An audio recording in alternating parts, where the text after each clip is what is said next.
ba ba ba. Beep beep boop boop. Ba ba ba ba ba. Ba ba ba. Boop boop beep. Ba ba ba ba. Beep beep beep beep beep beep. Boop boop. Ah, boop boop. Beep beep. Ah, boop boop. Okay. Okay. Okay. Okay. Okay. Uh. Pop, pop, pop. Hello, everyone. Welcome to the stream today. Hey, it's good to have you here with me today on this Monday Bunday. Hi, good morning. Buenos dias, I should say. That's bun themed. Finally got back to meditating today. I got back to it yesterday. And yeah, we gotta all do it every day. Yep. Hi. Can't wait for my bun boy and Dontra. I can't wait for all my bun boys. My bun boy reverse harem retainers. Though, I don't know if you saw my Picto video, but in it, I created the most beautiful bun boy imaginable. He looks so good as a Picto. Maybe I can show you right now my bun boy Picto that I made. What's a reverse harem? Well, you know, a harem is usually one dude and a bunch of girls. Well, what's the reverse of that? It's one Zepla and a bunch of bun boys. Anyways. I forgot what I was about to do. I haven't drank my coffee yet. Oh yeah, I wanted to show you the bun boy. Yep. Let me find the footage.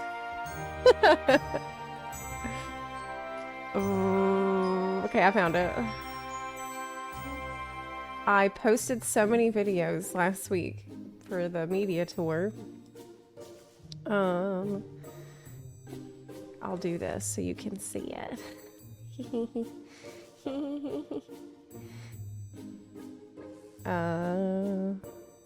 Display capture maybe? That'll do it. Display capture. Yeah.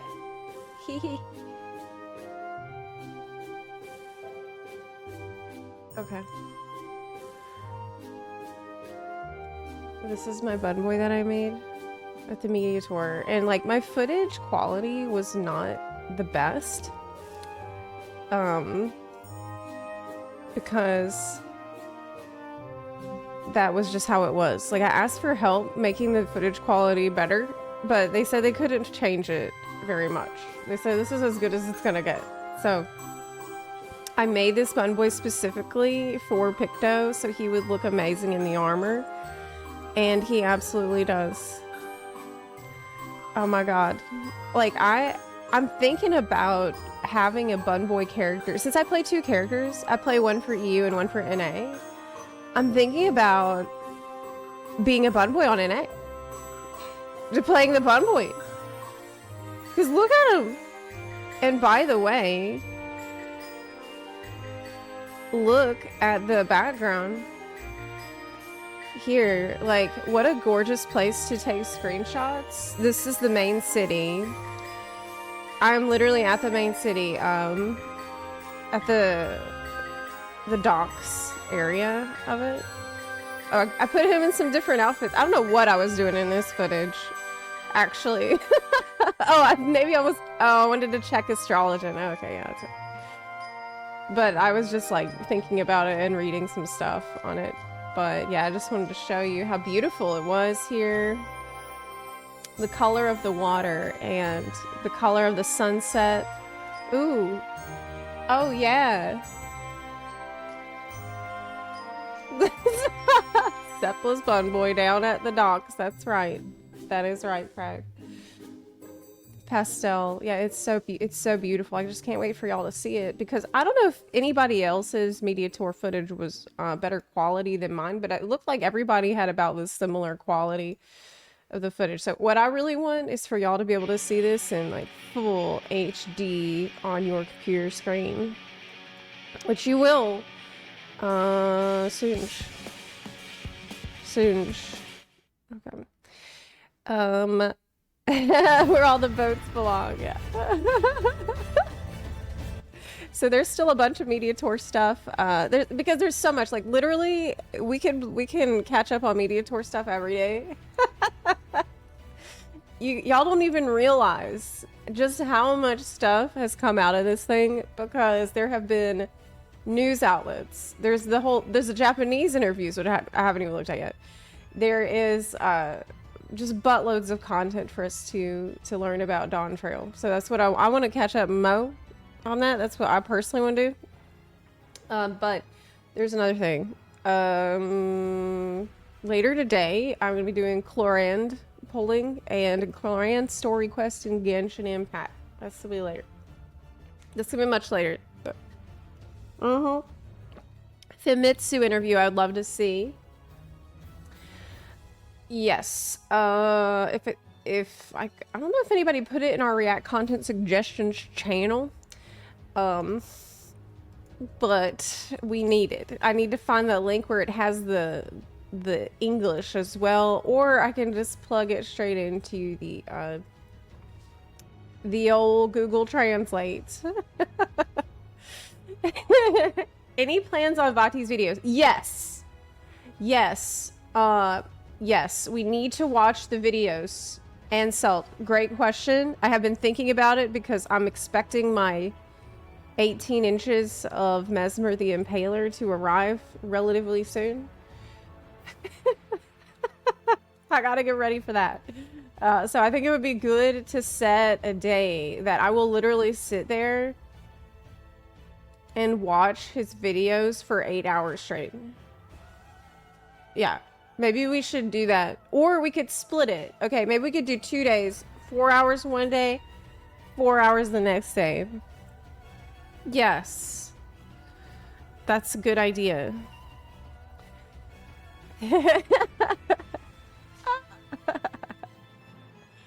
Okay, so yeah.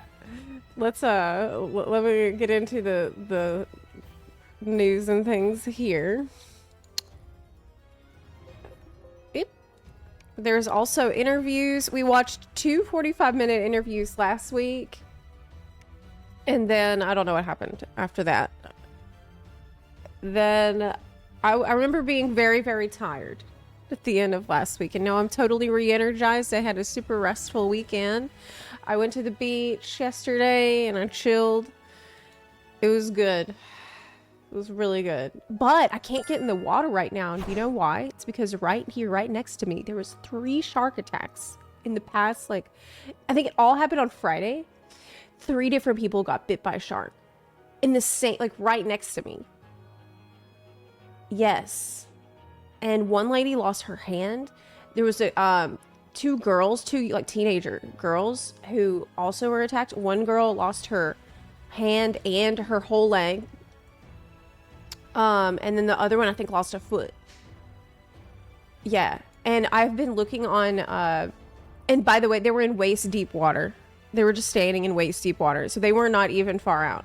And I've been seeing videos all over, the internet where, oh, look, what the hell?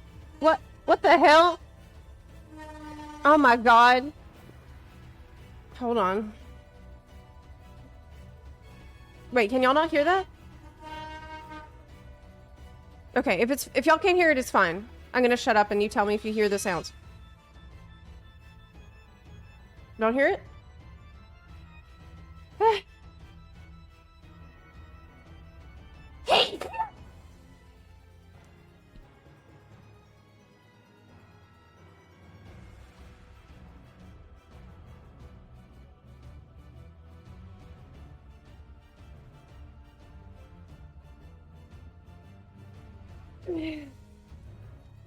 Thanks. It's another shark attack. They're here. But anyway, what I was gonna say is I've seen these videos too of over the weekend. Every single day a new video pops up of sharks like literally in waist deep or more shallower water. Like even getting onto the sand a little bit and then going back. There are shallow water. And there's tiger sharks and bull sharks, and those are pretty aggressive. And they're everywhere. And by the way, I went to the beach this previous weekend, and I saw a tiger shark. Now, obviously, we shouldn't be surprised because this is their home. No shit, there's sharks in the ocean. Like, I get it. But everybody that I've talked to has said that this number of sharks this close, like in the shallow water, is something that they have never seen in their lives. It is totally unprecedented for them all to be pushed to close to the... And to tell you something else, yesterday when I was at the beach, I was sitting there and I saw dolphins, actually. I saw dolphins like jumping up in the water and playing and splashing around. So whatever is bringing the sharks close to shore is also bringing the dolphins close to shore. I don't know what the hell's going on. I don't know. And another thing, it's also hot. Like the temperature of the water is insanely warm. It has never been this hot like this early in the season. So there's definitely some weird shit going on. Like I wonder what David Attenborough would have to say about all this. Zep, look into the shark bands. It uses electromagnetic waves to mess with their sonar and deter... Oh, that's a good idea. Hey, that's a really good idea. I will look into that. That's smart. To be fair, Zepla's waist deep is normal people's ankle deep. I mean, yes, but is that relevant? I mean, I'm talking about, you know, general, most people's waist deep. Yeah.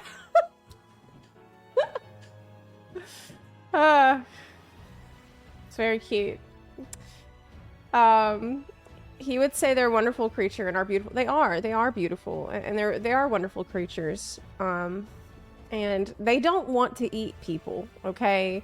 Like, they take a bite and then they don't keep at it. They go away usually. They don't want to...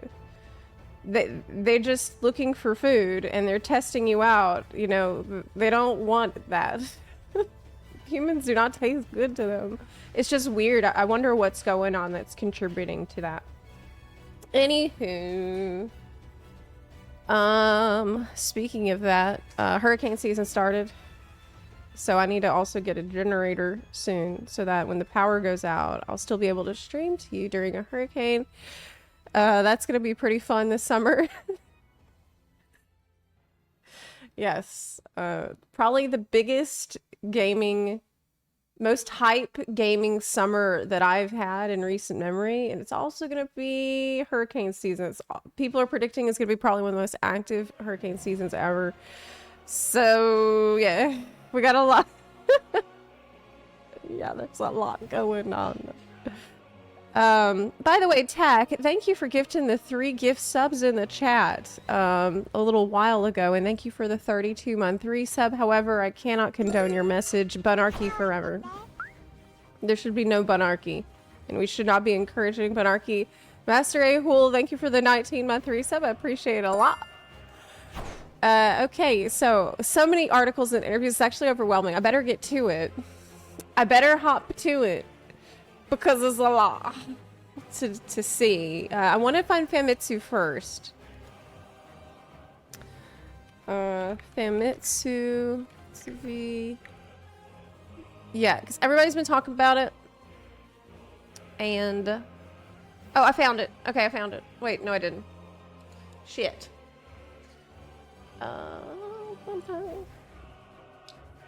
I bet that I... And just... Yeah, I thought I found it, but I didn't. I'll check in the Discord right now.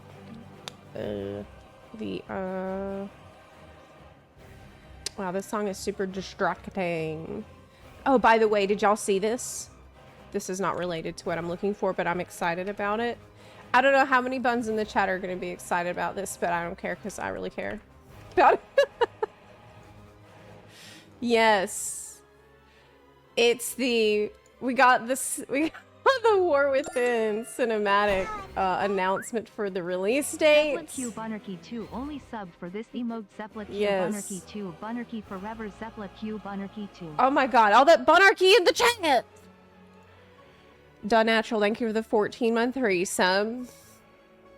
But no thanks for all the Bunnerkey in the chat! I wanted to see this really quick, but we need the song. Okay. War Within date. Announce cinematic. Darkness.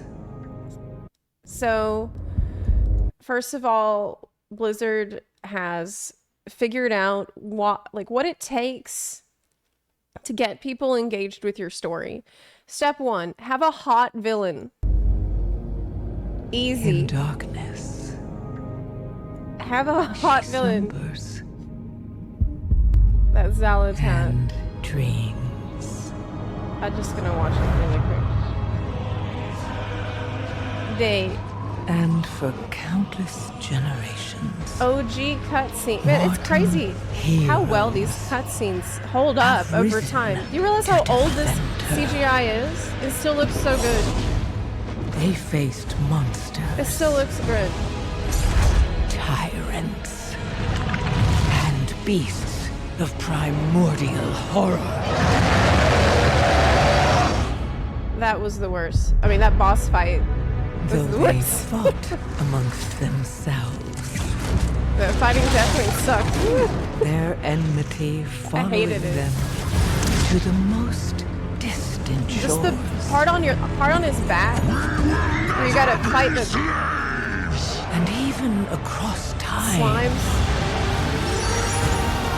and space. Marion is such Their a chat. courage never faltered.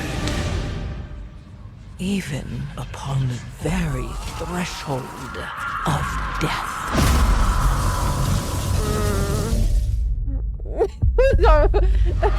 Don't remind me. While new hope blooms on the horizon, But then the game's good. the final battle draws near. The sword. But Now, in the darkness, dramatic at the music. very heart of the world, It's so earthen. the drums of war. Oh yes, this cool thunder character. She has no once arm, but she again. uses the arm as she's a shield on her arm. It's missing. That's cool. Karamir! And Azeroth at last awakens. Yes! That's what I want to play. Oh my god! Look at those feet. So this is more like a... People were debating, are these people like trolls or are they like elves? Seems more like a... Maybe something completely different. Like, they're bat people. Oh, maybe that's why... Is she freaking out because... In the... Oh my god. Okay, I'm gonna shut up and let's watch the rest. Ends Shut up. the world's soul, so long denied me, Deniality. shall be mine. She wants to eat the world. I'm pretty sure she wants to eat it. I think she wants to... She wants the world so she can eat it. Like a cookie. Cool. So, yes, I did hear about the release date, August 26th, which is really hype for me because my birthday's on the 25th. So the early access starts on the 22nd, and then I'm going to have a cool, like, I'm going to be gaming so hard. that whole week because we'll already have Dawn Trail out. I'm going to have this to go hard on. We have Elden Ring DLC out. It's going to be awesome. It's to be good. But anyway, what I was going to say about the Heronir is that, okay, so far in the lore, we know that there's certain characters that are hearing the sounds and the song from the World Soul. And, oh, look, she's furry. She's a little bit furry on her thighs. And maybe since they're bat people, you know how bats have a really good sonar, like echolocation. So maybe it's driving them crazy, whatever's going on, because they're bat people. That would make a lot of sense anyways. I got distracted. I was actually looking for the Famitsu interview. But that was really exciting too. That's really hyped for me personally. Dawn Trail Media Tour. Let's see it. I don't think I can find it. Yeah. I have tried to find it. I've had people tell me about it, but I can't find it. I'm gonna have to, if you find it, just slap it in our React Content Suggestions channel, and I will find it from there. In the meantime, I'll look at stuff that I actually can find, because I can't spend all day trying to hunt it down if it's impossible to find. Hi, Drenic74. How are you doing? Good to see you. Hi. We are catching up here on some of the Dawn Trail Media Tour stuff. Keep in mind, we also have a big live letter happening this week. I think it's on Thursday or is it Friday? Let me check. That's something I need to know. It's June 14th. Yes. Also, we have the June 11th, Tuesday, Dynamis is having 4 new worlds added, which is crazy. Absolutely wild. The letter from the producer is starting at 4 a.m. PDT. Yes, that's on Friday. So for me, that's going to be 6 a.m. bright and early on Friday. And I will be here for that. You can count on it. I will definitely be here live at 6 a.m. CST Friday. So it's going to be very early for me. But yeah, I got it. Yep. Genius idea, right? Yet we're dead on arrival server. I do not know. Like, maybe they know something that we don't know about it. Hey Zep, do you know if we get our own inventory for color dyes in Dawn Trail? No, we don't. Unfortunately. What I recommend is using your Chocobo saddlebag for dyes. That's what I do. And you can get another... you can get expansion for your Chocobo saddlebag, I think, if you use the companion app. There's a way to unlock more space in it. So you can have a left saddlebag and a right saddlebag. That is what I recommend, because unfortunately, no, there's not going to be any. But think of it this way, you will be going through your dyes twice as fast, because you're going to be using 2 at a time now instead of just one. So I feel like the prices for the dyes is going to go up. Okay, Mr. Happy did an interview, which I would like to see. Quasi did an interview, which I would also like to see. There is a Dutch interview. Okay, let's start with this, with the beginning, and go from there. Yep. This one is French interview. I think I would rather see the video ones first. Yeah, because some of these written ones are extremely long, and I think it's better if I look through them separate. Yeah, I want to see Mr. Happy's. I think that would be a good one. Yeah. Okay. Up. Let me mute the song for a sec. By the way, you can see I'm here on Phoenix server EU. If you're wanting to join our FC here on Phoenix, which we just started, it's brand new FC. I haven't run an FC. I've not been in an FC for years. And we finally have started a new FC. If you want to join it, you can do so. We are here on Phoenix. All you have to do is just at someone in the Discord and ask for an invite, or ask anybody who's online. If you want to invite, just say you're a bun, and that's it. Every bun is welcome to join. Yeah, here's our FC house at my previous housing plot that I had before, so it's awesome. I'm really happy. Yeah, lots of money to be made in the dye selling in the future. So it might be a good idea to rank up some of those beast tribes that sell the unique dyes. Or I guess you could rank up in your Island Sanctuary and get dyes that way. That's another way to get some of the very expensive dyes, and I'm sure that those are going to be making tons of money after expansion times. Okay. Hey everyone, Mr. Whoa, Mr. Happy, I don't have you on the screen yet. Okay, hold on. Okay. Hey everyone, Mr. Happy here, and today I'm going to be sharing with you a one-on-one interview I did with Yoshi P at the latest media tour for Dawn Trail. I was given the privilege of asking him a few questions on my own, and I got some pretty interesting answers to questions that we've been asking for a while, and also some questions that are about some of the newer stuff. So that's a good idea to put like at the start of the video, pop-up that says, hey, I'm streaming on Twitch. It's smart. I should do that. It's smart. Without further ado, let's get into the Q&A.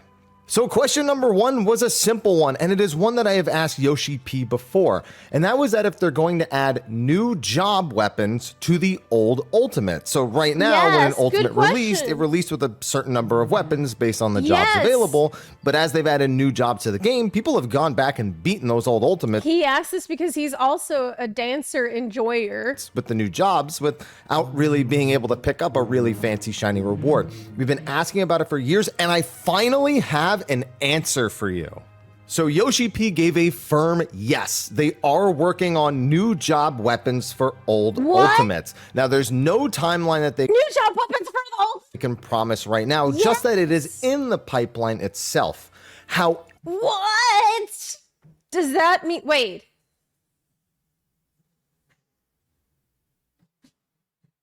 But what if that means that they add a cool Viper and Picto weapons to top? Then that means... Oh, it's probably not going to happen for a really long time. Yeah, it's probably... He said it's in the pipeline, but it's not soon, so... However, there was a bit of a stipulation that I didn't expect. Something that matches some of the speculation people had after looking through some of the gearing options in the recent benchmark. So first and foremost, Pictomancer and Viper are actually going to be getting priority on this system. So they are going to get the new weapons for the old Ultimates before the other jobs that are... That is BS, okay? That's a load of bullcrap, and that's because the other jobs have been waiting longer to get the weapons from the old Ultimate. So why should the people who just showed up get served to their table first? Like, what about the people who've been sitting around waiting for years already? Missing weapons. Other jobs like Gunbreaker or Dancer are also going to be getting them, but it's not at the same point in the pipeline, so you'll have to wait a little bit longer if you're looking for some of the pre-Dawn Trail jobs to get those new weapons. A little bit of an odd decision. It largely has to do with their pipeline for their artists who are very, very busy both at the moment and on a patch-to-patch basis.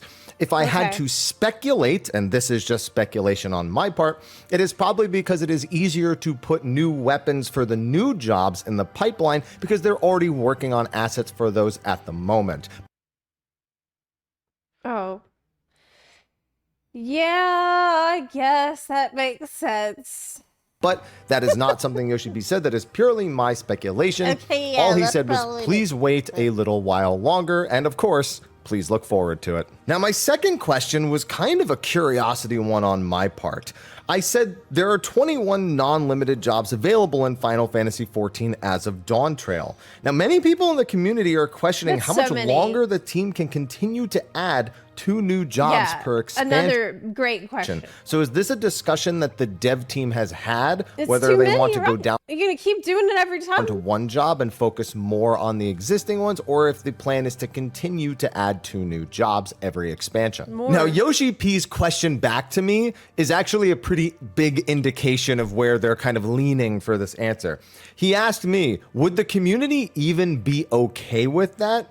To which my answer was, maybe. It would depend on the work that's done on the other jobs, though I do think people are largely comfortable getting 2 jobs per expansion. Now, after posing that question back to me, the question then kind of leaned away from being about the 2 new job additions and focused.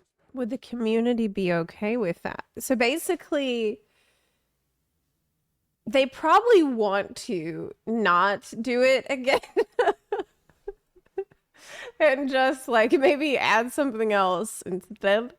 But they're worried the community will freak out and rage and riot by not getting the 2 new jobs that they're used to getting every time. So More on kind of the overall job system as a whole.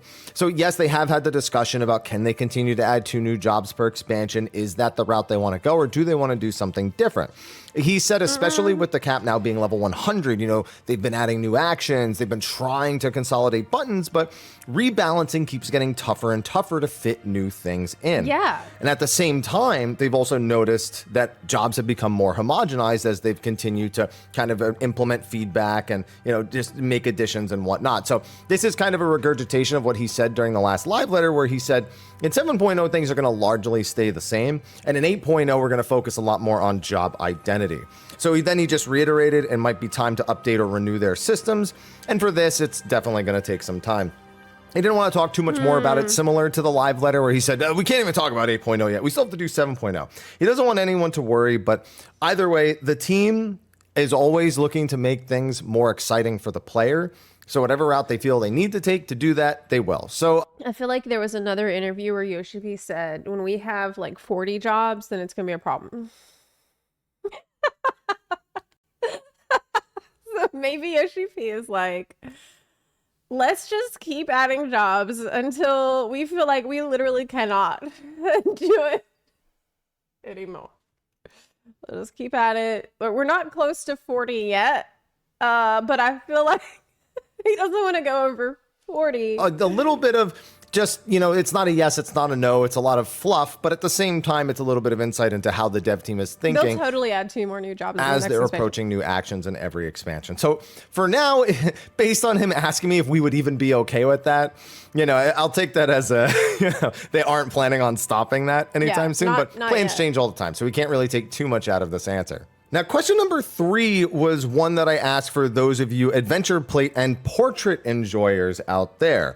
I talked about how the community has really loved it, but it's so easy to accidentally break your portrait. You change a die, you change a piece, and then suddenly you're just staring into the screen. Nice portrait, bro.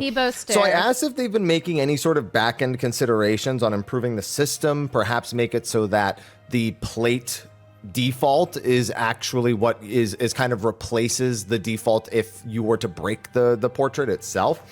And we got some insight into how the system works. So I was told what's difficult about this is that we have protections for cheating the portrait. Now, he's not talking about like cheating, but essentially the portrait is, it checks to make sure you have the right equipment, you own the emotes, or it just straight up doesn't work. And we need to loosen this up a lot. And the thing that makes that difficult is that the portrait is not a screenshot or a picture, as most of us can tell.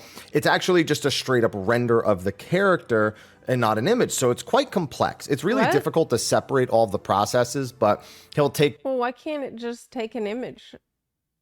After you set it, why can't it just like save the image and then like, well, I don't know. that don't know. back to the team, and they're always looking for things and feedback on the system itself. So if we continue to provide feedback about the portrait system and any issues with it, especially the whole nice portrait thing, then they'll continue to take note and see what they can do about that system. Maybe now, we've heard Yoshi P didn't notice because he only plays one job. a lot about them adding, 50% more Only rewards plays by the Blackbird. time we get to like 7.3, comparatively to 6.3 after Endwalker release. But I, of course, had to go down the route of asking about Criterion. So I asked them straight up, people loved Criterion too, but the motivation to do it just wasn't there because the rewards were just, mounts and a couple of other things. So I asked him, what are they doing with Criterion's rewards? And he said, yes, we want to Good improve the question. rewards, and it will take time. And, they're doing their best. And not just in Criterion. He said Criterion and other content have suffered from poor rewards. So they really Yeah. want to improve that particular aspect. He then reiterated that by 7.3, there will be that 50% increase. And this includes, he said, variant Criterion and, of course, the new field content. And the big thing he Okay. wanted to stress is that he doesn't want to just add another minion or add another mount or an emo. No, he wants to add actual gear. Now, keep in mind, it was That's not good. specified when he said actual gear if that was an item level increase. He just said the words actual gear and actual armor. Well, we asked him about that. Well, not me, but at our Q&A on day one that someone did ask him about that. And he did say actual gear is going to be some of the new rewards. And I'm going to find it in my notes here from where I wrote it down. I took a lot of notes. What is this note I wrote down? Dancer bouncy.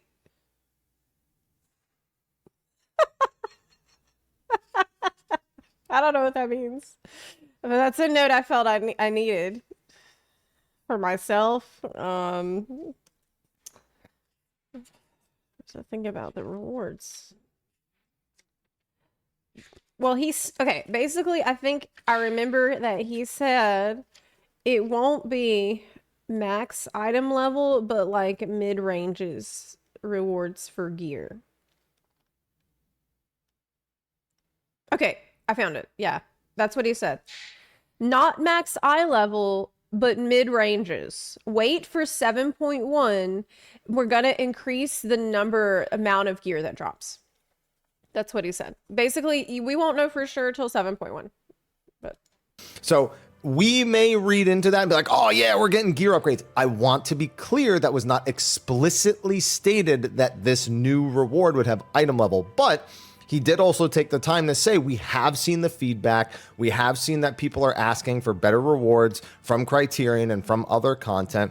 And that's what we want to do to improve it. So if they have really been looking at the feedback, a lot of the feedback has been to provide item level and, again, actual gear. So I Yeah. can be optimistic about that answer. I just want to add that disclaimer. It was never explicitly stated that this would be gear that increases your item level. Just so you don't come back to me later and be like, but Mr. Happy said, no, I'm covering that here. So my fifth question to Yoshi P got my favorite answer by far, not just because of what the answer was, but because of how he delivered the answer. Okay. I asked Yoshi P, I took a deep breath and I went, oh, the suspense and building. said, so, Blitzball. Uh-oh. I didn't get to say another word. He audibly shouted, no! He said it so loud that people in the other room asked me, why did Yoshi P yell no at Oh one? my god. It's almost like he was waiting the whole time for you to ask the question. Almost like he knew that any minute you're about to pull out the blitz ball. So yeah, that's it. No Blitzball. It's not just in 7.0. Never. It means ever. My celebrations from the FanFest are to be met with the expectation we Oh my are God. not getting Blitzball. And it's kind of a regurgitation of the Just reason they no. weren't sure if they were going to add it in the first place. So they've had team members pitch an idea of an MMO-esque Blitzball, something that people could play together that would be a little bit more modernized. But he said that's not the nostalgic version that people came to know. So is it really the same as adding Blitzball when it's Blitzball in only name and not in its other functions? On the other hand, if they add Blitzball as it was from Final Fantasy X, he's worried they're going to put all this work into it. People are going to play it once and then never touch it again.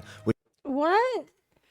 But there's nothing like that they've made for Gold Saucer already, where they put a ton of work into it and then people played it like one time and never touched it again. Like, there's no way he's been through this before. Which was my chief concern about adding Blitzball. So because of the concerns over replayability, because of the concerns over making changes to make it more replayable, but at the same time sacrifice what Blitzball actually is, the answer is no. So we can stop asking about it. And some of y'all out there are gonna be like, oh, of course he said no. He's not gonna answer that question with a yes, happy. That would be no, it's not happening. It's rare. He was very passionate about the no. Say no. And he was glad to hear that I wasn't asking for it because I wanted it, just because I needed to ask because everyone asks. Okay, moving on. My next question was about... It's pretty rare for Yoshi P to just be like, no, you can't get it. You're never gonna get it.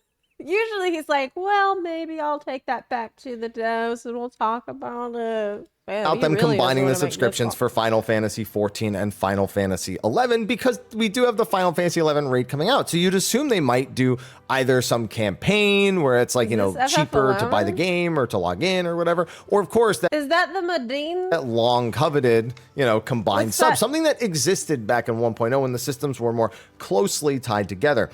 And that's kind of the big thing that's stopping them from doing it, is that the systems for the game are just very different. They have to consider legal considerations as well when they offer a bundle subscription. Not every country where they offer the games as available, they don't have the same laws when you suddenly are tying two subscription services together. And so between the systems in the background and potential legal issues in some countries where the games operate, that could become a bigger headache down the line. What is... I've never played FF11. What kind of a guy is he in this footage? Like, is he a lizard or something? Like, there's concerns. They're not what's going on? Like, letting them stop the idea as a whole. And in fact, they have been checking and updating their database on the back end to see how they would achieve this, given how different the game's registration and subscription systems are on the back end, especially with he specifically labeled Play Online being one. Row? It's like what?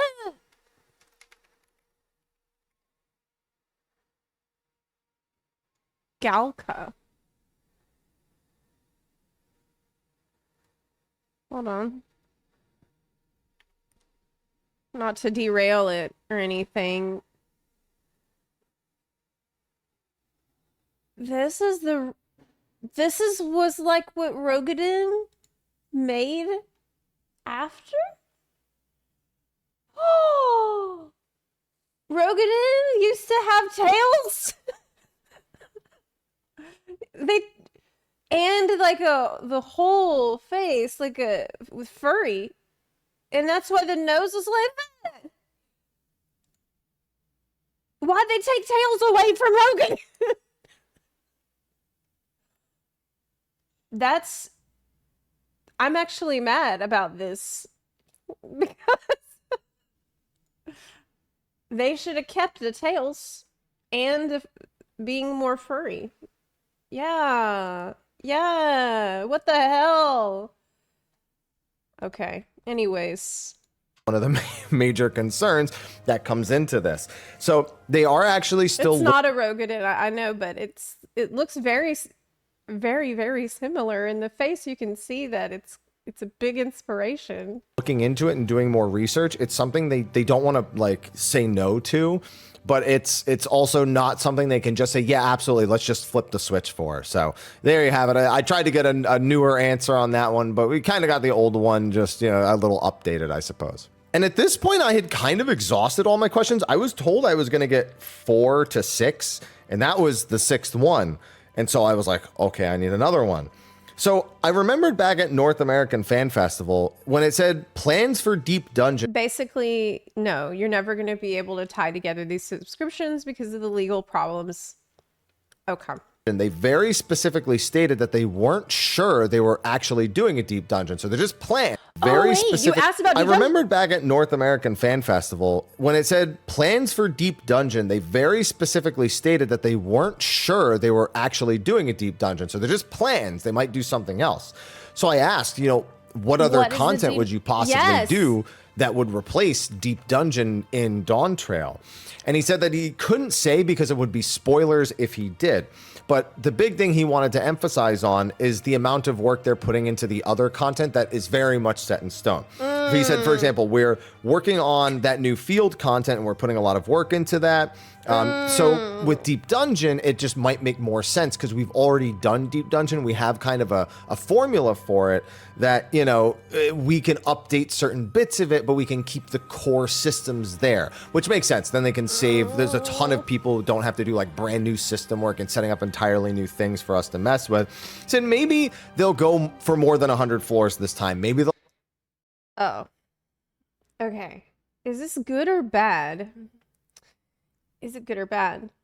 Does this mean that it is a whole new Deep Dungeon that they're going to make?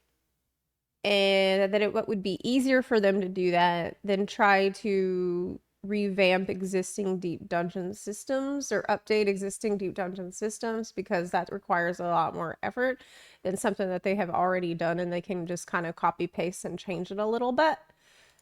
They'll add something that's more challenging, but they don't want to say. But ultimately, they're leaning towards the Deep Dungeon because it would have the same formula. So in that case, also don't expect the Deep Dungeon to have like a sweeping change. If you know how the current ones work, they wouldn't be like rewriting that from the ground up. Yeah, but they all do. I mean, look, Orthos works pretty different than the others. I would say Eureka Orthos, while it follows a similar formula, it in effect works quite differently than Palace of the Dead. So it sounds like they're still deciding. He also wanted to reiterate that they do have content that is completely unannounced at this time. And that's normal. We don't usually learn absolutely everything we're going to be getting. The big thing is that after Dawn Trail releases and things calm down a bit, they want to go over the patch plans for the rest of the expansion. This is something they did for Endwalker, and it was greatly appreciated. So it sounds like we're going to be getting a 7.1 to 7.5 patch plan at some point. He doesn't explicitly state that, but he makes a statement that makes it sound like they will do that. So please look forward to that as well. Okay. And then I still got one more question. New unannounced content related to Deep Dungeon? Well, I wouldn't be upset if they added a whole new Deep Dungeon on top of everything else they're adding. If they're planning to do that, this is absolutely going to be the most stacked expansion we have ever had in terms of the amount of content we're getting. Do you realize how insane that is? We haven't gotten this amount of content since Stormblood. So they're actually thinking about adding a new Deep Dungeon plus new large-scale group content plus keeping up with the lifestyle content, maintaining Criterion and variant dungeons. You still have Island Sanctuary updates here and there. Are we going to have a trial series? That's a question mark. Or is the trial series going to be baked into the main story quest again? I bet they're going to do that. I wish they wouldn't, but I bet they will.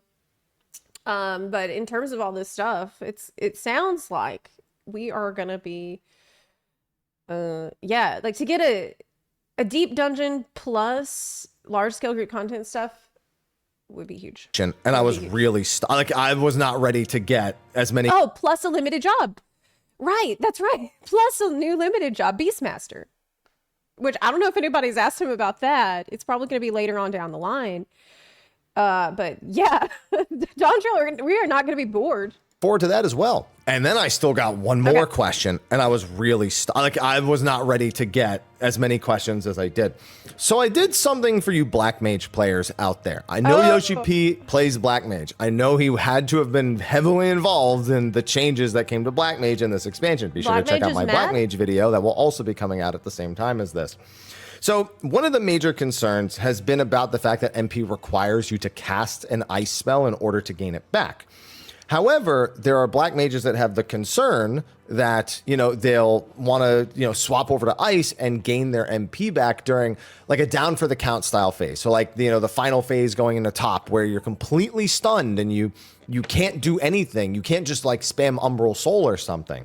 And he said that the job is actually balanced under the idea that yes, you will do like a swift cast Blizzard 4. You will just do an ice spell upon coming back in order to continue where you left off. And it's balanced in such a way that, you get that ice bit out of the way when you come back, and then you'll spend so much time in fire that it won't even really matter. So it does seem like it is intentional that if you do a down for the count style mechanic, you're almost certainly going to be Blizzard 3, Blizzard 4 when you come back, and High Thunder as well. This video will be out the same time as Black Mage, so I can just use the new Black Mage spells names. Yeah, so you'll probably do those 3 when you come back before going into fire, and fire phases are incredibly long now, especially your burst fire phase. So there is a lot to do during that time. I know that I heard that the Black Mage players are quite upset because there's previously been the standard rotation, and then there's the non-standard rotation. And I talked to my friend who plays Black Mage a lot about this because I don't really play Black Mage, and I was asking them, and they said the non-standard rotation is easier to do than the standard rotation. It's something that players just kind of came up with, but with the changes to Black Mage, the non-standard rotation is pretty much axed, and everyone has to use a standard rotation, which has met with some controversy. But yeah, he's made sure he's done like Savage Raids and stuff on the new Black Mage. He's made sure, excuse me, that it still feels really good. Okay. And they don't really want to lean towards like massive, like a very frequent stun mechanic. They actually very deliberately tell their dev team that people get mad when there's lots of like big downtime or stun mechanics where they can't do anything, because then their burst gets all messed up and players hate that. So they also say that's something they're not trying to do a lot very frequently. But he just said the same thing any Black Mage player will say: learn the fight, anticipate what you're going to do next, and it should be fine. The Black Mage players are perfectly capable of strategizing around these changes. Okay. And with that, yeah, it's easy if you know what to do. Just learn the fight, Fivehead. That is easy. That concludes my one-on-one interview with Yoshi P from the recent media tour. Let me know what you thought of his answers in the comment section of the video below. Be sure to like and subscribe. And of course, check out the dozens of other videos I will have released at the same time. This is the first one I'm recording because I just have to read a piece of paper. And now I got to get to the grindstone on everything else. We have all been busting our asses in the past week. Great video, and thank you for asking about Deep Dungeon. That's the first time I've heard someone ask about Deep Dungeon, but there's still a lot of other media tour stuff to catch up on, but I do appreciate that. He said, I'm a Black Mage main, and I don't see anything that caused concern for me, but I'm not particularly tuned into specific changes to rotation. Yeah, I think it's going to be one of those things where people get it into their hands, and then they'll know how it feels, if it feels good or worse. Yoshi P to his therapist. They won't shut up about Blitzball. They won't shut up about Blitzball. Oh my god. So what I got out of this interview is that we're definitely getting Blitzball. I wonder what annoys Yoshi P more, being asked about Blitzball or being asked about butt sliders. Which one does he get asked about more often? I feel like people kind of gave up on asking about the butt sliders because we asked about that one for years and years. So maybe that's the next one he's going to freak out about. Let me give you the link to this video Haps made. There's the link. Okay, and let's continue on here with our blitz through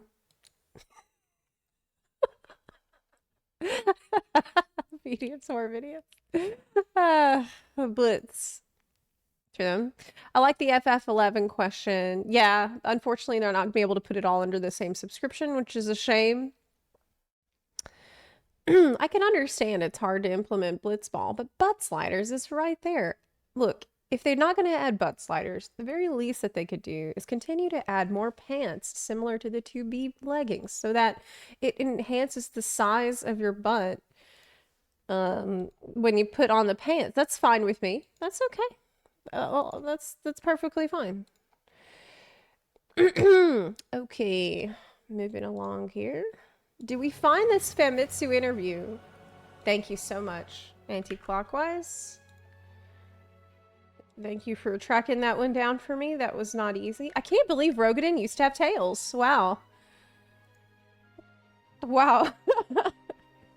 So, once upon a time, the predecessor to Rogadin's had tails. And that's why their noses also, like, kind of... They had snoots, too. It wasn't just, like, a darkened spot on the nose like a Rogadin has. They had actually snoot. Like an animal snoot. That's so cute. Anyway, I'll have to plug this one into Translate. Google Translate. Oh boy, it's gigantic though. It's gigantic.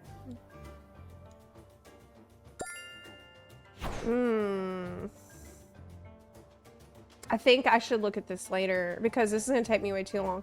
I'll save this and I'll look at it later because this interview is huge.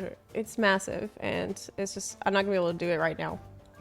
It's bigger than I expected. Can't do it all at once. Okay. Now where's my list that I had here? Oh, this is a great song. Chat bubbles confirmed. I've seen Yoshi P interview. Oh, here we go. Arthurs did a video with the Q&A, which I've already covered in my videos, so... Oh, here's one. Ah. PC Gamer. There's so many. I'm just trying to catch up, y'all. FF14 director Yoshi P says, possibly 98% of the team are inspired by Elden Ring, but assures players Dawn Trail won't be as brutally hard. Oh, really? Oh, really? This is wild. The environmental design and atmosphere are where you'll see the most inspiration. What? Bro, we're going to Caelid in Dawn Trail.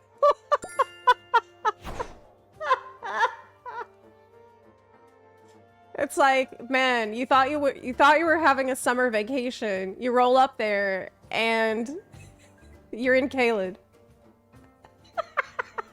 What the fuck? Final Fantasy XIV's next expansion, Dawn Trail, will launch just a week after Elden Ring's Shadow of the Erdtree DLC, which was a deliberate decision to get out of From Software's way, said Naoki Yoshida. While Yoshida insisted it wasn't because he personally wanted to play Shadow of the Erdtree. And I totally believe him. Okay, he said everybody's fans of Elden Ring. I think in the development team for Final Fantasy XIV, possibly 98% of them are playing Elden Ring. Oh, shit.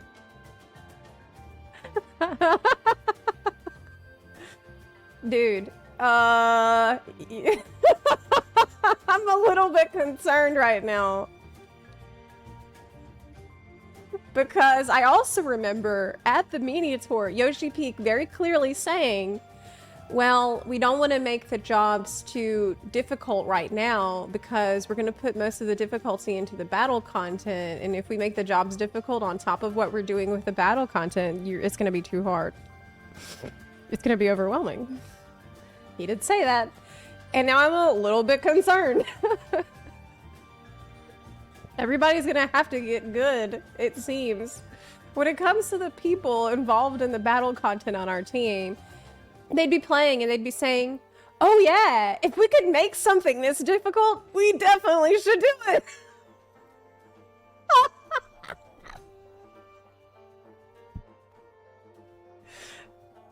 No way. No way. Are you serious?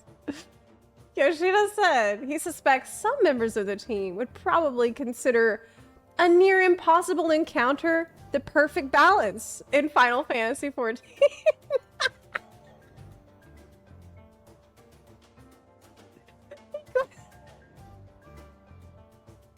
I'm so glad. I'm so glad. He quickly followed that up with a clarification for any FF14 players afraid of having to fight a boss as brutal as the ones in Elden Ring, that they have nothing to worry about. Yeah, it's nothing to worry about. It's fine. It's just... It's probably gonna be fine. You know what you can do? If the boss is too hard, just you can use summons. Okay, you can bring in some Giga Chad players to help you out. That does work. Yeah, just use summons. FF14's approach to difficulty actually came up in a Famitsu interview earlier this year. Yoshida said the MMO might be a little too comfortable and stress-free for players. Yeah, we heard about that. Of course we heard about that. And that the team might have overdone it a little bit. Oh yeah, with the easiness over the last 10 years. The rush you get after a stressful situation, like defeating a minor boss in Elden Ring, is something he wants to put back into FF14. Hell yes. Hell yes. Now, this is something that is not going to be in a dungeon scenario, okay? But it's going to be somewhere, and we don't really know where yet. It's just, at some point in Dawn Trail, you are going to get slapped around brutally. You are going to get demolished. And we're all going to get a humility check at some random point in the expansion, and then we'll be like, oh, okay, this is what they were talking about. In the recent interview, Yoshi went on to say that you'll probably see most of Elden Ring's influence outside the combat encounters. What? But when it comes to things like the scenery in the game, or the atmosphere, and being able to convey that sense without a lot of text to convey those nuances in the story, Elden Ring does that really well. I think there must be people in this team who are inspired by that. Dude, is there gonna be poison swamps in these jungles? Okay. That would actually be awesome. I would love for them to do that. I'm kind of fascinated by the idea of an expansion that's being described as a summer vacation, taking inspiration from FromSoft's beautifully macabre world. Right? It's something weird. Something seems weird about that. FF14 has always been excellent at incorporating all the tiny details that make a place feel lived in. Because basically, so far, everything that I have seen about Dawn Trail up to this point could not be further away from my idea of what Elden Ring is. We have cyberpunk, and we have the beach vacation episode. So, I don't know how this is gonna be, but that's interesting. I'm much too casual FF14 player to ever want to fight a boss like Malenia in it, even if I had 7 other people with me. It was hard enough getting smacked around in one game. Just let me chill in the back as a healer, pressing my little buttons.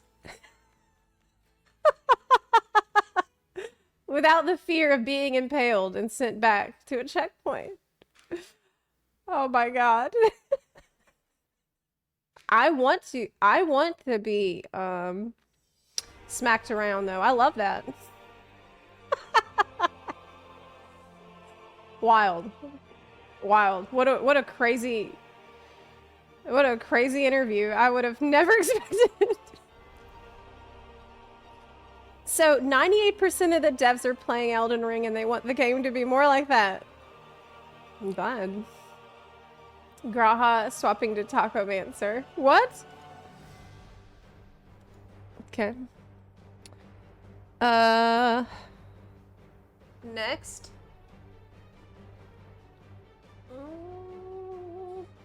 Shinpai Mioni quasi interview I wanted to watch. Ooh, it's 45 minutes. Is that okay? It's pretty long. It's a chunker. Here's a different one. Okay. This is one I have not seen at all. This one's 10 minutes. We're going to be doing this all week, pretty much. So if we miss something today, just dunk it into our React Content Suggestions channel, and I will take a look at it for later. Okay?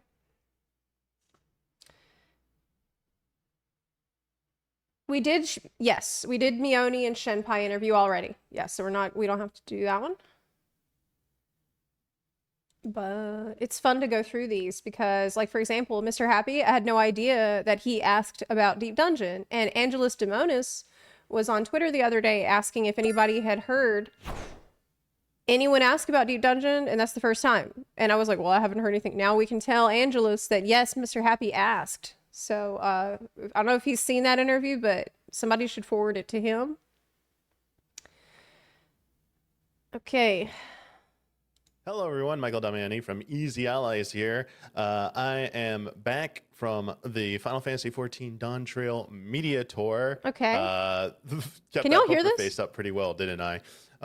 Anyway, this is this the quiet? interview I did with director and producer Naoki Yoshida for Final Fantasy XIV Dawn Okay, Trail. good. Now, a few things real quick before we get into the questions. Unlike previous interviews I've done, Yeah, I with haven't Naoki seen any Yoshida of Xeno's coverage, so I'd like to see some of that too. and the team, I was not allowed to film this interview. So unfortunately, you will not see Naoki Yoshida during these answers. However, I was allowed to record the audio, so you'll be hearing the audio excerpts from this interview. I'm a little bummed out because you do kind of miss out on some of his reactions, especially the one of the questions. He just does this slouched over like, oh, what? You can just reenact it. Reaction. That's okay. So I do apologize, but again, I believe it was because of like just it was a timing thing that they were everything was just like so busy and they were trying to fit in as many interviews as they could. So they just didn't want to do a setup, you know, let people go in, set up their cameras and then break down again. It would have just meant less time for everyone because that's the other big thing. We only had 30 minutes this time around. Past times we've had more time, like around 45, 50 minutes. So I was only able to ask 3 questions. And again, this was a paired interview. That's crazy because some people got 45, but I guess they were really crunched at the end. This has generally been the case every time I've interviewed him except one time.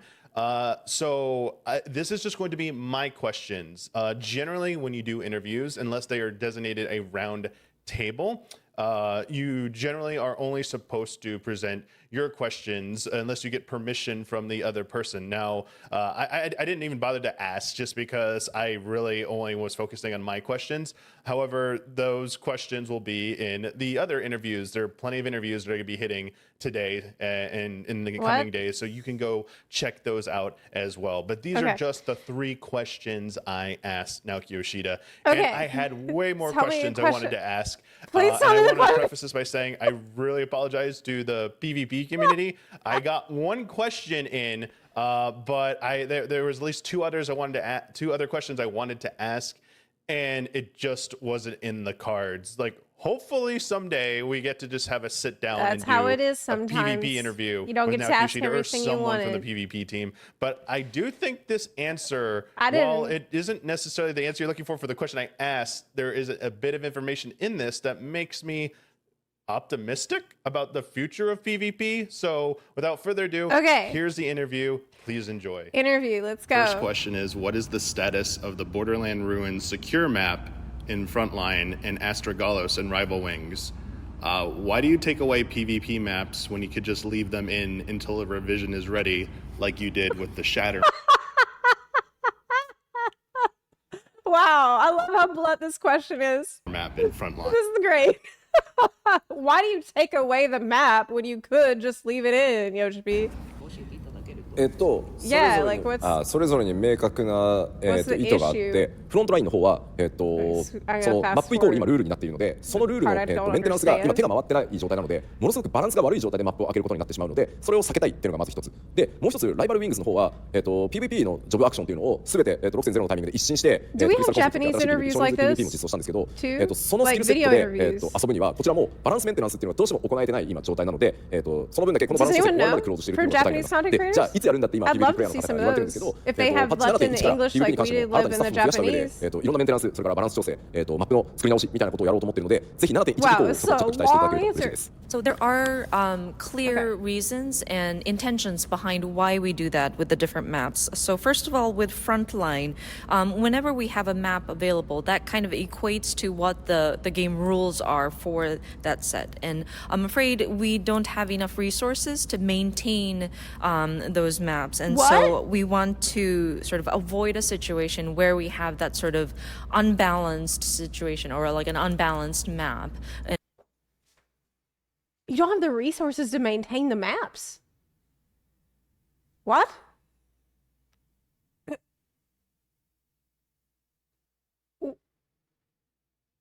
Okay. That's so crazy. What? And we want, so that's why we have taken away that map. And then in terms of rival resources to wings, maintain the map. with patch 6.0 or the expansion 6.0 Endwalker, we have done major adjustments to the job actions in PvP and also released Crystal Conflict. So we don't have the resources to rebalance rival wings to match those changes that we made with Endwalker. So that's Okay. why we've closed that as well. Because the PvP budget is really, really, really tiny. That's sad. Oh my god. So that we can concentrate on Crystal Conflict. So with that said, I'm sure a Wow. lot of players might be wondering, so when will we be updating PvP content? That will probably start with 7.1. We are hoping to increase the staff members that are working on the PvP content so that we can go do the maintenance that is Literally, they need to pay more people to help. They just do not have the required. people. Make sure that we are rebalancing the game and then also updating any maps that require it. So we might have to make you wait, but if you could look forward to updates that are going to be made starting 7.1 and beyond. Oh my god. Final Fantasy 14 is available on many different platforms. I am not surprised, and yet it's still kind of shocking to hear, right? That it's like, it feels like small indie company, right? That they don't have the, but if I feel like personally, I feel like Crystalline Conflict is a W. I love Crystalline Conflict. I do play it all the time. I've been playing it recently to level my Black Mage. As you can see, that's the reason I'm on Black Mage right now. And it's great. But I feel like they need to decide, do we want to support PvP in this game or not? And if you want to support PvP in an MMO, you need a dedicated MMO team. That this is what those people work on. They work on PvP. That's their whole job. They have the PvP segment of the team, and their whole job is coming up with the PvP content, listening to the feedback from the PvP community, having a PvP community representative that only deals with PvP, and have that department. That's their job. It's their whole, like, they don't have to do anything else. I really feel like that's what's required. Otherwise, you just kind of be, you have this great idea, but then it might not get the support it needs, and it just kind of can fizzle out. And that's what I'm concerned is going to happen with the PvP in this game, even after the excellent changes that it's received in Endwalker.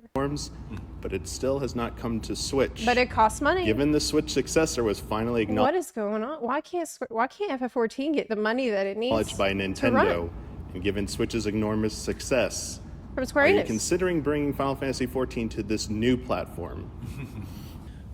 まずこれ僕は本当10年以上ずっと言ってるんですけど僕の夢というか目標はありとあらゆるプラットフォームでファイナルファンタジー14がデバイスに関わらず遊べるようになりかつそこから、サーバーにアクセスしている人たちが同じ世界にログインして入れることっていうのをすごい大事にここまでやってきて、本当に長年、フィル・スペンサーさんと一緒に努力をしてきましたけど、ようやくつい先日それが XBOX でも叶ったので、当然任天堂プラットフォームさんの方でもファイナルファンタジー14が遊べるようにっていうのは努力をしていきたいですし、また今回ね XBOX 長い時間かかりましたけど、ちゃんとそれが叶えられたので、きっといつか叶うんじゃないかなと思って We don't need more consoles to hold back development. I completely 仕 agree with 事 you. をしていけたらなと Actually. 思ってます。 So, my dream or goal for more than 10 years at this point is for players to be able to play Final Fantasy XIV regardless of device and be able to access the servers to go in and access the same world. And so, I bring up Okay. Phil Spencer as an example.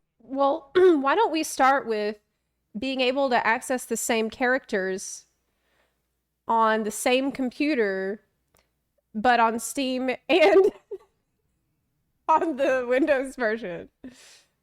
Okay, like I feel like maybe before we try to shoot for the moon, we should try to shoot like down the street first, maybe. Okay. I not to be a smartass or anything, but it's ridiculous that I cannot just have the game, use the game on Steam and access my same character. To me, that seems like a bigger problem than the fact I can't play it on a Switch yet. But we've been talking for years to bring the game on the Xbox platform. And so, of course, we would love to have our title available on the Nintendo platform, and we do want to continue our efforts on it. But it did take a lot of time. With Xbox, we have literally talked We need for Gaben years. up here next. And it's I want to see Gaben on stage in the now next finally coming to fruition. So again, we will try our best and continue to work hard at it and continue our efforts. But yeah, eventually it would be cool. Something that we would love to sort of explore and make a reality one day. Back at FanFest, Okay, next asked about the question. possibility of a cross data center duty finder for each region. Has there Oh man, I think everybody asked Yoshi P this question. I think I've seen Yoshi P be asked this question about 1,000 times. been any developments on this front? Because And is there any possibility of a cross data center party finder Yes. for each region? oh look at that. You even know. This is the question at the beginning. He's like, oh, there was this one question I asked where Yoshi P was like, oh. That's why you put a picture of him, because you know this is the 5 millionth time he's been asked about something he cannot do at all. もちろん検証というか検討はしてますけど、そもそも Hey, 物 Yoshi 理に存在している Did you データ know? センターを We can't. 結ぶっていう We こ all と go to は、 Ether? このデータセンターの上にもう一個 Yeah, 巨大な did you 管理 know サーバーという that? か仕組みが必要だというのは多分分かると思うんですね。で、これを正直ベースで今作ろうとした場合に、やっぱり2 It's a 年から3年かかるっていうのが problem, 正直今の状態になってます。 We want- ただ That's why I think was it the Shenpai interview where it was the last interview that Yoshi P had, and they asked him this question. And Yoshi P, after being asked this question 5 million times, he's like, well, you know, the easiest way would be to just turn off the data center travel. Could just turn the whole thing off. And that's when we were like, oh no, just kidding, it's fine.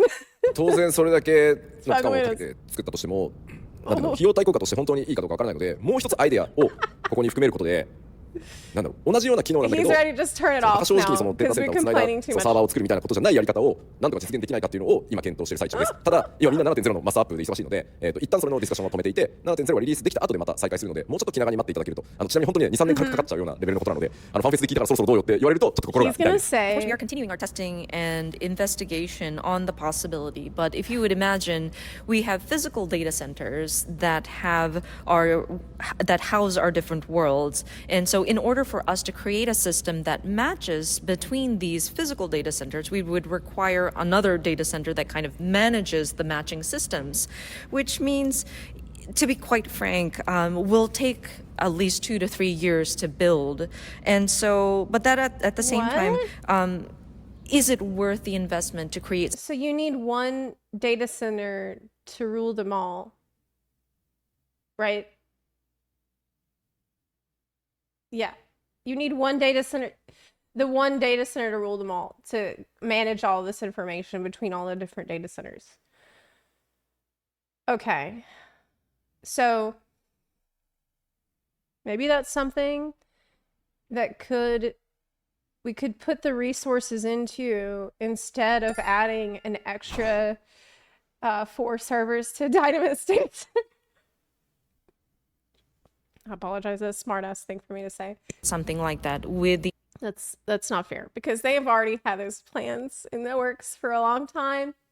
And you know, I don't understand why they make the decisions that they do, but I'm sure that they make the decisions based on information that I, as a player, don't have. You know, it's easy to sit here and criticize, but I'm just saying that amount of time and financial resources, we may not be able to get an optimal ROI on that. So we're also trying to return on investment.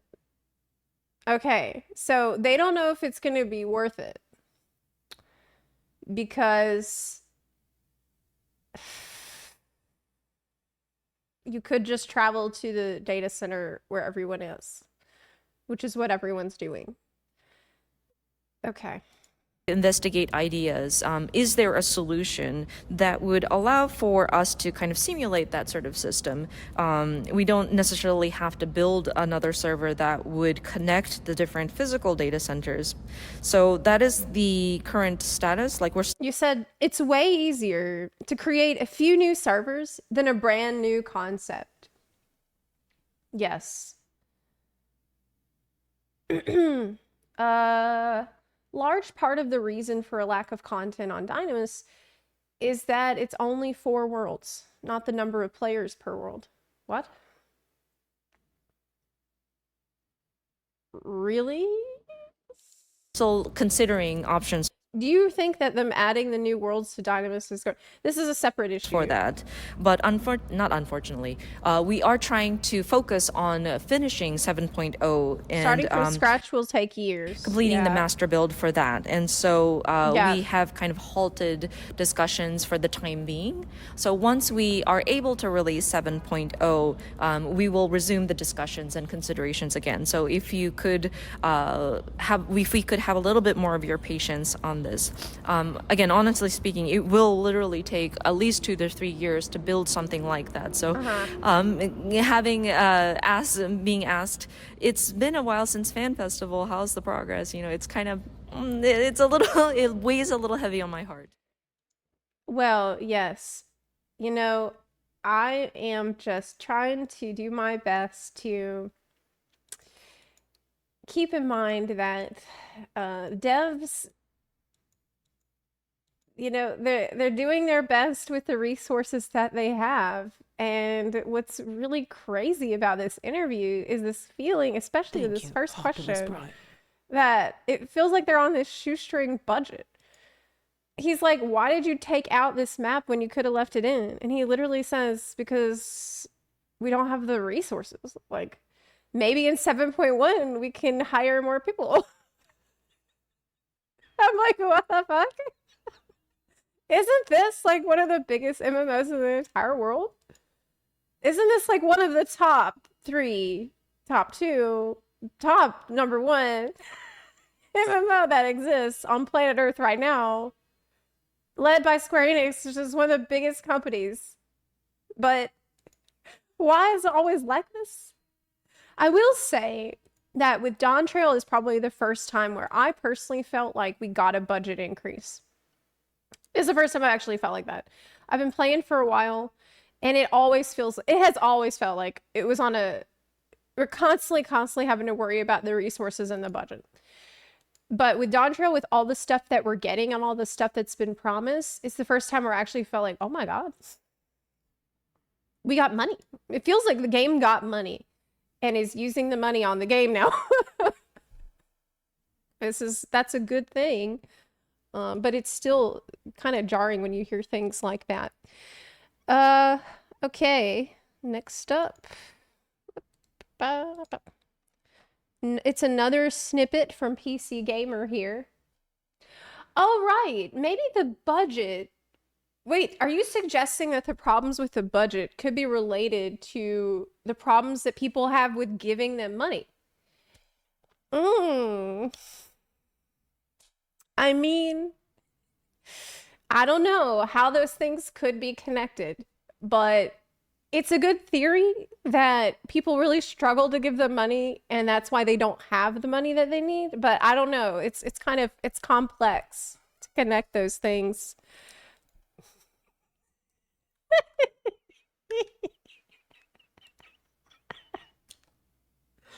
It's a little complex to put it together. I feel like it's going pushes the money from FX IVs like every other project. I do feel like that. I do feel like that, yeah. Where are we drinking? Coffee. I just woke up. Okay. Players don't... Okay, so this is another little snippet from PC Gamer. Players don't need to worry about that. Final Fantasy XIV director says, the team is well armed for Dawn Trail's launch rush. No repeat of the Endwalker Q fiasco or day-long DDoS. Did this end? Is this over? Because I think this has been ongoing in the past month, and I'm not sure that we've had an absolute stop to it because I feel like I remember hearing about it just last week. So what is in this one? Let's see. Yoshi P seems determined to not have a repeat of Endwalker's launch woes. Its release was a lightning in a bottle moment. Yes, we know it was the server, the game absolutely popping off. It was a WoW exodus. It was COVID. It was a lot of crazy stuff so going on. The servers buckled and they had to stop selling the game for 6 weeks. Yeah, I remember that. Because the pool was closed. It was basically game too popular. You can't buy it right now. Admittedly, that can cause a little bit of concern when we're on the cusp of another expansion launch. But after talking to Yoshida, he's confident it won't be like this time. Previously, the situation was that just physically we didn't have enough servers. Okay, so this is the reason, actually, why they're adding in all the additional servers right before launch. So this is why we have the additional Dynamis servers, and we have the additional servers for EU as well, because I think this is a way you're going to be able to get around some of these nasty queues at launch. You can just...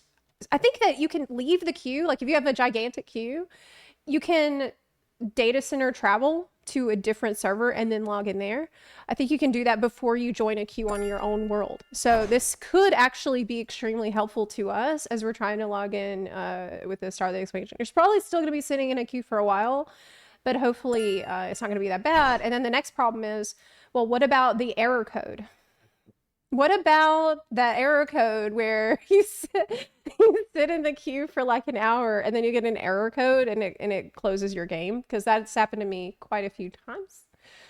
For those unfamiliar, Endwalker's main troubles came from not only a lack of servers, but the fact that ones available weren't capable of handling so many players. Each server had a capacity of 1,500 people. Oh. But in Endwalker's peak, the team was seeing upwards of 5,000 people trying to access a server. That is a lot. Okay. There was a semiconductor short. Yeah, I remember that. And they weren't able to get emergency servers. He felt there was just not enough servers. Now, general world things and Final Fantasy things have stabilized. It's giving Yoshi the power to go into Dawn Trail better armed. I consulted with the president of Square Enix, and I asked him if we could buy servers.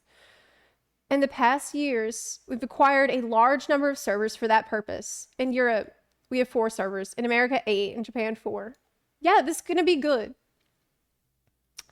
He continued, we finished all the preparation of those, the maintenance on those servers, and Final Fantasy 14 is installed on the servers as well.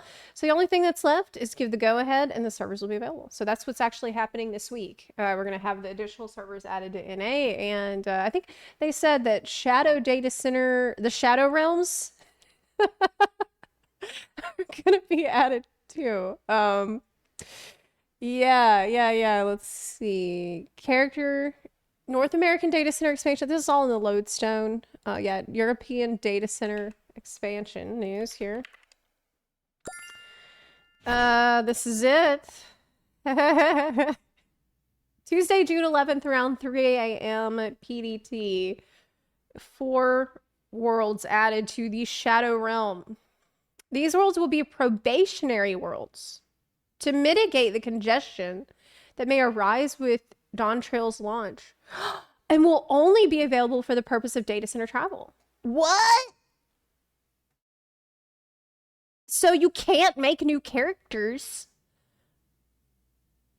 and you just use it, okay, in the homeworld transfer service, but will otherwise function as regular worlds where players will be able to enjoy their usual activities, such as undertaking quests and duties, or matchmaking via the duty finder.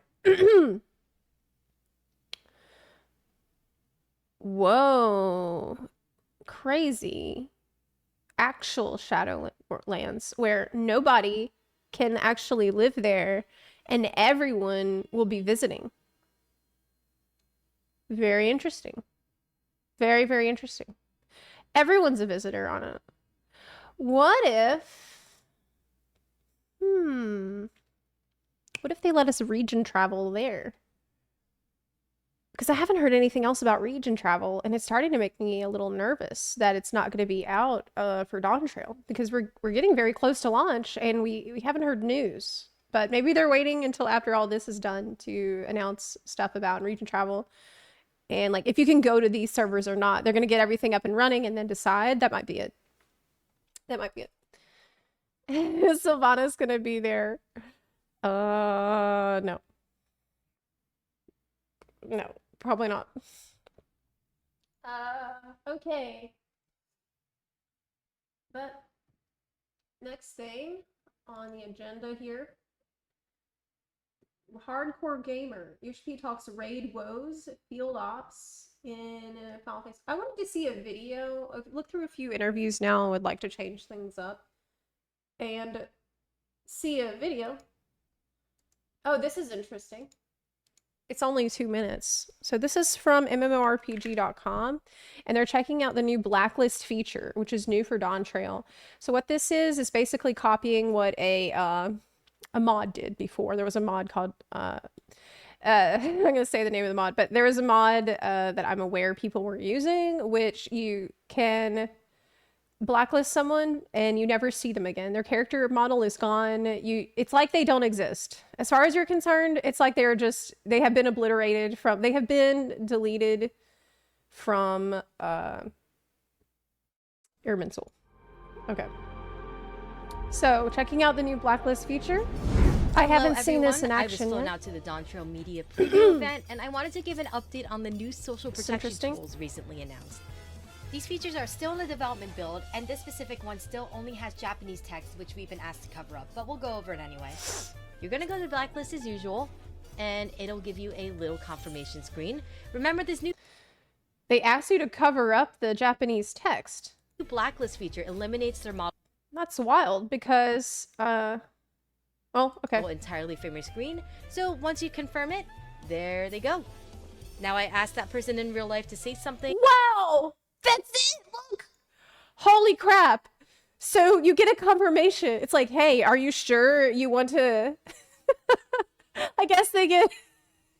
When you blacklist someone, they get teleported to the Shadow Realm. Entirely from your screen. So once you confirm it, there they go. Bye! Now I asked that person in real life to say something, and it does not show up at all in that chat down there. So that's nifty. Of course, you can unblock them if you want, which I do here. Moving on.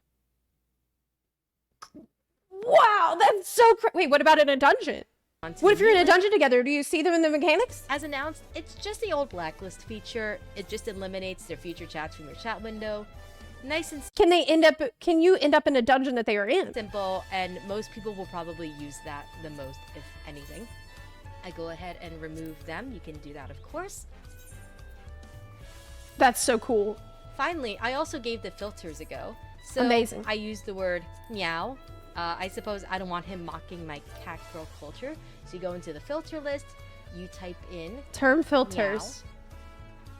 Meow. and okay. then when he goes and says meow for any reason, the chat will give me a hefty little confirmation that the word did get blocked out. Not ideal, I don't know about this. I feel like it shouldn't say due to term filter 1. Because now I know what they said. Right? Isn't that like... Now I'm thinking, well, I know what term filter 1 is, and now I know exactly what they said, which kind of defeats the purpose of blocking it. You know what I mean? But depending on yeah, I don't like that. It's better than seeing the whole message, I suppose. You get up to 10 muted words, so choose wisely. I would rather them replace it. Yeah, message could not be displayed due to it being meow. Well, okay. Now filter out the phrase term filter 1. Thank you for tagging along, and thanks again to Square for the What about in the accommodations dungeon, for the though? media tour. Do you know? Check out our other coverage on MMORPG, There's a setting to not show it. Oh, okay. including previews of That's the good then. new job and much more. But what about in the dungeon? This is my question. You do see them in the dungeon. But what about if they're in a party finder group? Obviously, you don't want to join that same group. Is there a way to know that they're in that group? That's my next question. But still amazing feature that we needed. Okay.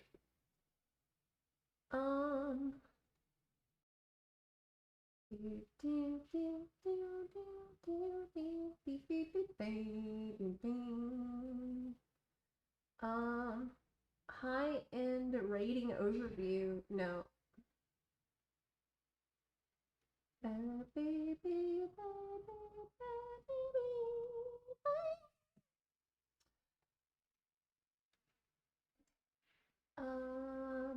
Quasi interview. I did want to see.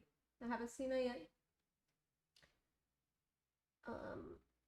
Dawn Trail is Final Fantasy XIV at its most colorful. Oh boy. Okay. This is from Eurogamer. It's like, I guess, a general article about this. Zepla, don't blacklist me. Why would I do that? Don't give me a reason to blacklist you and I won't do it. There's a new quasi video about 14 job state. Oh, okay. This one might be a little bit long to look at here right now. That's something that I'll probably look at later. I'm gonna make a note for myself. Some of these that are crazy long, it's better if I just like read and then I can summarize later on. Otherwise, it's gonna take me all day. It's gonna take me too long. I'm sending these to myself. Okay, so quasi video. I met Quasi. I was there with Quasi at the media tour, and Quasi is just the nicest person. He's such a great person to talk to. Very thoughtful and very chill. Really cool guy. Pretty much exactly what you would expect from watching his videos, actually. That's always nice. That's always nice. I wanted to see... Wow, he posted a lot of videos. Dang! He looked at all the rotations and tooltips for every job. I was not going to do all that. Because I knew I wouldn't have time. Okay, Yoshi P interview. Firstly, Yoshida-san, thank you so much. Are we good? It is 45 minutes. That's okay. I'm going to fast forward through the parts I don't understand. Much for your time. A big fan of 14. I started playing in Shadowbringers in 2021, but I absolutely love 14. It's changed my life. Thank you. And my first question is actually related to that. So, Final Fantasy 14, A Realm Reborn to Endwalker is a very long journey, very emotionally rewarding journey. But I'm wondering for the next saga, do you think it's as long a journey for the next chapter of Final Fantasy 14? Oh yeah, the saga. 小泉さんは2021年、シャドウブリンガーズの頃から14をプレイして、以来すごいファンになりました。で、まず最初の質問としては、ストーリーに関してですけれども、 He was 今 asked 回その about レレ this ム a リボン little から bit シャドウブ in リン the ガーズを Q&A すごい感情を揺さぶるような afterwards. 一つの大きな物語を描いていましたけれども、次のその新章で始まるサーガに関しては同じようなその一つの長い旅路になるようなイメージなのでしょうか。What he said at that time, and maybe it's going to be different now. 14ねプレイしてくださってありがとうございますっていうのと、実はねちょくちょく配信見てたりするので、いつもありがとうございます。First and foremost, thank you so much for They're gonna playing and see sticking around if people with this like game. 7.0, how 7.0 ends. We actually have seen your live streams on And if they like it, then they'll continue. Twitch? But if not, they have other options. で、See, he said they were watching the streams. まず I'm telling you, they're watching every stream. They could be here right now. 答えから言ってしまうと、 They could be サーガにするかどうか here right は決めてません。 So long story short, whether or not if this is going to be another long journey, we have not decided on that They have yet. no idea. で、なんでかっていうと、じゃあ僕たち R エルムリボンを作ってた頃 Keep in に mind with サーガとして Realm ものすごい長大な物語を Reborn, 作るぞ they didn't have っ the て思って plan R エルムリボンを始めたからかっていうと、そうじゃないからです。 At the The reason beginning, being, when we first created A Realm Reborn, we never had the idea that this is going to be a very long saga. もちろんその長く物語を続けていきたいとは思ってましたし、一日でも長く14を続けたいっていう思いはありましたけど、当時はやっぱり 1.0 っていう状態からのカムバックっていうところがあったので、とにかく14を bad 続けてい guys くことが doing vaguely bad stuff. 大切 Like だ that って was the いう original ふうに plan for とにかく Ash. 一日一日こう一歩ずつ前に進むことっていうのをすごく考えていて、やっぱり Vaguely bad 4.3 ぐらいまでの開発を things したと they're ころで、シャドウブ doing. リンガーズのイメージを作っ And you て、 can see that これ in は Realm 本格的 Reborn, に because that's サーガとして exactly what Ashians 大きな are 物語 doing. にしていけるなって思ったのがそのタイミングでした、当時も。And so at Yeah, the time, we same were as just thinking about, well, we want to just continue to have 14. We wanted to make sure we're giving it our all with everything that we do, continue maintaining 14. We didn't want 14 to go away. So that was our strongest feeling. And with Save the game. rough start that we had with 1.0, our main focus was just to come back and trying to reintroduce ourselves and continue Final Fantasy 14. And just every day was a sort of moving forward, one step at a time. So with that in mind, we continued with our expansions. And by the time we got to, say, 4.x, 4.3 actually, we were starting to see the ideas of Shadowbringers take shape. And then that's when we finally saw, oh, wait a minute, this is actually, it feels like a continuous story. で、今回、7.0 っていうのは、ストーリー的なチャレンジっていう It wasn't until 4.x till y'all were like, whoa, this is like a saga, guys. っていうのもたくさん詰まってい Hey, る did し、 y'all feel like this 当然ま whole だ thing is 皆さん kind に of も a 伝えてい big ない秘密 saga っていう that のが we're doing? 含まれているので、その 7.0 の Yeah. ストーリーを見終わった時 That's why にプレイヤーの皆 when さん people are like, が are you starting the new saga? That's not how they do it.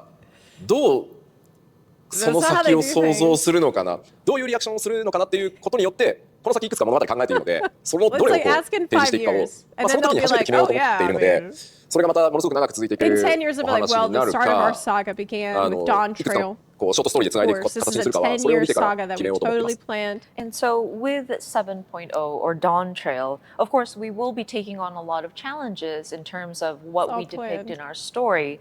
But also, there are certain elements that we have yet to talk about or show our players, secrets that you are going to find out through your journey of What? Dawn Trail. And so we want to see the reaction of players when they get to that point and see what the players imagine from that point, what kind of future they're looking at. And that would also help us Were there secrets that we don't know about that you didn't?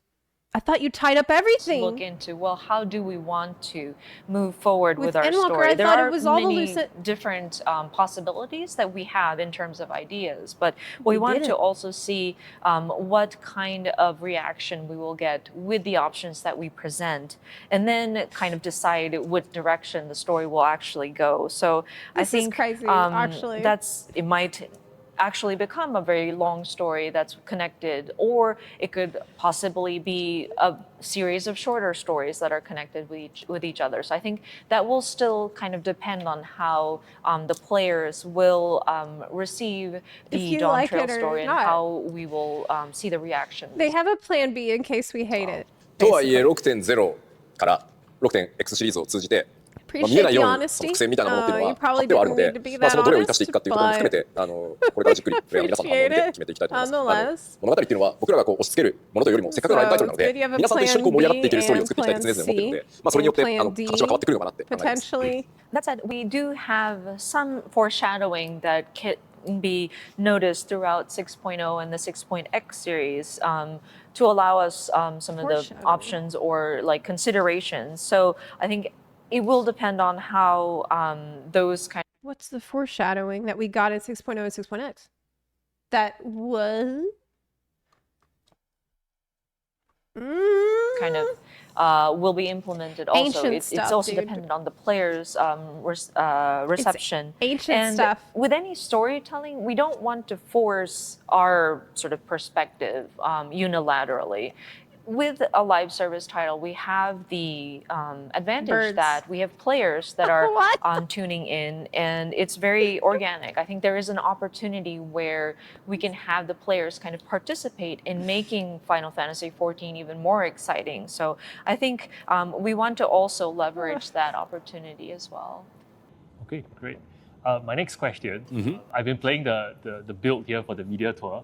The first thing I noticed is the feeling, the vibe of the game is it's very uplifting. Yes. There's a very relaxed vibe to it, maybe in the capital city from the music, the soundtrack we music. hear.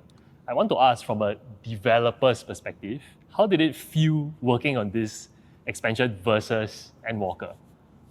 Wow, that's a cool 今回 question. のロムをプレイしてみて That's a question that's a very personal question. 感じたのが本当にそ How did it の feel? 心地いいというか、リラックスするよう To work な on で this. 前向きなその明るいよう That's な really 雰囲気、まあ、 interesting. もしかするとその BGM などに影響されてるのかもしれないんですけれども、開発者の視点から Was it その less 例えばその depressing? 行月のフィナーレなどで描いてきた物語に対して今回の黄 Or 金のレガシー even more を depressing, is the last zone Kaled? This is my question now. 作っ After てい that く other にあたっ interview I て read, まあどのような感触だったの are you か putting Kaled in the game? Is this his vacation?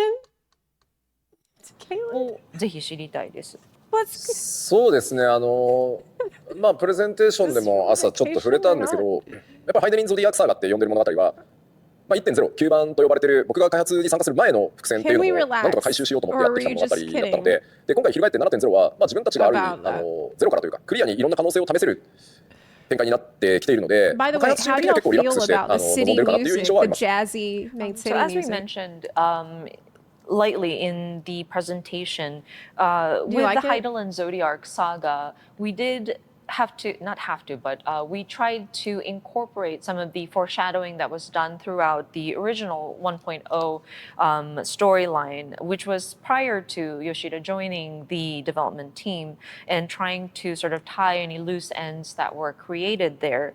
So with 7.0 and having this new start, it does feel like a new opportunity for the development team to try something from zero or something that is from a clear slate, so to speak. And so I do feel like the developers do feel a bit more relaxed in their creative process. まあもちろん物語のタイプと So し he て feels like エ it's ン a ドウォー fresh カーのよう start な for 重 them 々しくてま in あ their design philosophy. 世界の本当の危機に対して立ち向かっていく物語が好きとか、まあ、シャドーブリンガーズのように、まあ、世界が間もなく That's nice. 光に飲み込まれようとしているっていうところに一つ一つこうエ Yeah, リア I を攻略してこう like 闇 the を取り戻していくような、 jazz まあ track as 王道 well の for the RPG 体験 main が好きという city. 方ももちろんいらっしゃると思うんですけど It felt like まあ party 今回 time to me when I was 思 in っ the た以上 city. に今現 And I 実 heard の it. 世界情 I'm 勢 like, が all right, 本当に we're 戦 here to 争 have も多 fun. くなっていて結構混沌とした時代になっているので Wait a minute, I just had a だから realization. こそ It's テーマとしては because 今回明るくでも it's 100% some Ashian stuff. It's 100% going to be some ancient stuff going on. Yes, it is. Because that's the only other time we're hearing jazz in the game. Like the only other times that we've heard the jazz music in dungeons and this kind of places has been very, very much connected with the Ashians. But Hildebrand has oh crap, you're right. Shit, you're right, actually. Is Hildy actually an ancient? Could be. I mean, it would explain a lot. This is actually unconfirmed. お話一つ一つを見ていったときに本当に相互理解っていうのを重要なキーワードとして作ってきたので、まあ、そこら辺がそのプレイヤーの皆さんにどう感じてもらえるのかなっていうのはちょっと楽しみではあります。Of course, with Endwalker dealing with a very heavy subject matter, or there may be some players that actually like that sort of narrative where you are faced with a very heavy sort of fate that you have to face the with big Shadowbringers, existential with threat. the flood of light approaching and threatening to destroy these different areas. You go in and bring back the nighttime. And some people might prefer that sort of more I love traditional the big RPG. existential threats. But looking at the outside world and just how we see more war and more chaos in our real world, I think it is nice to see like a not a change, but like with our theme being a bit more uplifting and a little bit more bright. If you look at the narrative, once you get to dive into the actual storyline, you will see that it's a lot about understanding each other, coming to a mutual understanding of different values and cultures. It's about and love. So we really Instead of hate. paid close attention to utilizing that as a very key theme in our storytelling. Great. I love that Yoshida-san mentioned 1.0 because my next question is relevant to that. Yoshida-san took over this game from 1.0. It's been a decade and 10 years, a great 10 years. Is there anything that is different in your vision when you took over as the producer at 1.0? 10 years later, is there any difference from that vision when you first had and you first took over? Any big differences? Another very interesting question. How have you changed as a developer since 10 years ago? Like, what's your vision now compared to when you started? Wow, really cool question. Also, Freki, thank you for the 32-month resub. Nano Fate, thank you for subbing as well. I appreciate y'all. We are moving forward on our Mock Station giveaway. You can see in the top right-hand corner of the screen. And whenever that thing fills up, I'm going to let you, we'll do a giveaway, and you can pick a costume set from Mock Station I'll give to you. 1.0 に触れていただいたのはすごいありがたく思っていて、というのも1.0 に関わってくる部分だと思うんですね、その次の質問が。で、You said, I don't want external real-world events to get in the way of storytelling personally. Yeah, I think that's fair. I think that's a fair criticism where you don't want them to be like, oh, the world is too sad and messed up right now, so we're afraid of going too hard on like a super dark story. I think actually with Endwalker, and I know about this very, very much and very personally, Endwalker might have been an extremely dark story about an existential threat, and a story that I experienced at the same time that I had to flee my home in Ukraine because of the war. This all happened at the same time. For me, Endwalker actually helped me through that a lot. I wouldn't say that it was like, it sucked to do 6.0 at the time. In fact, it was amazing. And I was extremely grateful for it because the message of Endwalker was about holding on to hope and forging ahead and surviving and remembering that there is that next day. You can take that next step no matter what.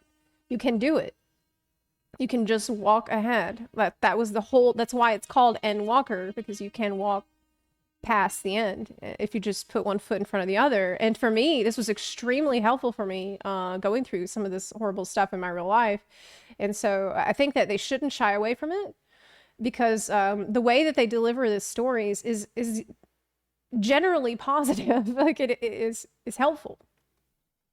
Yeah, it doesn't, it's like, sometimes you can approach the dark subject matter in a positive way. And I actually think 6.0 did a very good job of that. もともと10年前に 1.0 を、一回壊して立て直すという形で吉田さんがチームに参加した時のビジョンと、10年経った今、その Yes, so there's construction going on here. So you might be hearing occasionally some sawing and things happening. I'm trying to turn it down, but yeah, that's yeah. ビジョンが、You also had to leave Ukraine, and FF14 really helped you. Man, I'm so sorry. I really would like to go back. どう変化していったのか、もし変化したのであれば、そういったところがもしあればお伺いしたいです。そうですね。まあ当時は I'll be honest. I think I had the worst time when I just wasn't enjoying the story as much. There was a period in Endwalker where I didn't enjoy the patch stories as much, and that was the most depressing thing for me. Actually, that was much more depressing than 6.0. Was when I just felt kind of disconnected from everything that was going on, and that was really sad for me. 当然その非常に困難な状況で実際自分で遊んだ時もゲームの出来っていうのはお世辞にもよくはなかったのでプレイヤーの皆さんのフィードバックは拝見しつつも少なくとも自分たちが、まあ、今までたくさんの MMO を遊んできた自分たちがプレイしてもちゃんと面白い MMO をしかもシステム的にもちゃんとそれが揃ってるものを作ろうっていうある種こう自分たち主導で Erenville as a main character. So it literally doesn't even matter what happens in this story. I'm gonna say it's good because Erenville's in it. So 14を作ってきたっていうのが当時だったと思います。I'm gonna be very easy to please in this expansion. For sure. At the time, of course, Final Fantasy XIV was in a very poor state, in a difficult situation. And when Yoshida tried playing a version of that, it was, by no means a well-made game, unfortunately. So while we did pay attention to player feedback, at the same time, the team also tried to look at, okay, so what makes an MMORPG interesting to me as a player of MMORPGs? What kind of features are needed to make a substantial MMORPG? で、まあこのレムリボンリリースして、まあ大体、What do you まあ本当にストームブラッドのあたりからはプレイヤーの皆さんとより一緒にこう14を作っていく成長させていくっていうフェーズに入ったと思っていて、で今改めてそのプレイヤーの皆さんと一緒に作っていくっていうのはこれまでとも変わらないんだけど、そのなんていうんだろう、14のイメージをよりさらにこうなんつったらいいんだろうな、プレイヤーの皆さんの想像を超えるような展開だったりコンテンツだったりっていうのをまた改めて僕らがこう提示していくっていうターンに、まあ、もちろんプレイヤーの皆さんと一緒に作っていくっていうのはベースコンセプトなので変わらないんですけど、よりそこをもうちょっと強く出していった方がいいかなって思ってるのが今ですかね。But that said, once we did relaunch as A Realm Reborn, and leading up into Stormblood, we started to get into a phase that's more about collaborating with our players, like working together to build Final Fantasy XIV together. And so, of course, that thinking has not changed. But I think moving forward, the vision has kind of shifted towards how do we make Final Fantasy XIV and the image that the players have to be something even more greater, something that goes beyond players' imagination. And how can we as the developers present content that will allow for players to get excited about it? That's so interesting. The base hasn't changed. We still want to work with the players to bring content, but I think it's also now we're looking at the developers to bring their ideas as well. It's a great response. So he said, back with 1.0, we asked ourselves, what do players want? What do players need? And it's been a collaborative experience this whole time. And it has definitely felt like that, especially lately, with how much it felt like we had been heard and listened to. But now Yoshi P is asking himself, we need to do more. Like, we've got to do more than just listen to what players are asking for and just listening to their complaints and just what they want and what they need. We need to add something else. Like, we need to add in our special sauce. Like, we've got to innovate and be creative and add something new that player could have never even realized that they wanted, to create something that's different, that's going to surprise everybody and feel refreshing for everybody, instead of just reactively adjusting to changes. Push ourselves and create something awesome. And I think that's this really ties into a lot of the other things Yoshi P has said in the tour about how he wants the devs to not feel afraid whenever they're making stuff. Like, don't feel afraid about what the players are going to say. Just try to be creative and like make something new. まあ例えば予定調和と He said, even warned one of the antagonists of Endwalker is bad. I don't know if it's patch content or not. If I were you, I would go into it with a open mind, empty your mind, and don't expect anything, and just take it for what it is. That's what I suggest. か同じパターンの繰り返しってどうしても飽きが来てしまう。安定はするんですけど飽きが来てしまう。でもあまりにもサプライズすぎても今度はついていけなくなるっていう危険性があるので、そのバランスって本当に難しいことではあるんですけど、まあ、当面の間はよりもう一歩踏み込んだチャレンジをしてコンテンツも含めてよりエキサイトしてもらうという方向で少し舵を切りたいなっていうのが今思ってることだったりします。Actually, yes. But yeah, we don't want to get stagnant. We don't want everything to be expected or something that is too expected. Formulaic. But because stability can sometimes mean becoming redundant, not redundant, but like we start to get tired of the same. But at the same time, we don't want to be completely surprising and throwing people off because that's also not optimal. So it is a difficult balance to strike. But I think we want to also take on that sort of next step of challenges so that we can bring exciting content for players to enjoy, including the different content that we create and we deliver to the players. And so I think that's the direction we want to go in moving forward.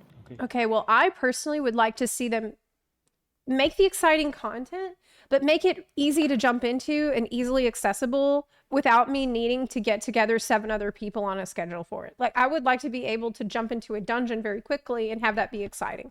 Or if they're not going to make it for the dungeon content, make it for something else that is very easy and quick to jump in and get out of. Because there is already some pretty exciting content in FF14. It's the ultimate raids. And some of the savage fights are already pretty exciting. So how are they going to apply this philosophy to content that anybody can jump into without a lot of preparation and without needing to organize a whole team? Great. That's Another my question. You spent 10 years running the game, and it's a long time.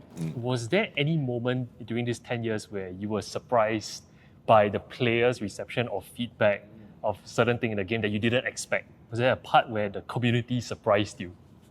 That's a こ good の question. 10年間14に携わってきただけ Did で、the 10年以上 community 14に surprise 携わってきた中で、ユーザーさんの反応でその予想外だったものがもしあれば教えていただけますか？そうですね、まあ、10年っていう、まあ、でも一番僕びっくりしたのはやっぱり Q14 を立て直してる途中で当時15人パーティーで、ギルドリーグをやってる時に、白魔同士が KR3 をめっちゃ連打してても MP が減らなかったんですよ当時。But for farming them on an ongoing basis, for tomestones over and over and over again, they really lose the charm that they have on the first couple. Like the first few times you run it for story or whatever, it's all good, but after a while, surprising things. So when Yoshida first joined the team to consider rebuilding 1.0, at the time, there was content where you would go in with a 15-person party and do a guild leave, and then the white mage would be able to cast Cure 3 a lot. They can spam it and then still not run out of MP. で、僕からすると、その当時最強のヒール魔法をずっと連打してもその MP が減らないっていうのはゲームメカニクス的に破綻してるっていうふうに考えたんですね。だって最強のその魔法だけずっとしてても MP が減らないんだったらそれより弱いヒール魔法を使う必要がないし、やっぱり強力な魔法っていうのは MP をそれだけたくさん消費してでそればっかりやってると MP がゼロになってしまうからうまく他の魔法とコンビネーションを組んで遊ぶっていうのが、僕のある意味常識だったのでそうなるように MP を自分で考えてその使い分けるっていうバランス調整を入れたんですね。And so from Yoshida's perspective, of course, it's very weird to have White Mage cast one of the strongest heal spells, spam it, and still not run out of mana.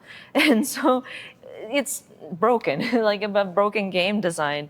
So he thought, well, okay, so we don't want to make it so that players can spam the strongest healing magic, because what's the point of having other heal magics and still not run out of, or like you won't, if you don't run out of mana or MP, what's the point of having the weaker spells? And you have to decide what your combination is, and you have to manage resources. That's your typical way of thinking in terms of game design. And so he thought about, well, okay, so I need to make an adjustment here so that it makes more sense as a game design.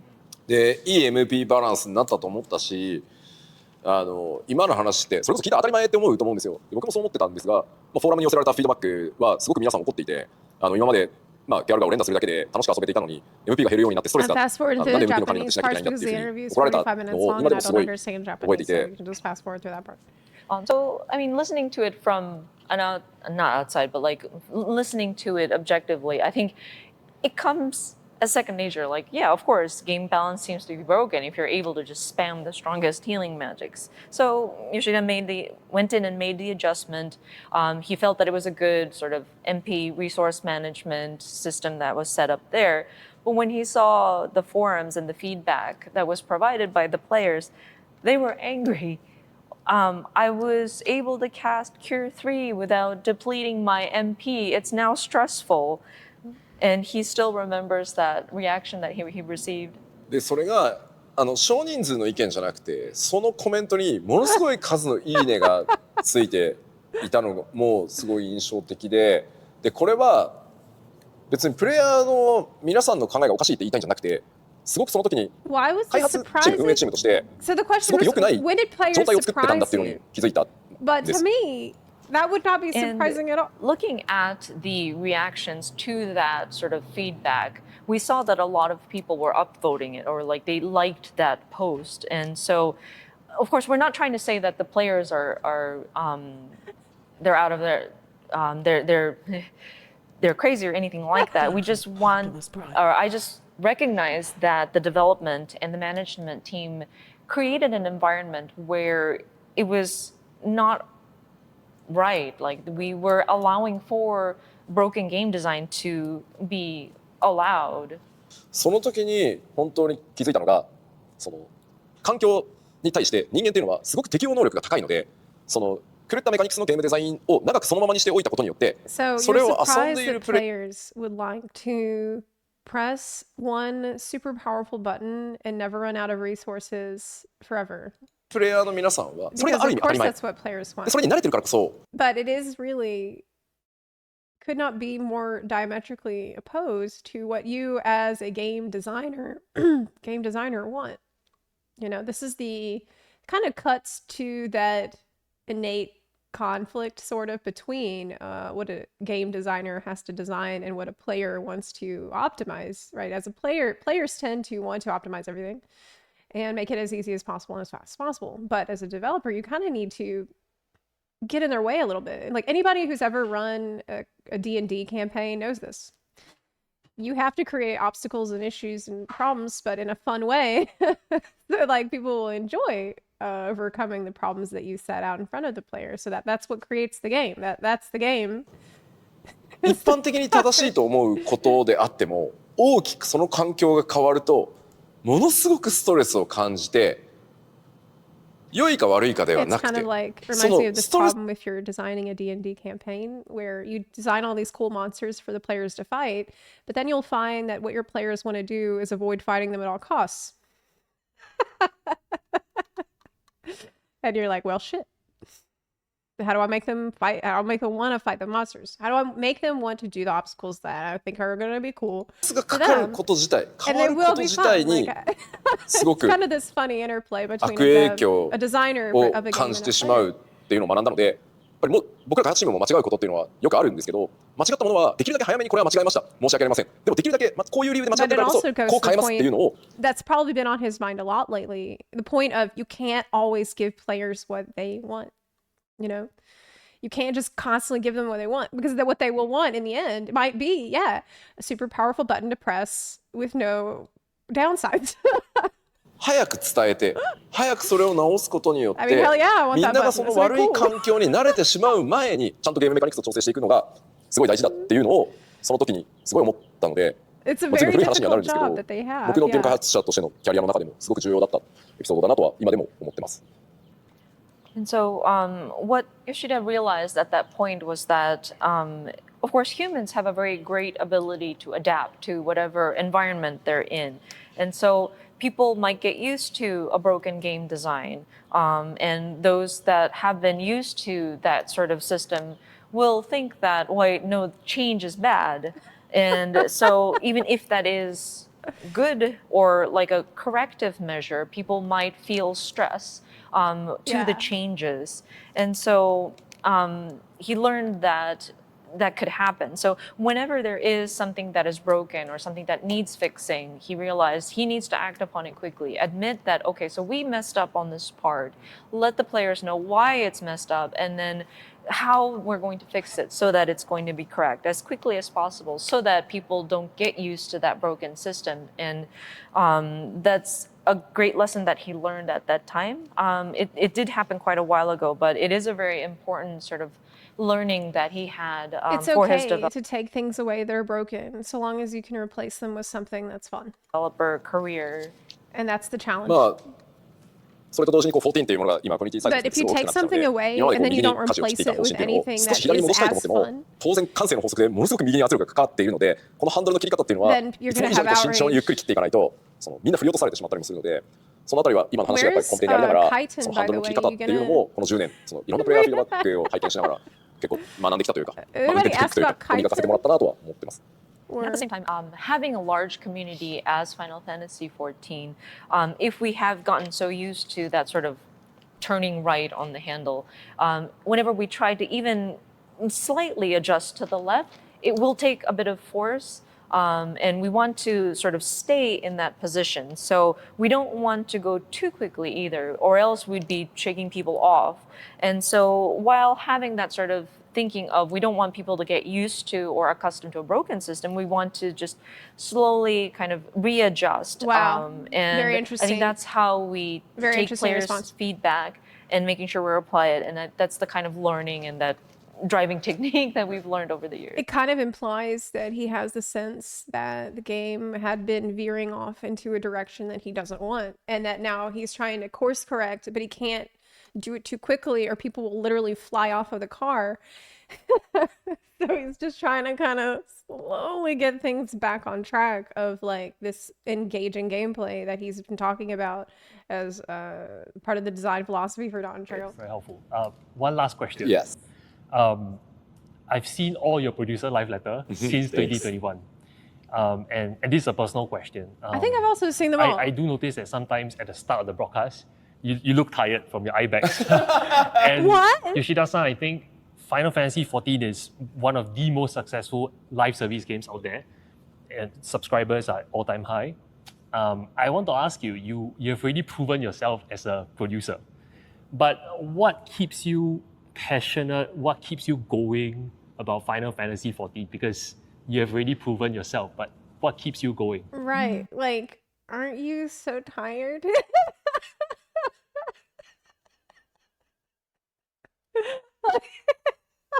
That's so actually a hilarious question. Are you burnt out? Like, how do you stay not burnt out when you have to do this all day every day and you don't sleep for years?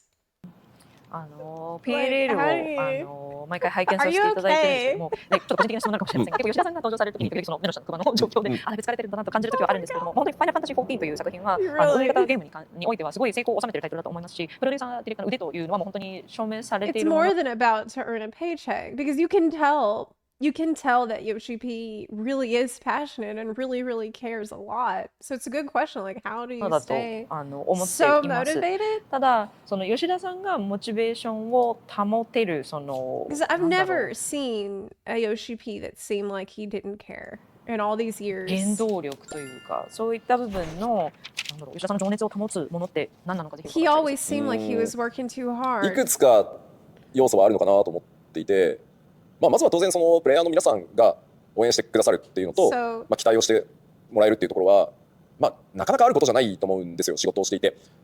次どんなそのパッチが来るのかなとか、どんな拡張になるのかなとか、だから吉田頑張れって言ってもらえるっていうのは、まず単純にとても幸せなことだと思うので、それは一つまず大きな理由かなとは思います。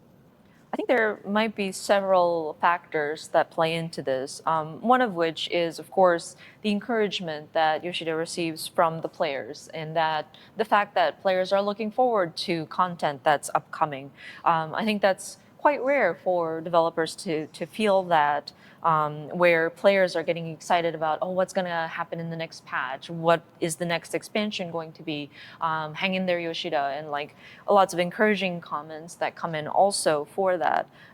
So that's definitely very, very encouraging. That's one of the big reasons. You? The players are looking forward to it, so that's why he's looking forward to it. で、あと、ファイナルファンタジー14というこのゲーム全体で、まだまだやりたいこと、やれることがたくさんあるなと思っていて、もっと実現したいこと、言ったらキリがないんで、あんまり言わないこと、言うとそれいつ入るんだよって言われちゃうから、あれですけど、まだまだチャレンジしたいことが作りたいシステムっていうのがあるので、そこもモチベーションの一つですかね。Another factor is there's just still a lot of things that Yoshida wants to do, have not had a chance to do yet with Final Fantasy XIV. Just so many things that it's endless if he starts to list them up. And even if he does say it out loud, it's going to be, okay, this element when. So there still are a lot of things, systems that he wants to implement into the game. Man, that's so great. He just thinks about all the things he wants to add and how cool it's going to be for us. 結構吉田もいい加減その下を育てて全部渡して。なんか新しいことやれよとか、言ってくださる方も、プレイヤーの中にもいらっしゃるし、会社の中でも新しいことやらないのっていう人ももちろんいるんですけど、それ自体も期待してもらえてるってことだと思うんで、幸せなことだと思うんですけど。And of course, recently, there are more and more comments about how, Yoshida should try to grow a successor so that he's able to move on to other projects. Grow a successor. Do something new. These are comments that come from external or even internally from the same people in the company. But can we clone Yoshi-P? I think that shows just how much people are looking forward to what Yoshida can and will do. ただ、日本ってオンラインゲームを作るのがあんまり得意な国じゃない。で、その中で。特に 1.0 っていうすごく大変な状況の中からプロデューサーとディレクターを一人でやってきてで本当にいい仲間にも恵まれてこれだけ世界的に大きなゲームに成長させられて世界中の仲間たちと一緒に作ってるじゃないですか。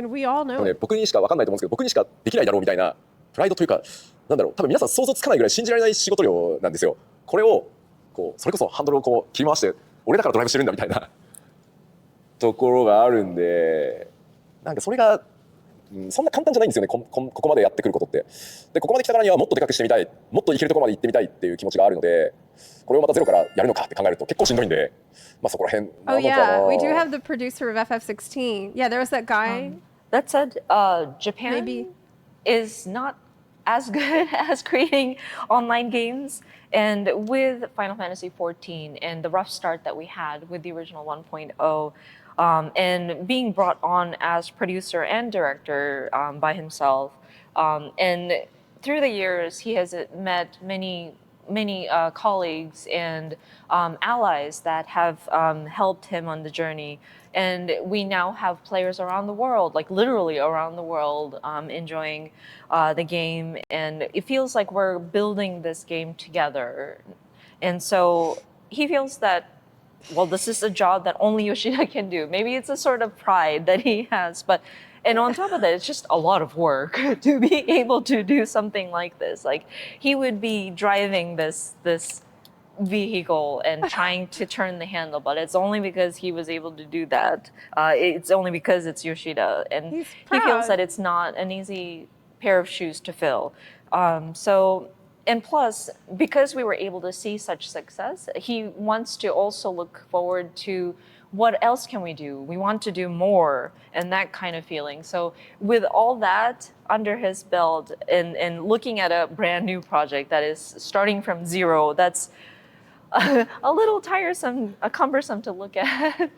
でも分かんないそんな僕だからこそあんまり他の人がやらないことをやる可能性もあって次のファンフェスでは全てをゼロから作り直したファイナルファンタジーの MMO を作ったから全員次の拡張でここに移住してねって言い出す可能性も This is his baby. ゼロじゃないからね。 Really? But FF14 that is said, his also Yoshida is the type of person who does something that other people would probably not do. So I don't know, maybe one fan fest, he would come up and announce, okay, I have created an MMORPG that destroys everything that was all the foundation of Final Fantasy. So I want you all to now move over to this.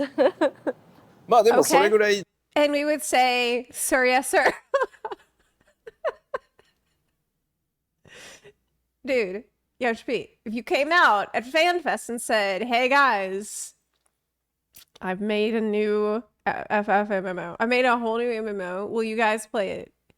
You can bet your ass that every single one of us is going to play that MMO. Are you kidding me? As long as you put bunny girls in it and cat girls and cat boys and everything, we'll play it. 自由に今もやってるので、あんまりなんだろう、14を続けてるっていうよりは Don't threaten みんなと me 一緒 with a に good time. さらに大きく面白いゲームを作りたい。それをまだ I'd love to 14 see what で Yoshi 延 P 長 could make まあ from 続けていくことでそれが達成できるんじ without ゃないか having to worry about the technical なっ debt て and 思ってるとこ spaghetti ろがあ code, る like っていう something 感じですか。 that he could totally supervise from the start would be so good.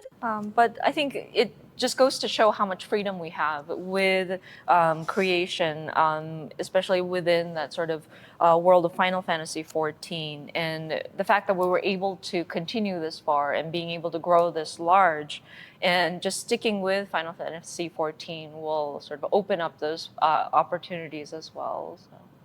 最後に1個だけ確かに僕 That's vague, isn't it? Sticking with FF14 will open up those opportunities as well. What do you mean? What do you mean by that? ライブレター出ると熊の心配を結構されるんですよみんなに。 One thing that we do want to mention, yes, every time Yoshida makes an appearance on a live letter, people do mention about the bags under his eyes. でもね、 Yeah, that's so rude, man. ゲームのマスターアップが Every 近 time. いゲームのデ Every ィレ time クタ people ー are と like, か oh, Yoshi P looks あ so まあ映画監督もきっとそうだと思うけ tired. ど It's like, oh shit, maybe it's because he's みんな tired. Have 熊 you 出 thought てるよ about that? 俺がたまたまライブストリームやってるだけで The start of everyone. That said, if you take a look at any game developer who's right before like completing their master build, or even like a movie director, I'm sure they'll be very tired. They will have bags under their eyes. It just so happens that Yoshida has to appear on a live stream. しかもねそれはなんだろう間に合わないから寝ないでその徹夜をしてやってるんじゃなくて Oh my 残り時間 god. の中で少しでもゲームを良くしたい少しでもプレイヤーにそのいいゲーム体験 One を届 day we should do a live. One day we should have actually for the next live letter, which is this week. It's on Friday. Everybody should just tell Yoshi P how good he looks. Okay, just like help him out. Like, けたい don't be like, hey, Yoshi P, what's going on? Everybody compliment him this time.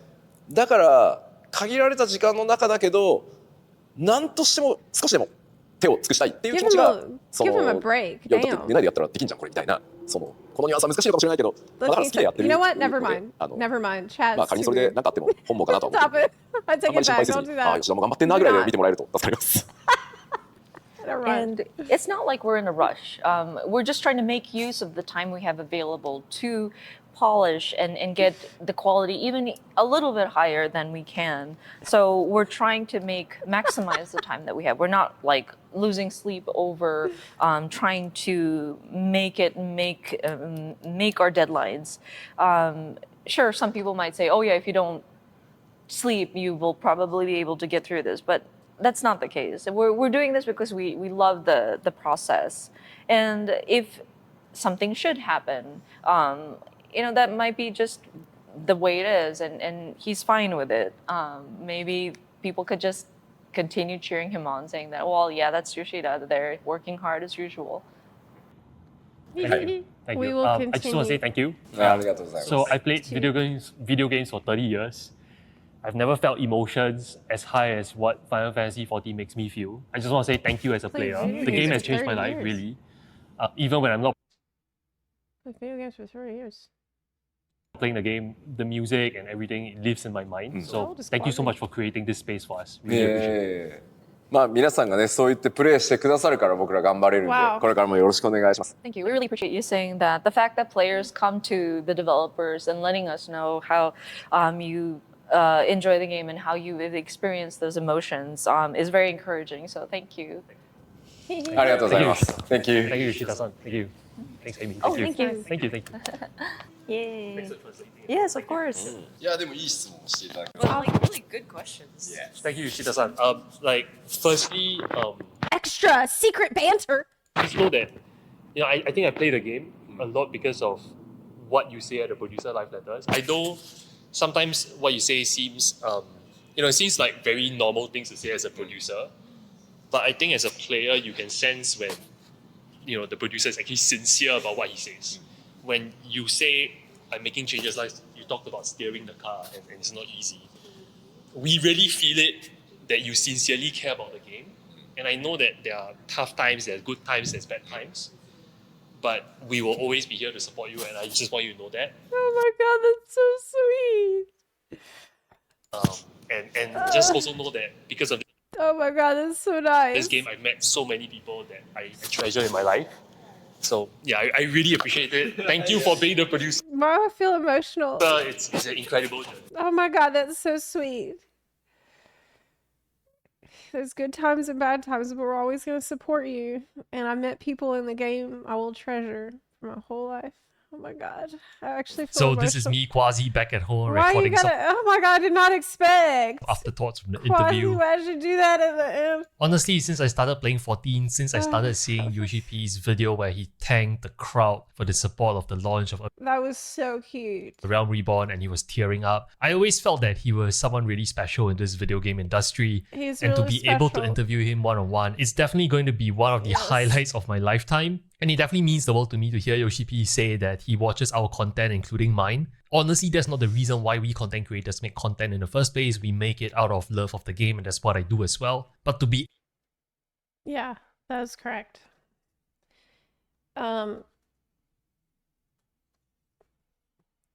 We're out here making the content because we care too.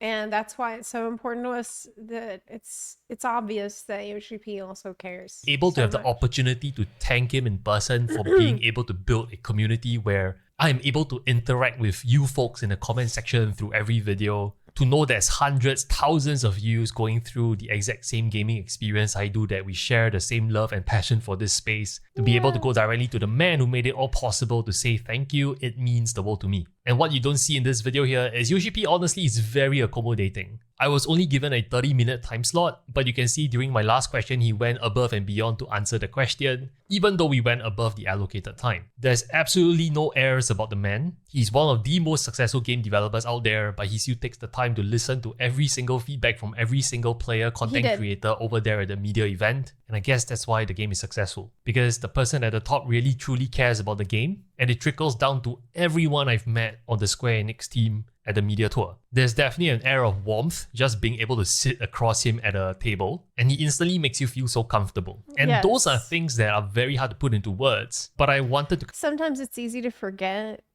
that he's a director, producer of the game. Because he was so personable there, and he was there walking around the computers, like when we did the meet and greet, and I've said this lots of times because it's worth repeating. I watched him like look around, standing and waiting to see if there's anybody else who had a question. Tons of people went up to him and asked him long questions and talked to him for so long. And he stood there and he waited until everybody had asked their questions and pretty much dispersed. And I saw him look around and he looked at Amy and they nodded like, okay, nobody else has any question? Okay. And then they left.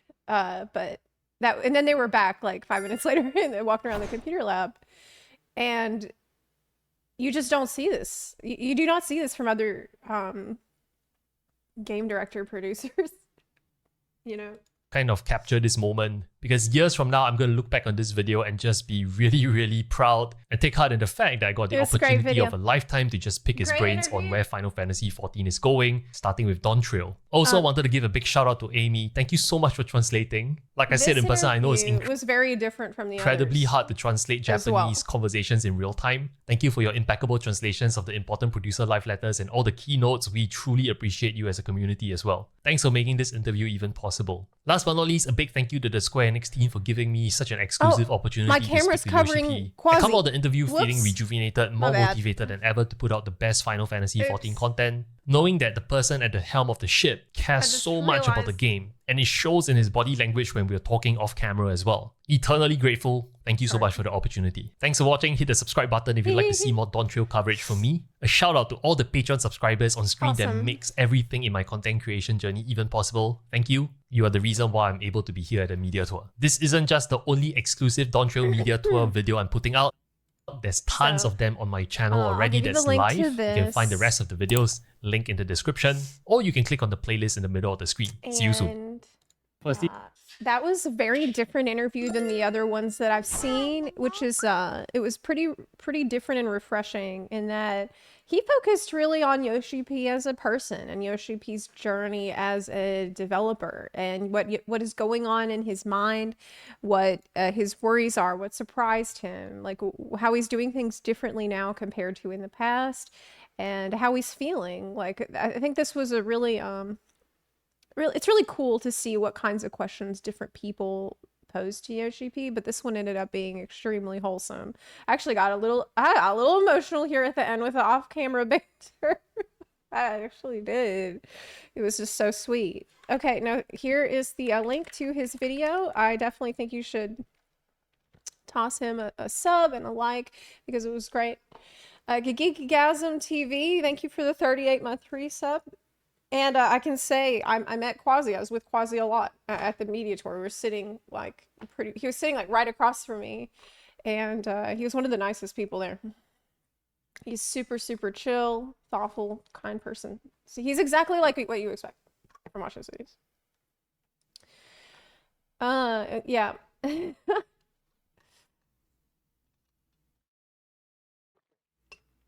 Really nice. Awesome interview. Jesse's interview with Ben Starr. I did see that one. What did Zeems think about your gift? I don't know. I actually haven't asked. I gave it to him right at the very end of the tour. And so I don't know if he's tried the praline yet or if the socks fit. But I hope he liked it. Yeah, I hope you liked it. I haven't asked. I haven't followed up on that. I know we've both been extremely busy with the tour stuff. Everybody has. Lauren Taker, thank you for the 9-month resub. I do appreciate it. Frankie 42, thank you for the 32 months. I think I did, but thank you again for that. Okay, so next up here, we will have to continue with our media tour blitz tomorrow. I still have some time today, but we're gonna have to pick up with it over the course of the week because there's so much. There's just actually so much content to catch up on, and we do also have that live letter on Friday. Keep in mind.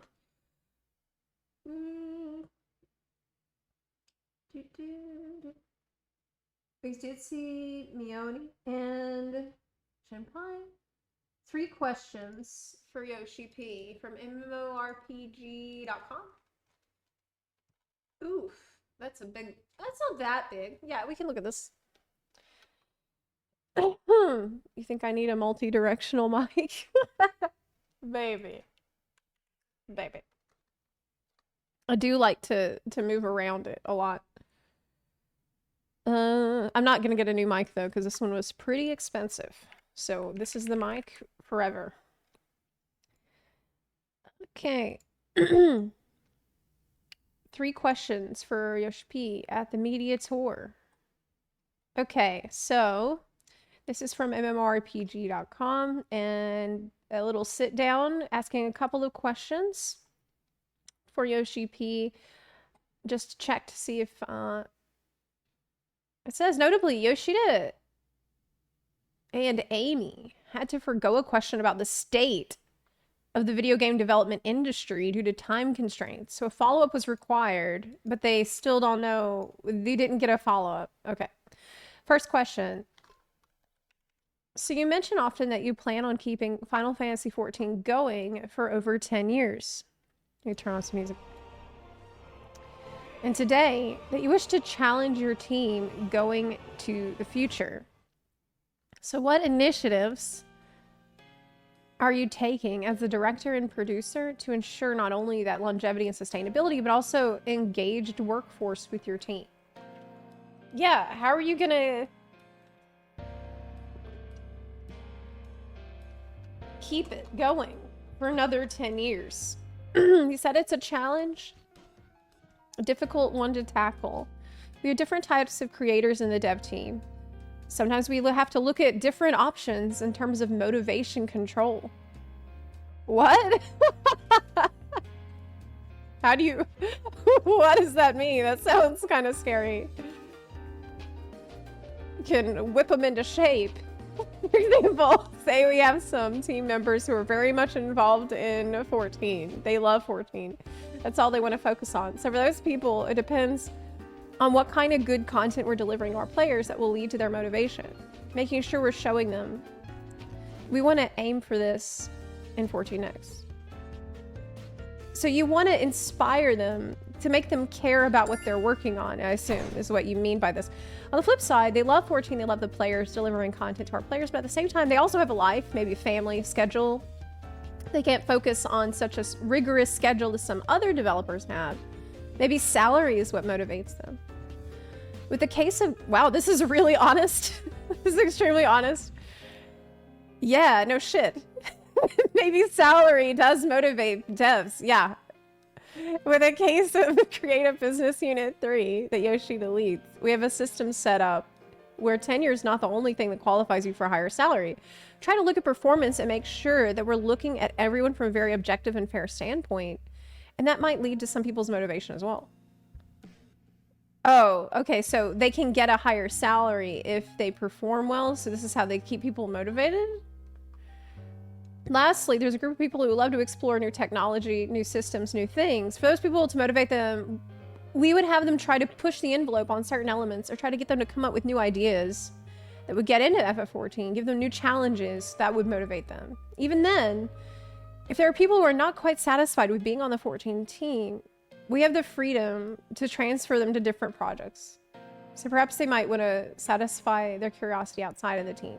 And if they want to come back, that's good. So like basically, if he feels like a dev doesn't care and they're just not into it, well, they can go work on another project. And then if they want to come back, they can come back. I think that's good. That's really good.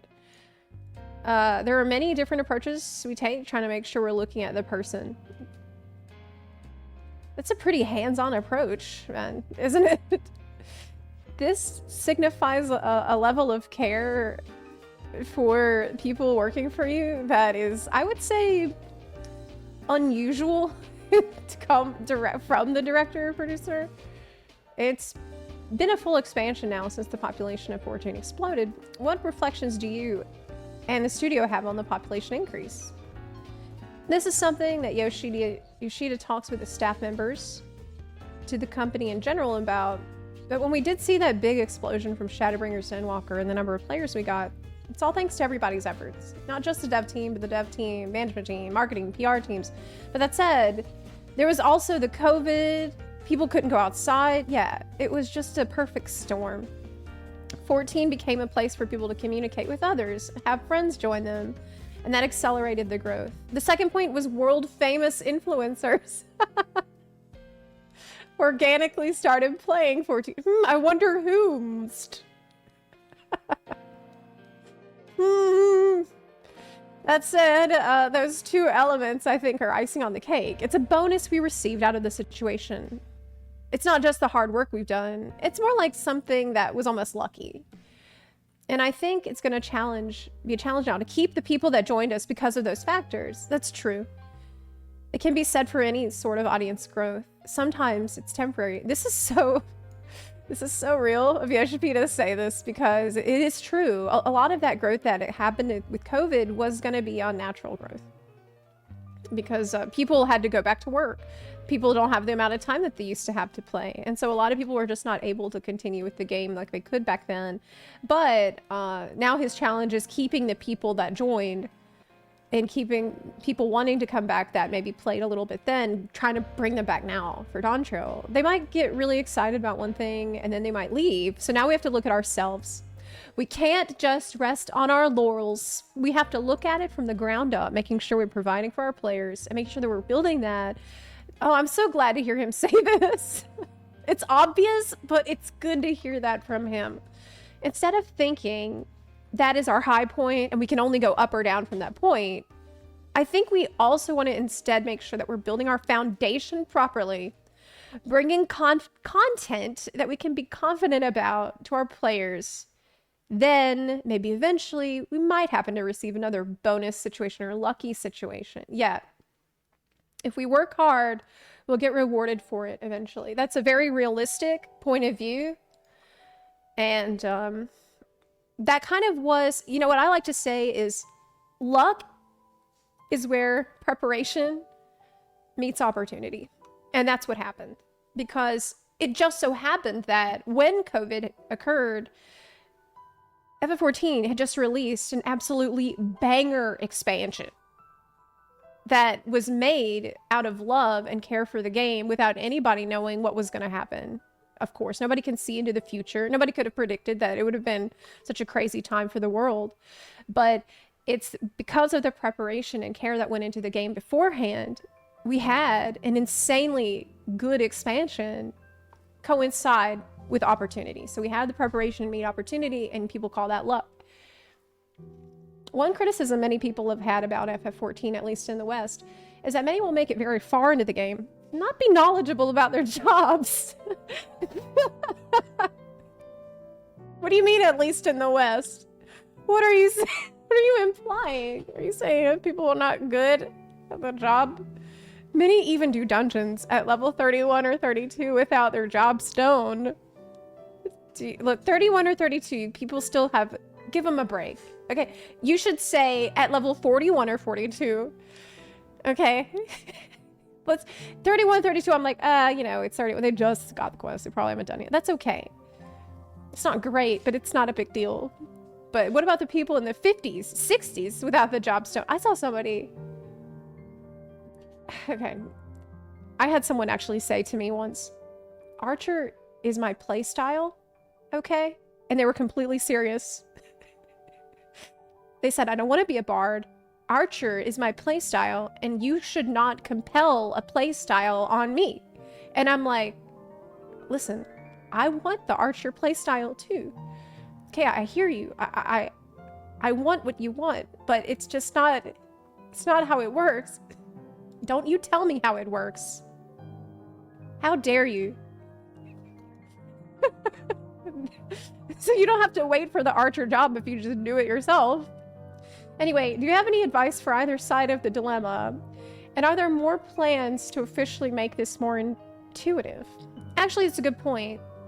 We looked at that for 7.0. We tried to make it a little more clear that you do need to equip your soul stone in order to switch over to your job.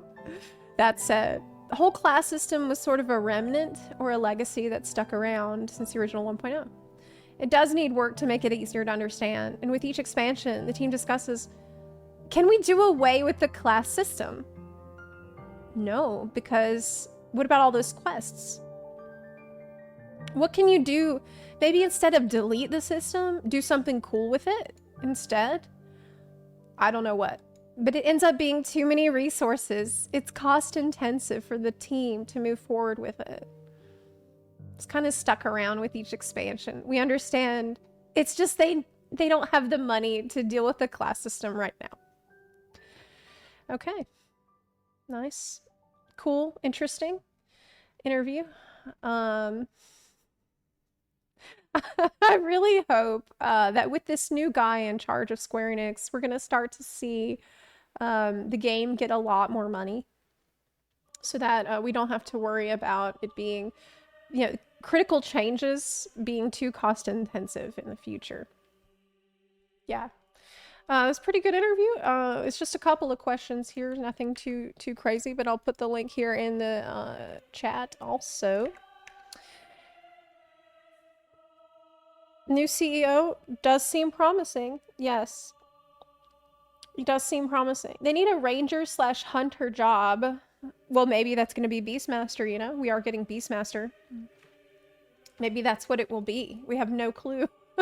We have heard almost nothing about it. And I don't know if anybody has asked about it, but I haven't gone through all the interviews yet. And this is something that we're going to be slowly working on over the course of the week. Yeah.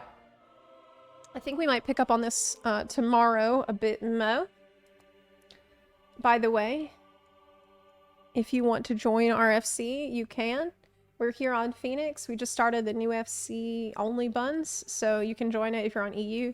And if you're on NA, we also have an FC on Excalibur, that is on the Primal Data Center. So I am actively working on both of these characters.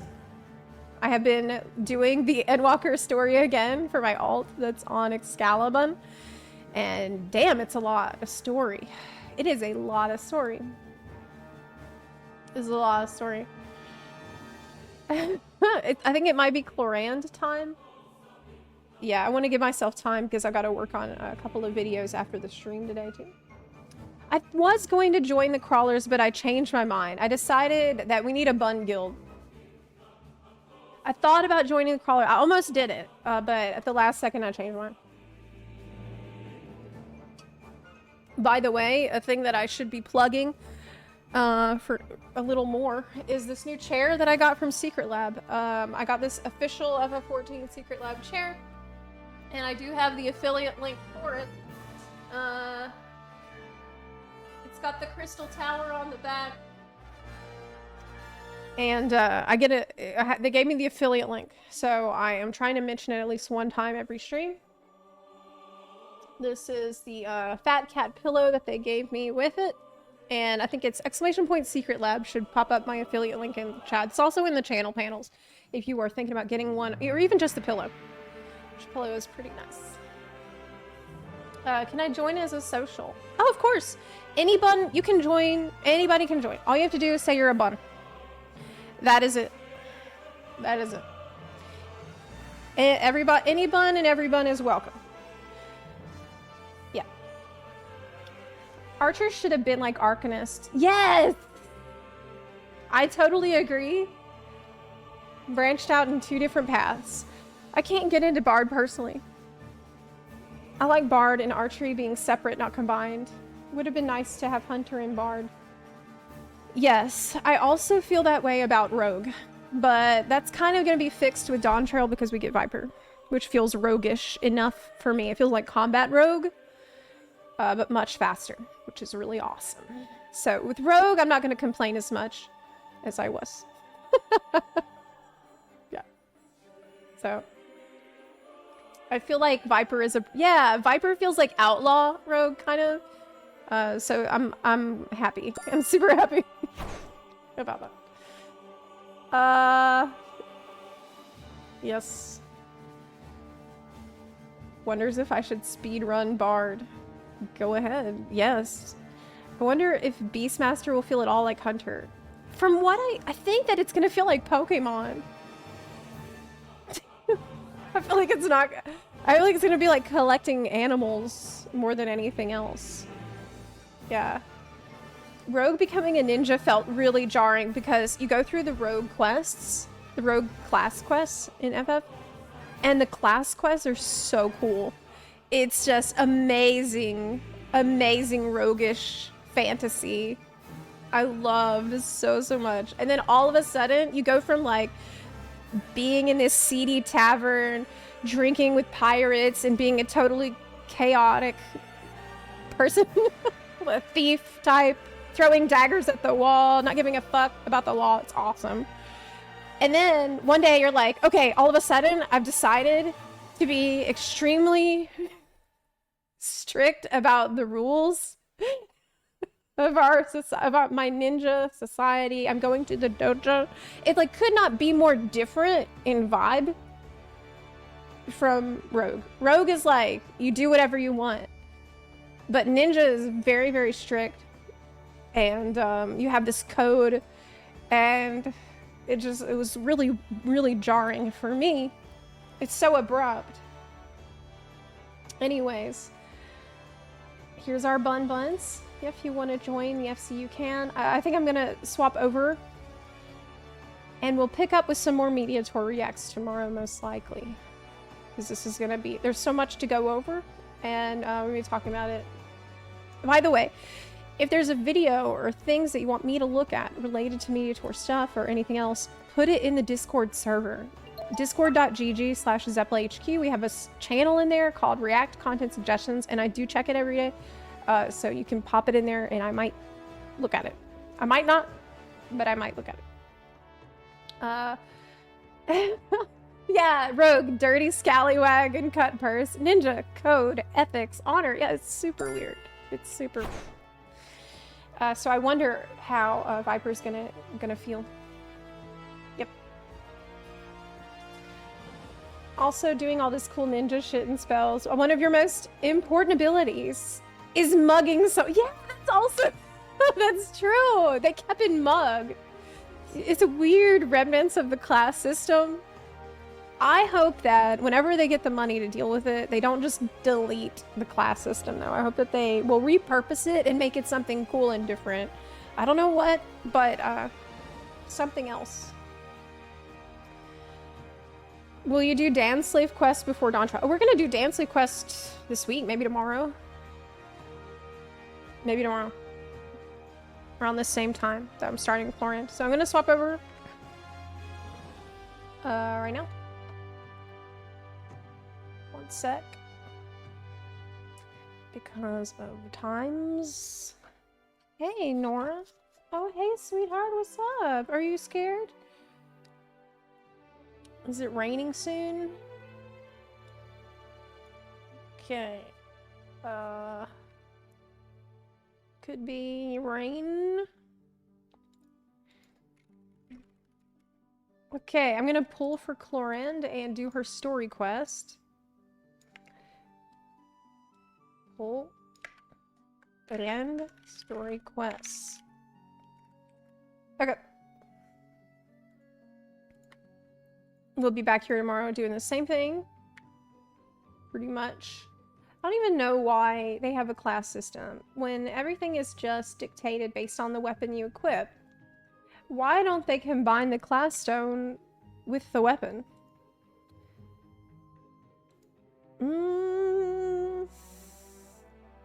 That's true.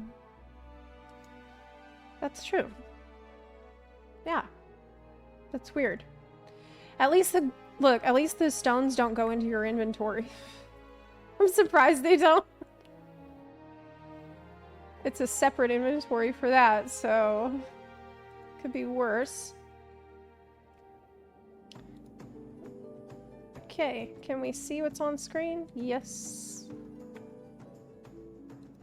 Okie dokie.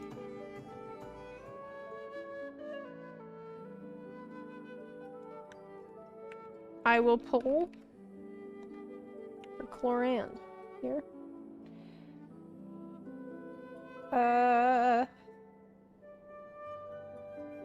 Yeah, I will do that. I've heard very good things about the story quest. I've had several people tell me that it's absolute cinema and that people think it's going to be one of my faves. So I'll be the judge of that.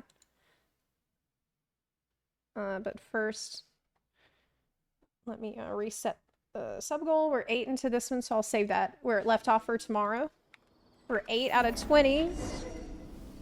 And I'll start a new one for Welkin, since we're doing Genshin right now. Welkin giveaway. Alright. Good. Zero Iris, thank you for the 16-month resub. I appreciate that a lot. Okay. What am I doing at the top of a mountain? Oh, okay. Never mind. I went down. That's good. That's nice. If you're not sure what to do next, just the how tip. about I take you on a walk? Just the tip of it. Okay, so pulling. I will get some drink really quick. We're doing this right now. but I'll be, I'm gonna get up really, really fast. Might grab some soup, actually, because I haven't eaten much. Where's our game? Intro fighters. I'll put this up just for like 5 minutes. That I'm doing this. Start. Okay. Did I get the primos in the mail? Why? Okay. Did I get the primos in the mail? Let me check.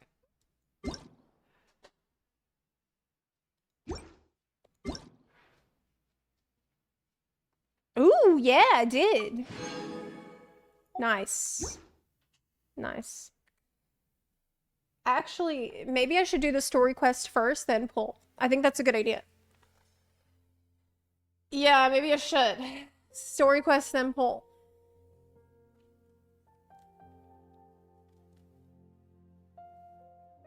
Okay. Build hype, so that way I will want her to come home even more.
Bunnerkey in the chat again, just because I get up for literally 2 seconds.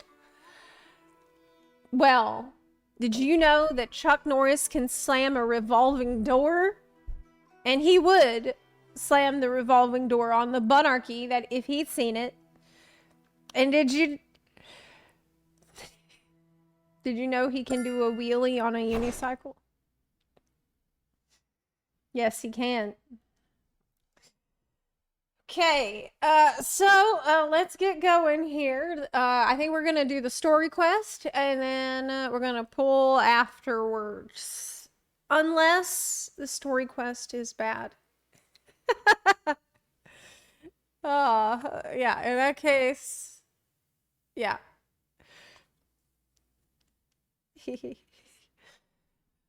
Okay, we good. Let's end the fighting. No more fighting. Stop it. Okay.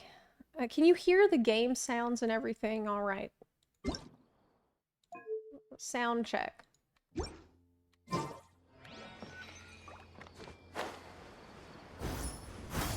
Is that okay? We're gonna do story quest for Clorinde today. Archon quest probably tomorrow. I doubt I'm gonna have time for both today. So probably do that tomorrow.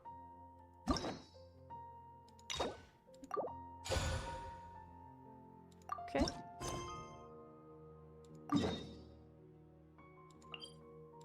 Let's go. Both are kind of long. Yeah, that's why I don't think I can do both in one day. Okay, do we have music? Okay, it's off. Let's go. Huh? Do you also see Navia and Clorinde over there? They look Focus like they mode. might have run into some kind of trouble. Wait, what? Let's go check out what's going on. Isn't that automatic? Wait.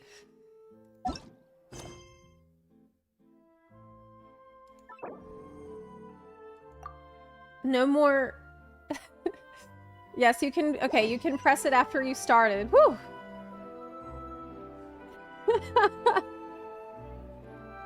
That was a little scary. Okay, there was one other thing I need to do here.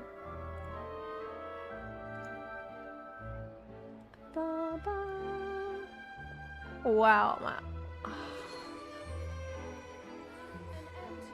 okay. This over there. Shit. Does anyone know how to disable this really annoying thing that Windows does? Where sometimes you're trying to move a window and then it makes all the other windows tiny, like in a tile layout. Like, I don't want that. I just want to move the window where I want to put it. And I don't need, Okay, anyway, let's go. Exactly. None of them believe me. I do not want to get weaseled today. We're not getting weaseled today. Still no dice? Not at all. And I've asked pretty much everyone in the court of Fontaine already. Dice. Lynette's ears drooped as soon as she heard that we'd have to be out and about for days on end. And Fremine, he hid himself under his helmet as soon as he realized there'd be people around that he didn't know.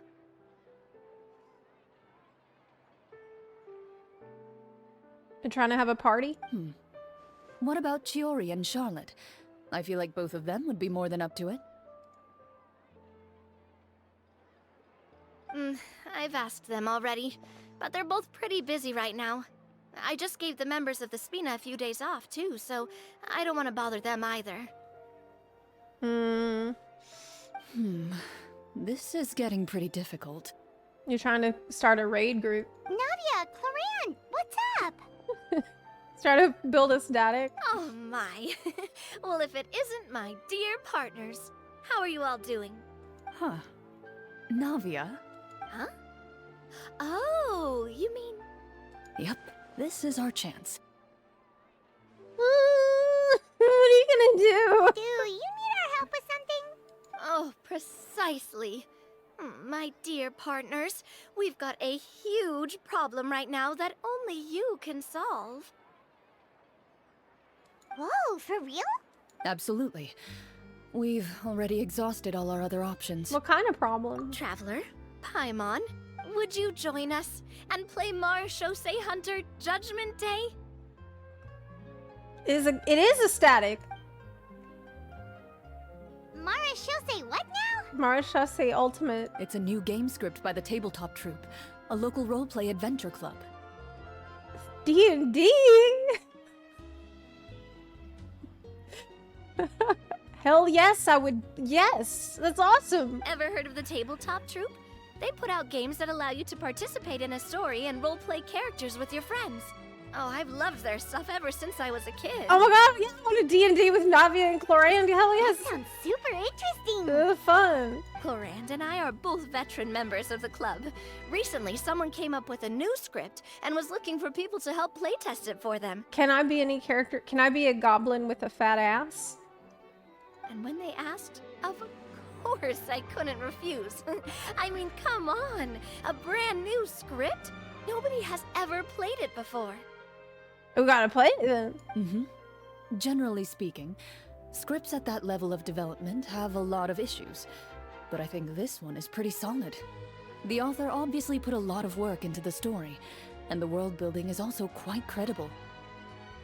Oh, we should get Nuvolette to DM. Whoa, whoa, whoa.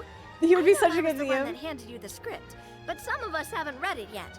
No spoilers, please. It's like when your character dies, it just starts raining. And you're like, okay, well, what's the damage? Did we make it? And it starts raining outside. And you're like, oh shit. Anyway, the script calls for a team of 4. Ah, yes. We're missing one final player right now. That is a big problem. Wait. Team of 4, but there's 4. There's 4 of us, right? Paimon? So, you're saying you'll help us out? I knew I could count on you, partner. Paimon and the Traveler are kind of a package deal. Is that okay? Can 2 people play as 1? I guess. That's not a problem. I'll adjust the pace based on the actual number of players and ensure that everyone has a good time. Clorinda's DM. Nice. Well, Traveler, Dude, she's gonna be brutal okay. DM. Paimon So, will follow your lead. I'm a little scared. She's the type that she's not gonna fudge the numbers to help you out, man. We're gonna die. Better not make a character you like too much. Well, that solves our problem. You have our thanks. She'd be terrifying. I guess we'll find out. I'll go grab the script manager from the club right away. The script manager? Didn't you just say that you gave Clorinde the script? The club introduced a completely new kind of gameplay for the script. In this iteration, the Game Master's version of the script is incomplete. The script manager provides the next part of the script only after players have completed the current list of objectives. Well, yeah, because you don't know what players are gonna do, so... On top of that, in order to increase player immersion, the club has created some of the story's sets and scenes in real life. We'll only know where we should go once the script manager reveals the starting location. Ooh. The scenes and... Okay. Wow, Yeah, you're right. this is a big Whoever deal. wrote this script really did put in a lot of work. We're gonna LARPing and D&D together? And it's got a real healthy amount of suspense, right? I mean, even the GM doesn't know how the story will end. I look forward to experiencing it with you all. This sounds great. Why don't you go meet up with the others first? They should all be waiting at Chioria Boutique. I'll come over with the script manager as soon as I find them. Sounds good. Remember to always watch where you're going, and don't rush. So there's 2 others then. It's me, Navia, me and Paimon, Navia, and then 2 other people? You say that like I'm 6 years old or something. Let me think. What kind of character should I play this time? I'd like to see her be chaotic evil. I just hope you'll pick up some useful skills this time. Oh, and stop trying to persuade every animal you come across. Oh my god. That's what I do. That's me doing D&D. I'm like the druid trying to talk to every animal and plant. Also, it's not just the animals. You can also do speak to plants. So I will slow down this campaign so hard. I'll be like, is there grass in the vicinity? Okay, I would like to speak with the grass. Excuse me, Mr. Grass. Did the bad guy step on you? Did you like it? Was he hot? Oh, I think this isn't part of the quest. Okay. Yeah, I think this isn't it. Those aren't the people for D&D. Oh, sorry to keep you waiting. Oh, Fiorina, Lini? You're back! Huh? And you've got the Traveler and Paimon with you too! I'm glad. She sounds happy to see us. I thought she was gonna be like, you've got the Traveler and Paimon with you. What a pleasant surprise. It's okay, we're over I it. assume you'll be joining us for the game then? Linny, Farina! Paimon didn't know you were playing too! Are you also members of the tabletop troupe? Hey, you two, what's up? Hi. I'm more of a casual member, if anything. I haven't taken part in many formal club activities. Lynette, Fremine, and I play something similar at the Hotel Bouffe Tété sometimes, but I'm usually the GM. Mm-hmm. Still, I'm sure it'll be fun being a player for the first time. I'm looking forward to it. Alright. Well, I'm not a member of the club at all. Clorinde simply woke me up first thing this morning, said there was a good script worth experiencing, and asked if I wanted in. That's good. We need to get her out. If you're doing interested, stuff. I can give you a referral. That should give you a 40% discount on membership fees. Dude, how much is the membership fees? I think I'll wait to see how this experience plays out first, especially when it comes to the quality of the script. If it's sufficiently fun, then I'll join. Must be pretty expensive. If she has to say that. Do you participate in a lot of tabletop troupe activities, Clorinde? You could say that. She's actually one of the few senior game masters of the troupe. Ah, right. I knew about that even when she was still my subordinate. It's nothing. Really, just a small hobby of mine. Oh, do you mean like she was doing this when she was supposed to be working? Wow. I'm so used to seeing you be all upstanding and intimidating as the champion duelist. It's kind of hard to imagine you role-playing with a bunch of friends. Yes. That's what's so fun about this. If we have a problem with any of the rules... Oh yeah! Are you gonna fight me? Surely you jest. I would never intentionally make things difficult for my players. Oh god. She's the type who's like, it's my players who get themselves into those situations. They're just playing out according to there must be consequences for what you do. I maintain a clear boundary between my professional and personal lives. The me you see at court represents the law and order of Fontaine. I put all personal feelings to the side and grant a fair duel to all who seek to defend their honor. But in my personal life, I'm just an ordinary person. Someone who feels anger and sadness, just like everyone else. Well, you say that, but for all the time I've known you, I don't think I've ever seen you cry. I've seen you get angry, sure, but now I'm wondering whether you were actually mad or if it just looked that way from the outside.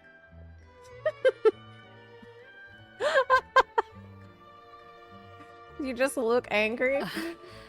I was probably in work mode during those times. Is that so? Well, in any case, I just feel like even in your personal life, you don't get emotional very often. Does seem like that. Yep. So you want to see me cry? That might be a little difficult. A show of anger, though, that might be something I could accomplish. Is she about to accomplish that right now? We should stop bothering her. No, that's not what I meant. Oh my god. She's scary. She's a little intimidating. Ah, I'm back. Here, allow me to introduce you to the script manager, Mr. Florian. He's a red mage. Oh my god. Pleasure to meet you all. Wait, are you a champion duelist too, Mr. Florian? Oh, no. This is just the costume provided by the club. I occasionally play a few of the roles in my scripts. That sounds like a lot of work. It's nothing. It's the least we can do to give the players a more immersive experience. Anyway, allow me to Okay. give you a brief introduction of the script. I'm all for this. Like, when I play, I always prefer to dress up as well. This script was adapted from the real history of the Marushose hunters. You all will play the role of hunters from a bygone era and resolve a series of events unfolding in the capital. Okay. Paimon's not super familiar with the history of the Marashose hunters. Is that a problem? Oh, no problem at all. I can give you a brief rundown. So, basically, Marushose hunters were people who dedicated themselves to hunting monsters and protecting the city by using a special swordsmanship technique passed down over generations. Their story can be traced back to the ancient Remurian dynasty, as well as the first hunter, Cassiodor. Oh, we did that quest. It was really good. Yeah, we did that. But I'll leave the finer details for you to seek out and discover later. Cassiodor quest. Mm-hmm. And I'll provide additional commentary as the story progresses.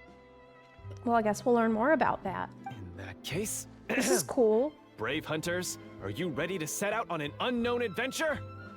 Yes. Oh, just one sentence and it's like we're in the story already. Aha, I see many a determined gaze before me.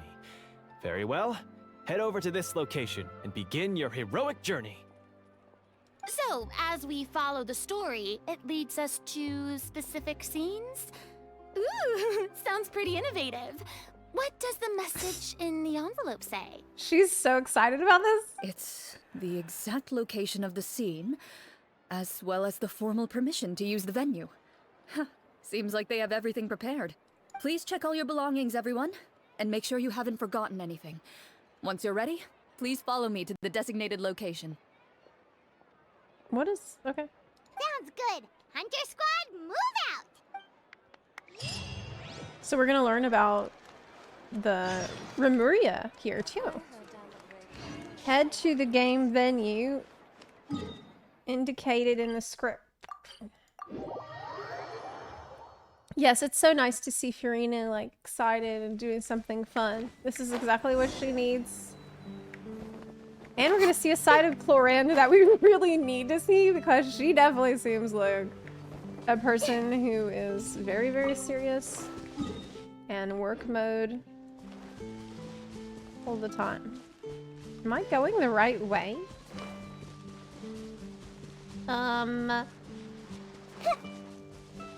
Yes. Yes, I'm going the right way. Wow.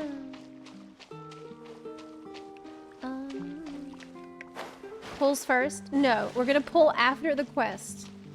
And the Archon quest I'll probably do tomorrow. Most likely tomorrow. Whoa, they really have thought of everything. Oh wow! Even the Fatometer is here and ready to go for us. Fatometer. The Fatometer. What's that? That's what I thought. It's a card that's used to determine action success or failure. We'll need to use it when we try to use certain skills. Oh, it's the dice. And what about all the dessert and tea? Is that for us as well? It better be. I mean, we brought Paimon, and that's what the message said. Oh, really? That's so nice. It feels just like a tea party with friends. Those snacks have Paimon's name written all over them. That's what I said. Paimon's gonna go I out. think you might be more of a snack hunter than a Marushose hunter, Paimon.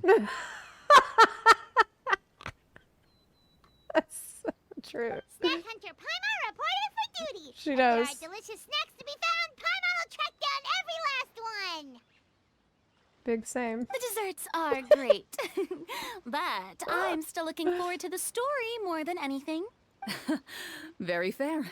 Then, let us begin. First, please pick up the blank character cards in front of you, and write down your name and profession. You can find an abbreviated version of the rules printed on the back of your character card. If you have any questions, feel free to ask me. In this story, everyone is a Marashosei hunter. To reflect this, the club has prepared a small badge for everyone. This is so cute. Oh my god. Ooh, nice. As hunters, you have proficiency in swordsmanship and fighting by default, so there's no need to allocate any additional skill points to those areas. Okay. Swordsmanship? So there's a fighting part to all of this? Paimon's not sure she can do all that on her own. Maybe Paimon can just stick with you? Why don't you share a character card then? The Traveler will be the Marashosei hunter, and you can be her little floating assistant. Kinda like in real life. Yeah, we knew that it was gonna be like that. So, Anyway. for the name, do I fill it out with the name of my character? Yep. It can be any name you like. You can use your real name too if you want. I do that whenever I get too lazy to think of a new name. Oh, so it would be like experiencing a different life, but still as yourself. That's not a bad idea. In that case, I think I'll continue to use the name Linny then. What? Okay. Next up is the skill sheet. You have a limited amount of skill I'll be points that you Zorpla. can use to learn a number of skills. The more points you invest in a particular skill, the easier it will be to pass associated checks. I'll take persuasion and investigation. Those are must-haves when it comes to missions like these. Oh, those skills sound like they'd be useful for gathering intelligence. Good idea, Navia. Just as expected of a veteran player. Oh, is she gonna be like our rogue? That would be So, cool. should we also take those skills then? Not necessarily. Since we're working together as a team, we could leave the negotiations to Navia and use our skill points to pick up other useful skills. For example, I think I'll take stealth and sleight of hand. No, he's gonna That be will the give rogue. us more options if we Okay. run into any situations we can't negotiate our way out of. Oh, interesting. I wasn't thinking about it like that. I suppose it's not so different from an acting troupe. Everyone has their own role to play. Let me see. I'll take art and performance. I'm Bard. not quite sure what use they'll be, but Okay. I'm not as knowledgeable about the other skills. And I'm not too confident I'd be able to roleplay them well. Well, that leaves us. What do you want to learn, Traveler? Ooh, does this matter? I will learn cooking because I love to cook. Gotta say, this suits you really well. Nothing Yes. boosts morale like good food. And I'm gonna learn insight because I like to be the person who's like do an insight check. Like you meet the nicest person you've ever met and they're like, hey everyone, it's so good to see you. Nice to meet the team. And then I'm like, okay, run an insight check. I don't trust him. That's super annoying. It was every single NPC. Oh, something that'll help you get a read on other people's thoughts. You never know. Sounds useful. You never know. So what do you think? Are you sure you want to learn these two skills? Yeah. Let's see. Oh, looks like you each have enough points to choose one final skill. You've all picked such classic skills. It's fine to go a little bit out of the box, you know. Why do I get the feeling she's getting ready to cause trouble? For example, this one here. Oh no, not summon! Doesn't it sound super mysterious and cool? That is trouble for the DM. Do not, girl. Oh, I saw that one just now as well. Oh, The, God. description says, this skill can be used under certain circumstances to summon characters or creatures that fit the No. script's world-building rules. This is actually horrible for a DM to manage. The script's world-building rules, huh? But how are we supposed to know what a Marashosei hunter can summon? Oh, that's not for us to worry about, my friend. Just learn the skills details that interest you. Let the and GM handle will it. take care of the rest. Oh my god. Alright, you've convinced Paimon. Let's learn 7 then. Paimon can't wait to see what kind of thing shows up. This is hilarious because you can tell this quest was written by people that actually play D&D. Well, now that everyone's more or less finished creating their characters, we can begin. Since 2 of our players are doing this for the first time, though, let me ask, would you like to play on easy mode or authentic mode? I'm scared of Clorinde, so I vote for easy mode.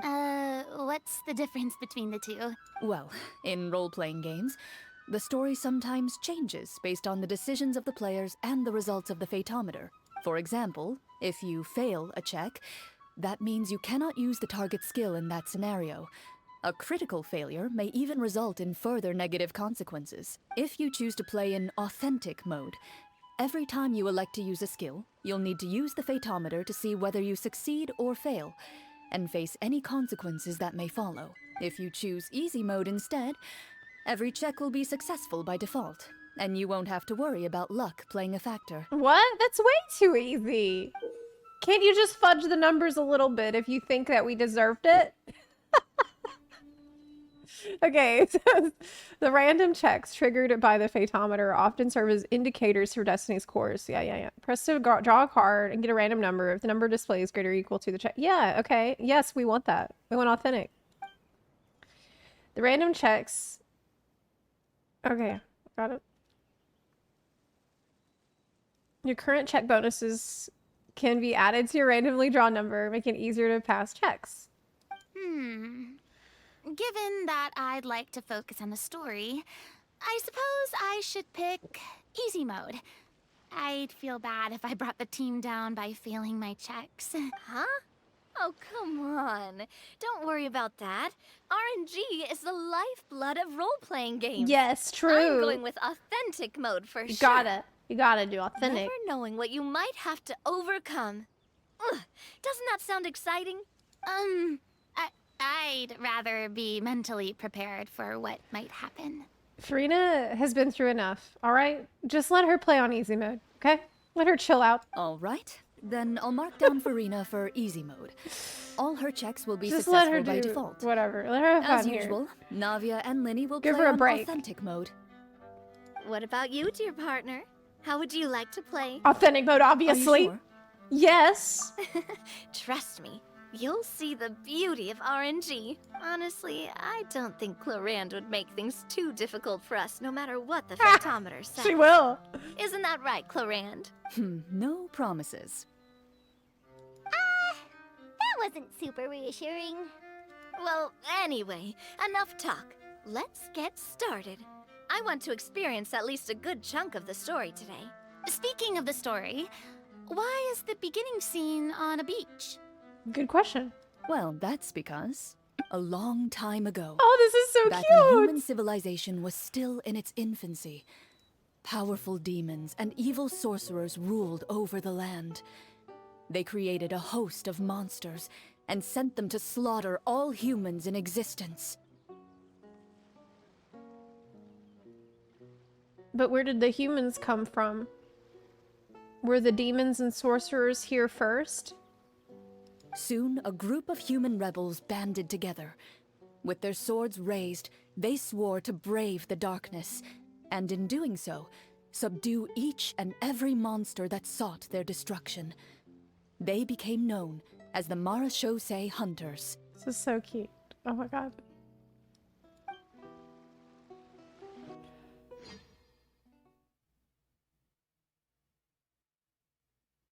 It's loading. Yeah, let me move my camera. Yeah, good call. Sometime later, as a member of the Marachose Hunters, you receive a commission. Following the address provided on the message, you take a boat and arrive at this strange city.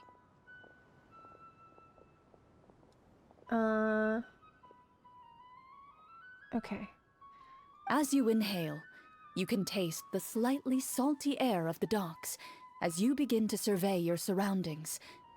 There aren't many people in the vicinity, but you do take note of a few others who, like you, seem to be sizing up this place. Your eyes meet, and you realize these people are fellow marechaussee hunters, likely led to this location after receiving the same commission as you.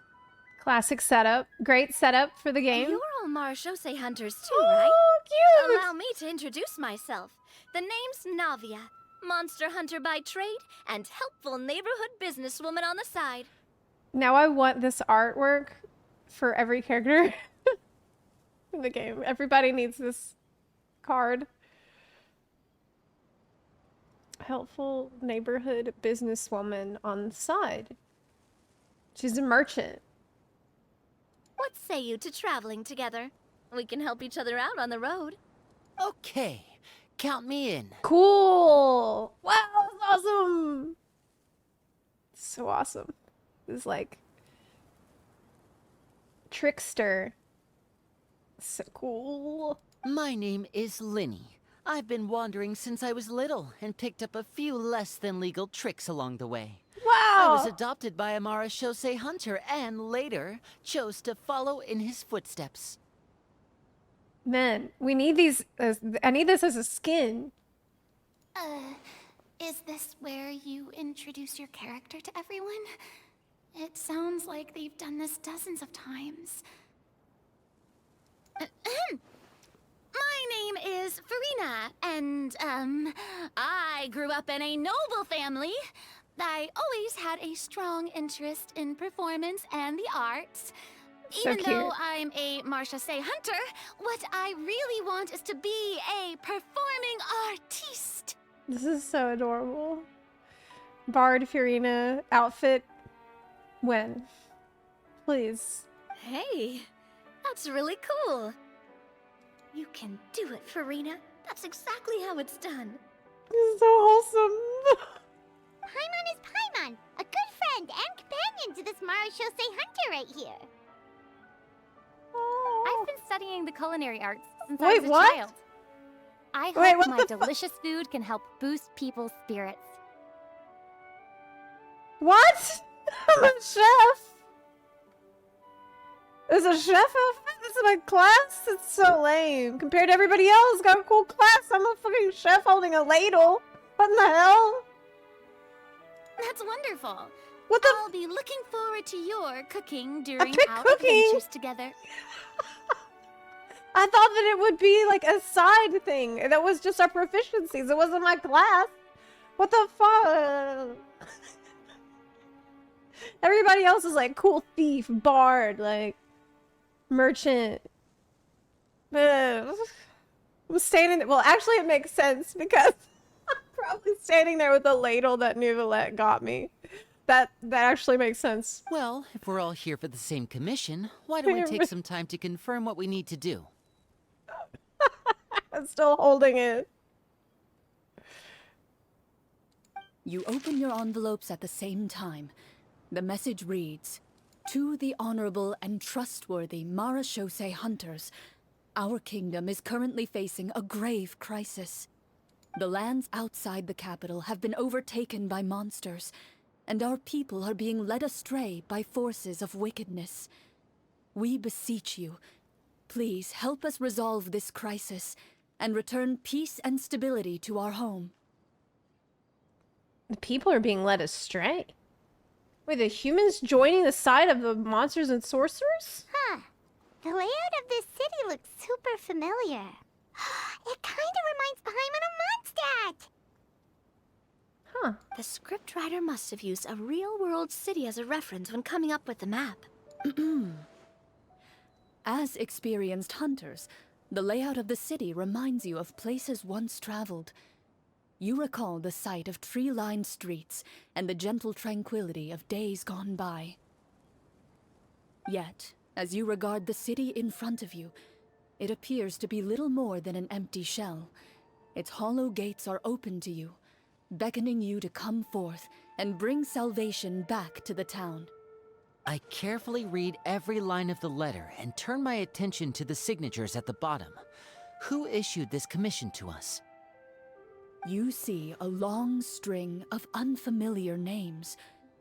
It would seem that many of the residents of the city issued this commission together. They sensed that things were not right within the kingdom and sent a distress signal to the outside world. But who's in charge?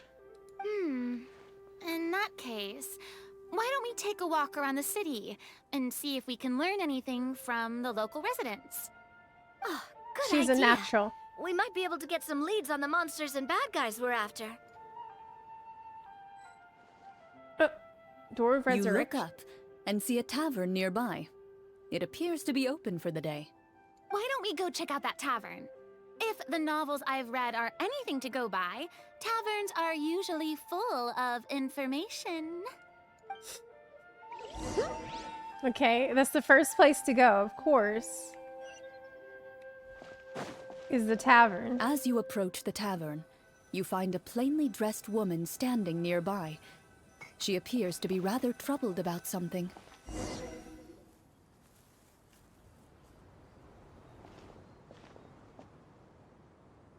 Greetings, friend. Lovely weather we're having today, don't you think? Oh, hello. I suppose you're right. The weather today is quite lovely. If only those monsters out there would stop causing trouble. It seems like every character included in the script has a certain amount of useful information to offer. If we keep asking questions, we might be able to get some good leads. It's totally classic for the person who's new to actually be the best at figuring everything out. This makes complete sense. Oh, come now, don't be sad. Life is all about optimism. Oh, that reminds me. What did you have for breakfast this morning? Huh? Oh, yeah, I'm like, what? I don't think that's the kind of question we're supposed to ask. Nothing turns a frown upside down like good food. How about some macarons? I could make you some. This is usually what I end up doing. I feel like the way Navia plays is similar to the way I usually would play. You didn't even take Random cooking as stuff. one of your skill proficiencies. That's not necessary, miss. Excuse me for saying this, but you don't really look like a chef. Besides, I'm not really a fan of sweets. So you're someone who barely smiles and doesn't like sweets. You're really starting to remind me of this one friend of mine. Oh my god, are you serious? Can you? Hey, did she just... me? Clorinde must have broke character for a second. She did. Why are you harassing the DM? You're gonna get us killed. Anywhere. Traveler, maybe you can think of something. Okay. This is hilarious so far. How about I cook something right here, right now? Are you sure? Yes. In that case, please refer to the Fatometer. Okay. Use cooking. Okay, I'm gonna close my eyes. Oh! 20! A Critical! Not 20! First thing! Wow! You remain silent as you prepare a pot Holy and fire shit. to use for cooking. The woman stares at you with her mouth agape as you skillfully cut the ingredients and toss them into the pot. Amazing. It's because of Nouvelette's ladle that I'm using. It's super powerful. As the soup gently simmers, steam rises from the pot, and a hearty aroma begins to fill the air. All trace of sadness is wiped from the woman's expression, replaced by a look of barely suppressed anticipation. Nice. Please have some food. Who knows? Maybe you'll feel better after eating something delicious. Oh, she talked. Thank you so much. This is the best meal I've had in a long time. I cooked. Probably since my husband left to fight the monsters. Is your husband a Marushosei hunter too? Marechaussee Hunter. No. My husband is just one of the guards from the capital. A horde of monsters suddenly appeared near the capital recently, so all the guards were dispatched to fight them. This is so cool. So you said you chose a different decision and you got a totally different dialogue. Oh my god, it really is like playing D&D. This is so cool. This is amazing. Do you remember when those monsters appeared? I'm not completely sure. All I know is that my husband was dispatched to fight them 3 days ago. Do you know where he was sent? It all happened so fast. When we said our goodbyes, he couldn't even tell me where they were sending him. Don't worry. We'll find him. Just try to remain optimistic and wait for good news. And don't forget to eat. Don't forget to eat. Thank you all so much. Don't forget. I will. I will. Don't forget to eat.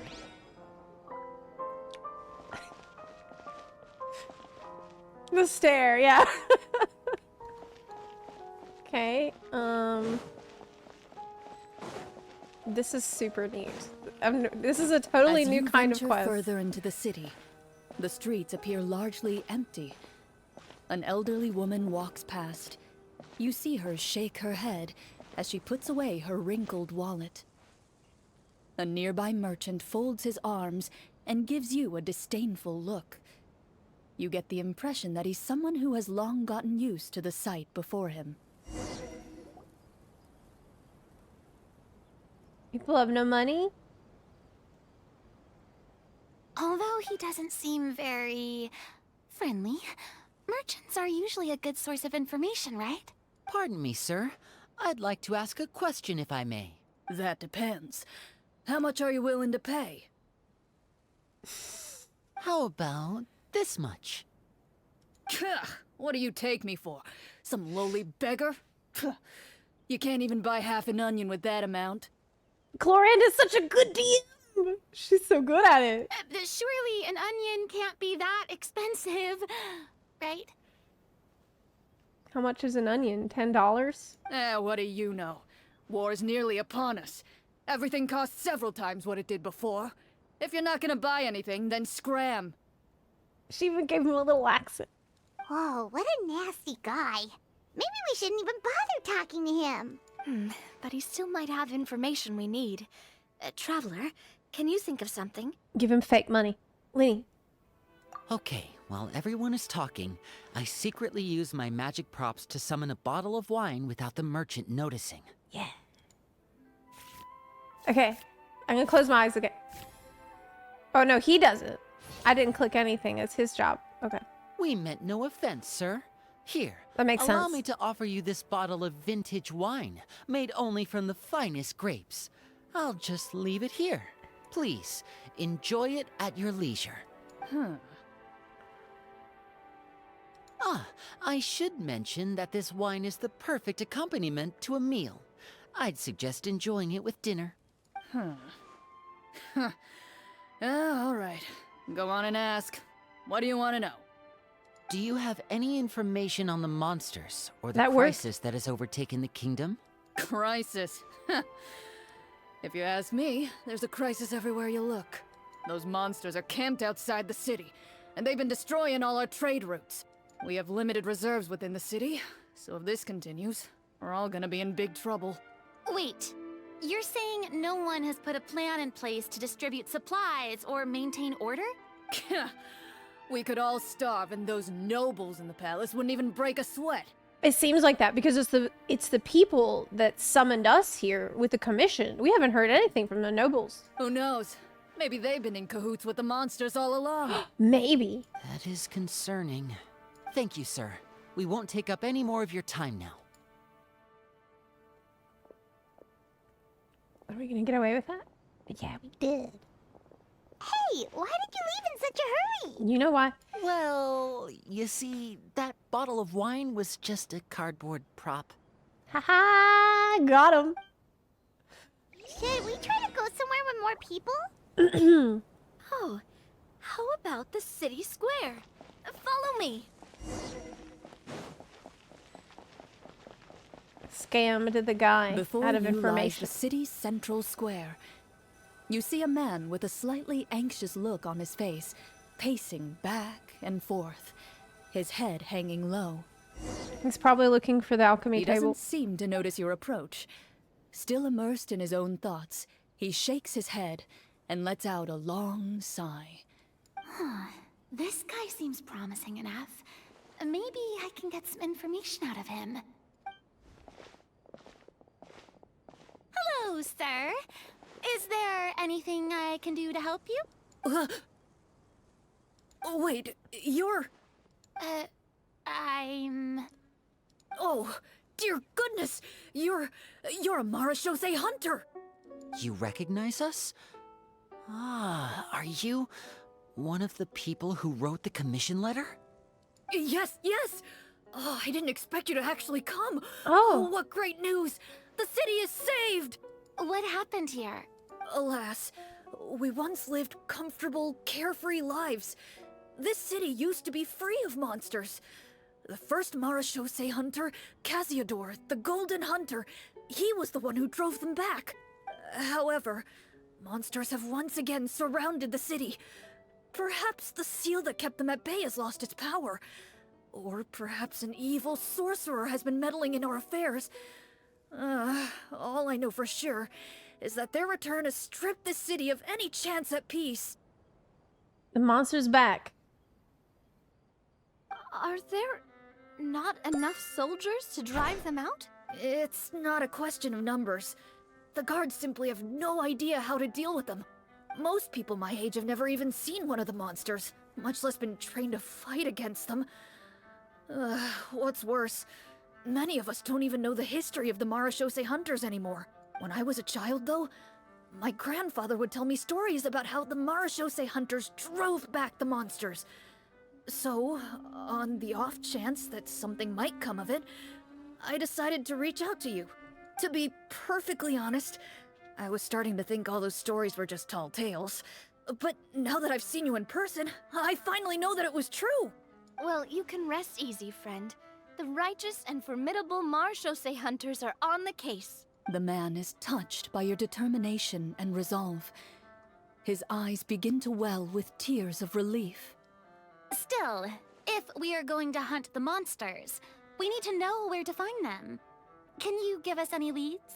All I know is that the area outside the city is dangerous. I'm afraid I can't point you toward a specific location.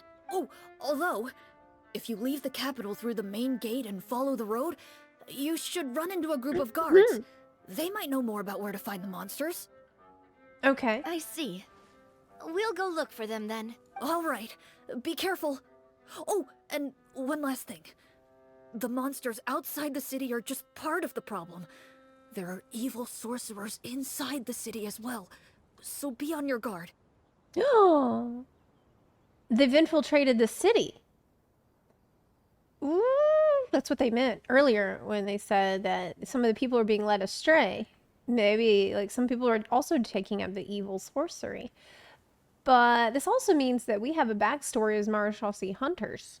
Like, we have our pre-existing story. Where's the other Marashose hunters? Aren't they doing anything? Is there just not that many? They're Why? actively working with the monsters and have It's corrupted the court true? ministers with malicious magic. They're the reason why, even inside the city, everything has been a giant mess. The court ministers are corrupted? Even one of our kindest ministers has turned into a boorish and unreasonable figure, interested in nothing but enacting laws that exploit the people. Oh. Who knows how much longer we'll be able to go on like this. He's been corrupted with magic. Talk about being stuck between a rock and a hard place. Hey, Raccoon Man MD, thanks for the 20-month resub. I feel bad for him. Maybe we should try to cheer him up? Farina could sing him a song. Like, now? Is this really the right time? I appreciate your kindness, but for now, it's more Yeah. important to focus on the crisis at hand. Brave hunters, I leave the future of this kingdom to you. Okay. If If I understood correctly, there are currently 2 problems in the kingdom that need solving, right? Yes. Exactly. We need to defeat the monsters outside the city and take down the evil sorcerer stirring up trouble from within. But which problem should we tackle first? The problem from within, obviously. Well, this seems like a good moment for a break. Take some time and discuss what you want to do. Let me know when you've made your decision. But then again, the monsters outside are disrupting trade routes, and people might starve if we can't figure that out. I really didn't expect the people in the city to keep us at arm's length like that. I totally thought the hunters would be treated like heroes. Well, Clorinde said the script took cues from the real history of Fontaine, right? Maybe the real-life Marachose hunters were also treated like that.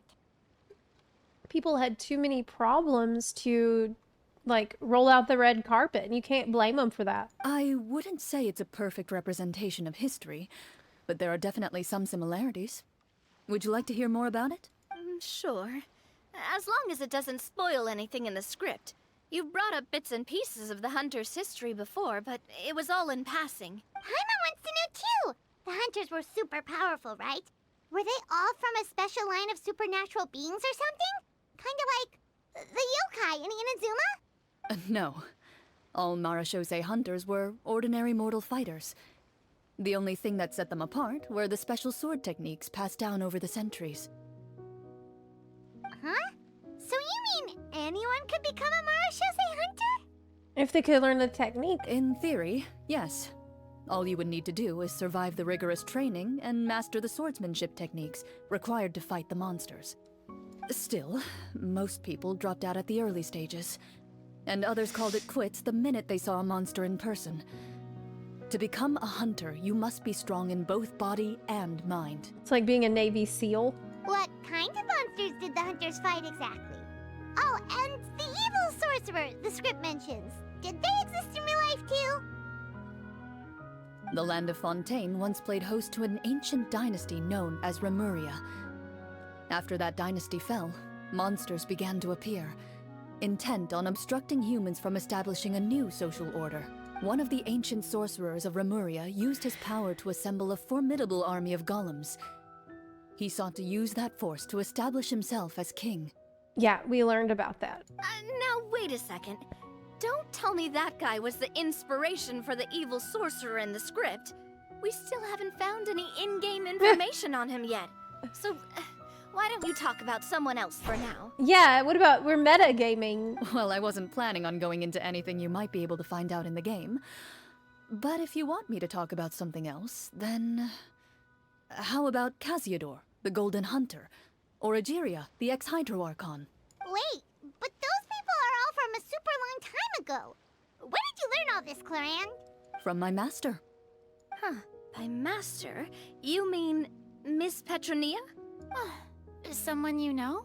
Absolutely. Miss Petronia and my father were good friends. Back in the day, she would often bring Clorinde over to play, but then... Let's not get off topic. Anyway, back What to what I was happened? saying. What happened? Responding to Egeria's call, a number of warriors followed Casiodor into battle against the monsters. This group of warriors, under Casiodor's leadership, became known as the Marachose Hunters.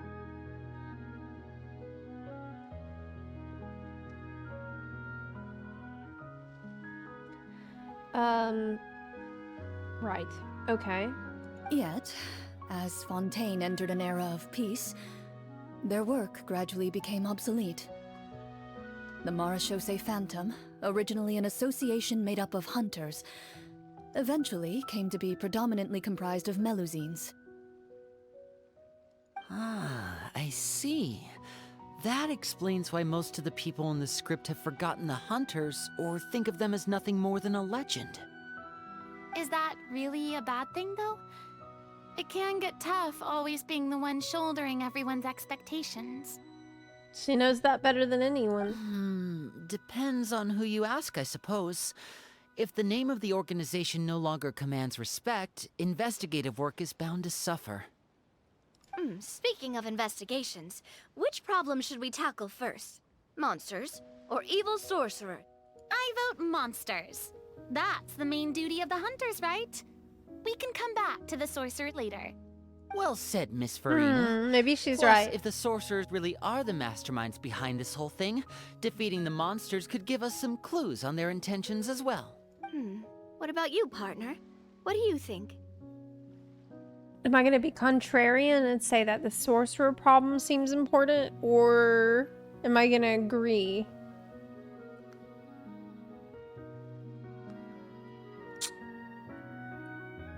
I think I'm going to agree. It's decided then. All right. After some discussion, you decide to turn around and head out of the city. Because I trust their reasoning.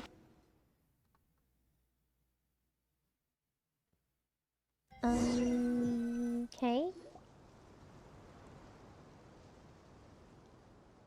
I haven't done the Archon quest. No. Like that guy said. We're going to do that tomorrow.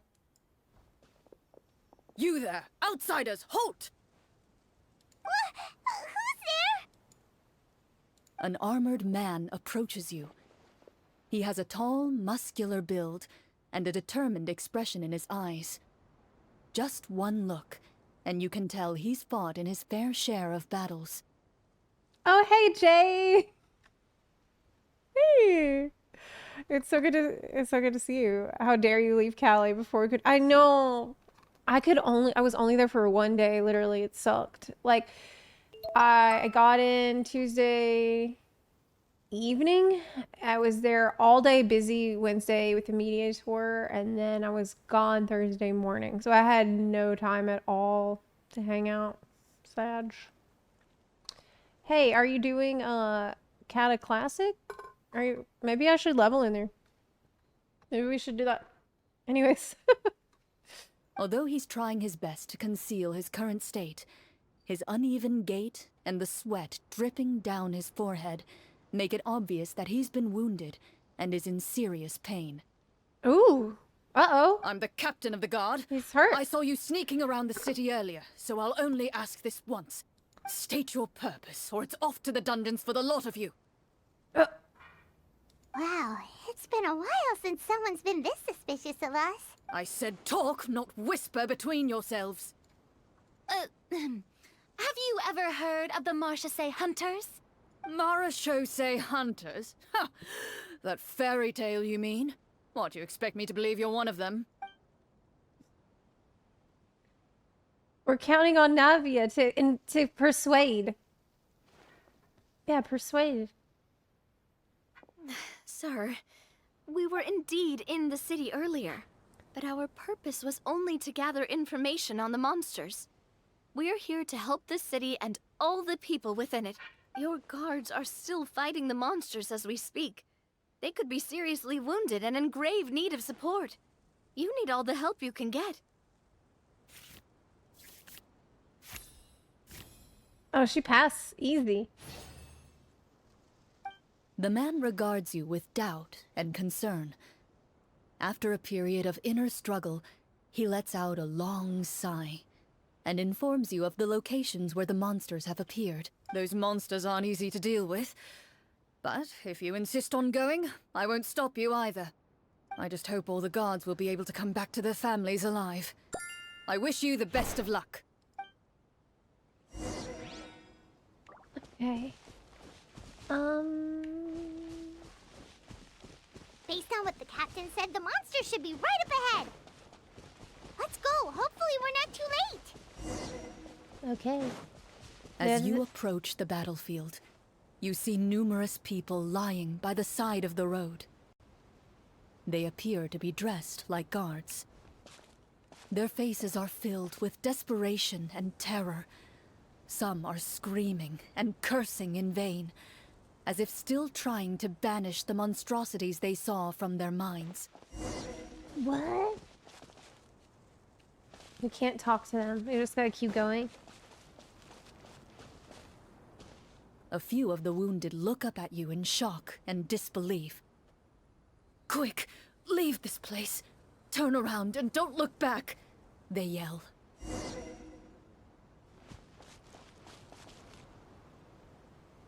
I won't turn back.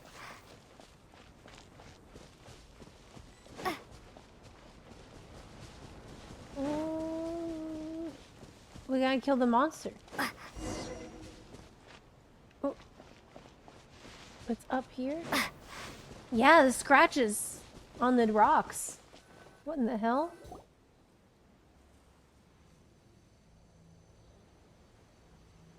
Fire.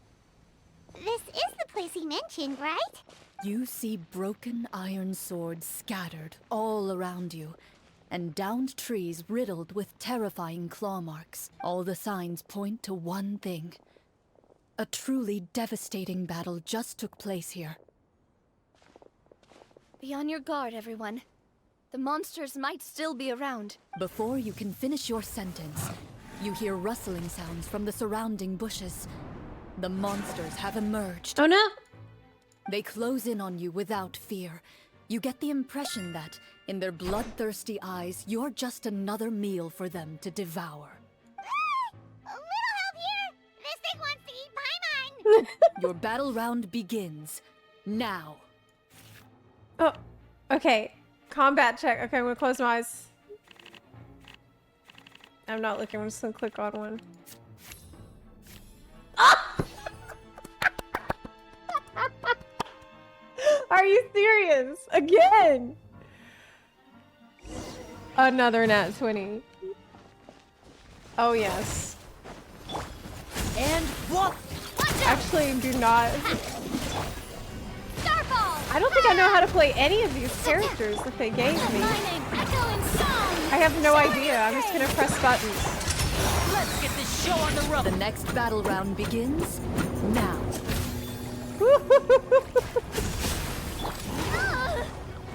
I have no idea. I think you have to do that. Proper send-up! From the Spinowith?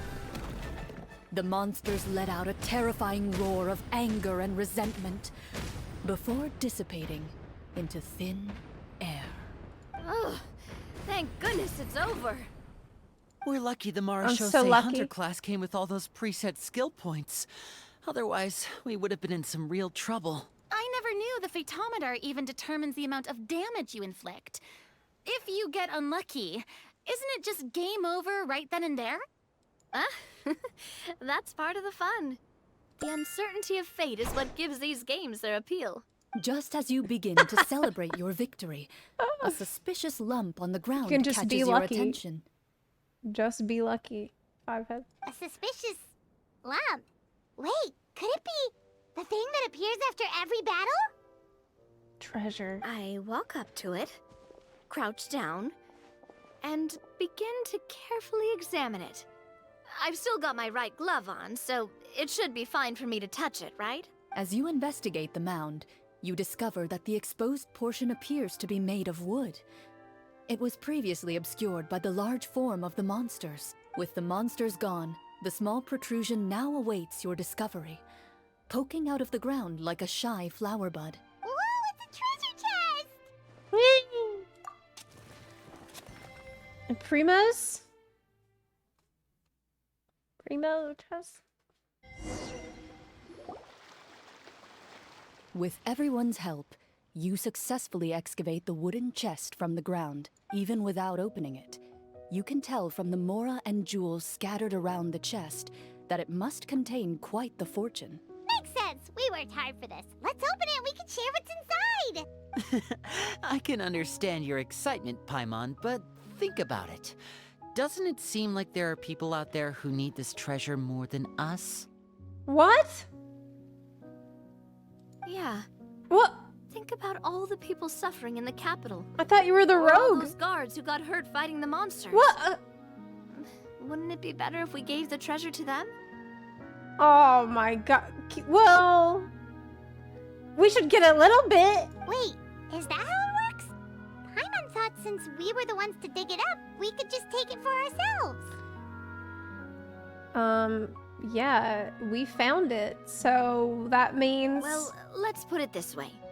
Any decision you make during a role-playing game can impact the future course of the story. But would the people really believe us? It's hard enough for us to prove we're Marashose hunters. True. What if they think we procured the treasure illegally? They might get even more suspicious of us. They might. That's definitely something we should consider. maybe we can come up with an explanation in advance. Well, if donating it could cause that much trouble, why don't we use it to buy some gear and fill up on good food?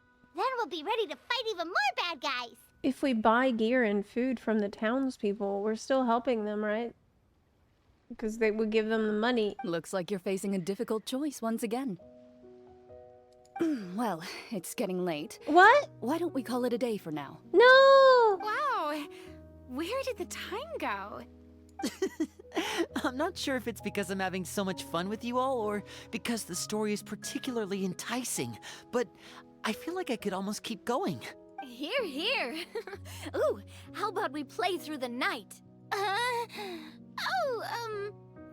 not sure I'll have enough energy for that.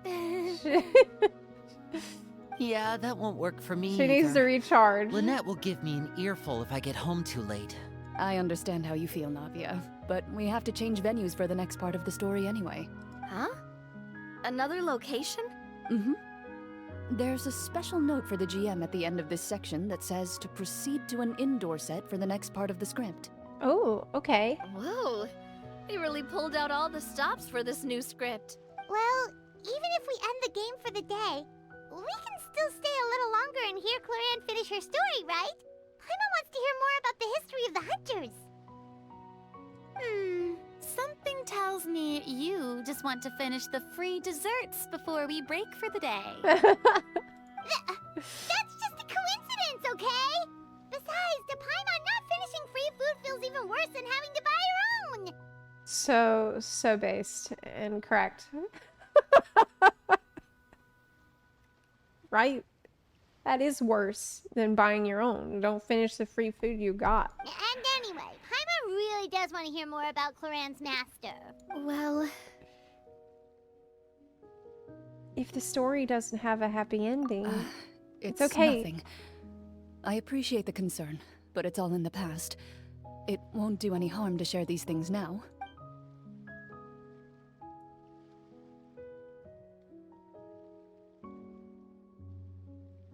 Well, My earliest memories are of living with Master. According to her, she saved me from certain people of ill repute. My birth parents had left me behind some time before that. what? Your birth parents left you behind and then What a heavy beginning for a life story. people had you? Master was a fascinating individual. What? If inexperienced in the ways of raising children. My first ever toy was a short sword. Although I suppose it wasn't so much a toy as something Master removed from her waist and handed to a noisy child in need of distraction. Oh, wait, so she handed an actual sword to a child? Isn't that dangerous? Did you hurt yourself? Of course I did. I cut my palm and bled quite a lot. But Master was not concerned. Oh my god. She just stood there and casually lectured me about it. So, this is a person who saved you, but is not good at raising kids. See? That's what you get for not holding the sword properly, she told me. She then crouched down next to me and said, "Give me your hand. I'll teach you to bandage this wound. After that, it's time to learn how to truly hold a blade." But weren't you like 5? Are you 4 or 5? Like, how old are you? What's going on? Excuse me for asking this, Clorinde, but That's what I said. how old were you exactly when all this happened? Probably around, 3, give or take. It's time to learn how to hold a sword. 3? Isn't that when most kids are still struggling to hold a fork? As I said, Master was rather inexperienced in the ways of raising children. She believed trial and error was the best way to teach a child what they're capable of. Yeah, but it's not like your hand's gonna grow back. What if you cut off your hand? Your master's sounds dumb as hell. Like, I'm sorry, but I'm not so sure this is a question of experience. I didn't see anything wrong with her ways at the time. And anyway, 'cause you're children don't 3. get to choose how they're raised. No shit. Oh, she did bring me back a pet from Liyue once. It was a Geovishap hatchling. I mean, she clearly has good intentions, but I don't know how you can be that negligent and like just not have that common sense with a child who's 3 years old and giving them a sword is stupid. A Geovishap hatchling? For a pet? Yeah. That seems even more dangerous. What she said was this: make sure to get along, you two. If you really can't agree on something, just settle it with a fight. Whoever loses is the real pet. What the And how old were you when this happened? 5. Okay. That's pretty rough. Well, did you win? Well, clearly, because she's here. What happened to the Geovishap? No, I lost. So you're saying you actually became the Geovishap's pet? Yes, but only for a week. By the end of that week, I defeated it in combat, and we've shared a cordial relationship ever since. That really doesn't sound like the kind of childhood someone should have. Yeah, that's a nice way of putting it. Later on, I gradually understood that Master most likely didn't know any other way to raise a child. She was a Marachose hunter, but I never heard her bring up her own parents. Thanks to her, I learned how to navigate the forest by the age of 6, and could hunt monsters in the wild by myself the year after that. Man, I bet she would just like leave you in the forest to fend for yourself, you know, like they would do with the Spartan children. Even though the training she subjected me to was strict, she always made sure to take me traveling when she had the time. We met many of her friends during those days. That was also how I met Mr. Callis and his family. I still remember the first time we met. You were too scared to join our picnic and hid behind Ms. Petronia the whole time. I still hadn't really met many children my age at that time, so I didn't know how to interact with others. After that, though, you started coming over a lot. You loved challenging people to shooting competitions, remember? I don't think many members of the Spina ever beat you in one of those. I had a lot of fun during those days. I enjoyed them too.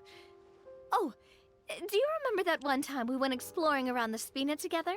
We overheard Papa call your master Fontaine's Protector of Justice. We tried to pretend like we never heard anything, but you nearly let it slip that one time. Protector of Justice? Oh, wait, you mean that vigilante hero from 20 years ago? The one who is always active at night? Like Batman, but a Batwoman? Yep, that would be her. She often would put on a black cloak and go out at night. I never knew where she went or what she was doing. Until, like Navia said, we overheard the truth from Mr. Callis that night. 20 years ago, huh? I still remember the guards leaving all kinds of witness reports about her on Nervalette's desk. My apologies. Oh, there's no need to apologize. You had nothing to do with it. And anyway, everything she did was for a good cause. Although, calling herself the Protector of Order was a bit much. Especially when she deliberately operated outside the law. Huh? When did the Protector of Justice become the Protector of Order? Oh, she had a bunch of code names. I heard she would just come up with a name on the spot whenever she was asked.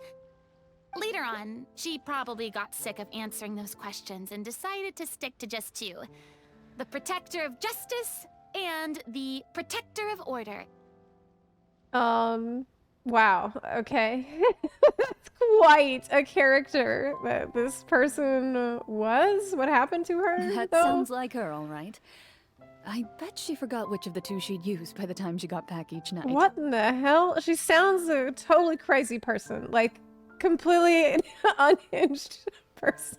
Well, she certainly sounds like a fascinating individual. Yeah. With her strong sense of justice, it's no surprise her student followed in her footsteps. It's true. I always wanted to become like her. Someone powerful, independent, and with a strong sense of conviction. But it's amazing that Clorinde is so well adjusted. But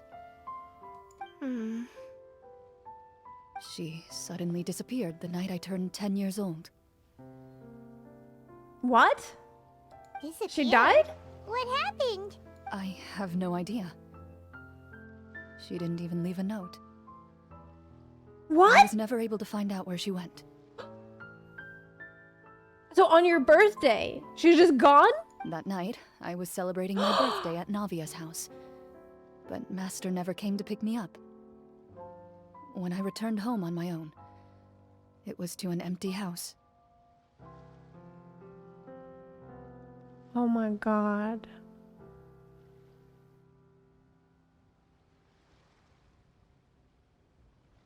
Imagine it's your birthday, you're turning 10 years old, and then the mom never comes to pick you up.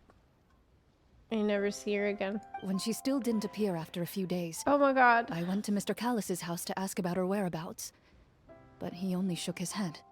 That's horrible. Papa probably didn't know either. I know he sent a few people to investigate the matter in secret, but they never found any credible leads. He didn't even know. Don't worry, I understand. To be perfectly honest, given Master's personality and way of doing things, it all made a lot of sense. If I had to guess, I'd say she probably used it as an opportunity to force me to become independent. You're 10 years old. Man, what a... There's no excuse for that. None. None. There's no justification. Just like how, when a litter of kittens reaches a certain age, the mother willingly leaves them behind. But you're not a kitten. You're a person. The fuck? Why are you making excuses for this behavior? Were you upset, Clorinde? I was at first, but not anymore. I don't believe Master would suddenly disappear for no reason.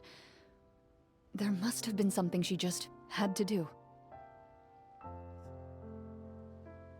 I mean, you can't blame Clorinde for trying to rationalize it the way she does.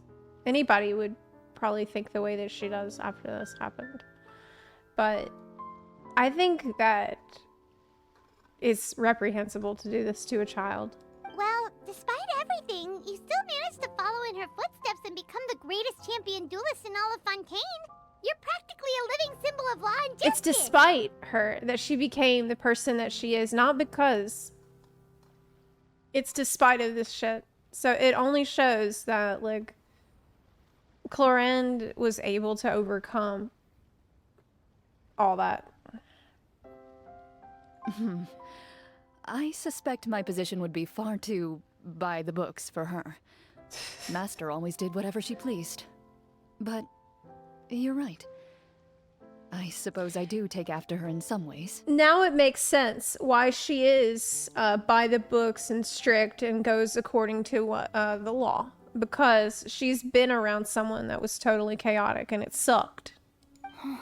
Who knew Clorinde had such an interesting past? I never had the chance to ask her about it before. Wow, that's so sad. That's heartbreaking. I wonder. It makes me Clorinde's mad, master actually. were the champion duelist back then, would that duel against Mr. Callis have gone differently?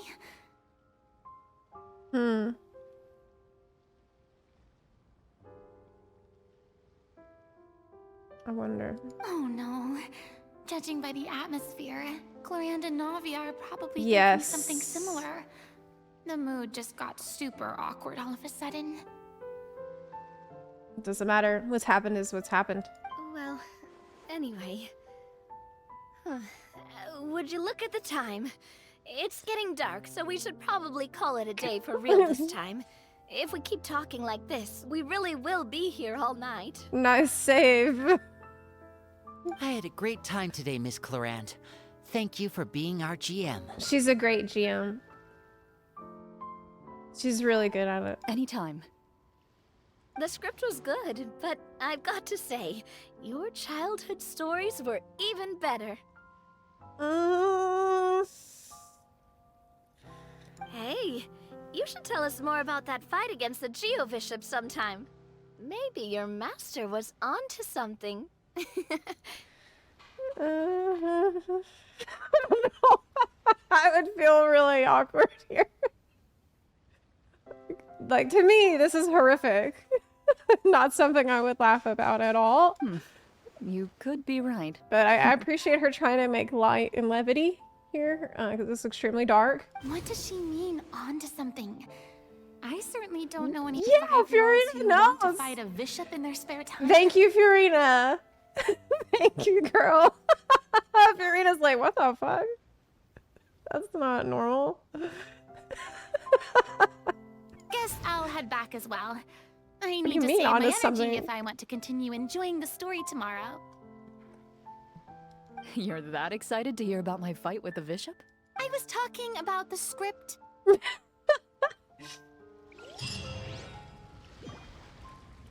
Okay. Wow. Well, this is super fun. What a crazy new type of quest where your choices matter and you can roll the dice and stuff. It's been awesome. But wow, oh my god, I started choking up a little bit hearing about what happened to Clorinde and her master. She's had a rough life. What happened to... She's just had one unfortunate turn after another. Like, okay, so her parents abandoned her. Then she ends up with some people of ill repute doing God knows what with her. And then Master shows up and saves her, but then subjects her to this horrific childhood. Just between the two of us, could you tell me what it was like to be the Geo-Bishop's pet? It was nothing special, really. Geo-Bishops don't understand the concept of a pet. So basically, it just headbutted me whenever I entered its territory. And that hurt? Yeah, it hurt. What, something you want to experience for yourself? Oh, I'm good. Thanks. Okay. So, do we need to wait till the next day? Wait till 8. The next day. 8 a.m. Yeah. We're gonna start D&D at 8 a.m.? That's insane. But okay.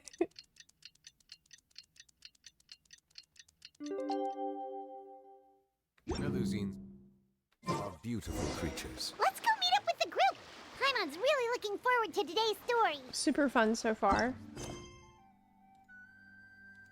No. Okay. I'll get up really quick. Grab some more tea before we continue.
Okay. I'm back. Am I muted? No. Okay, good.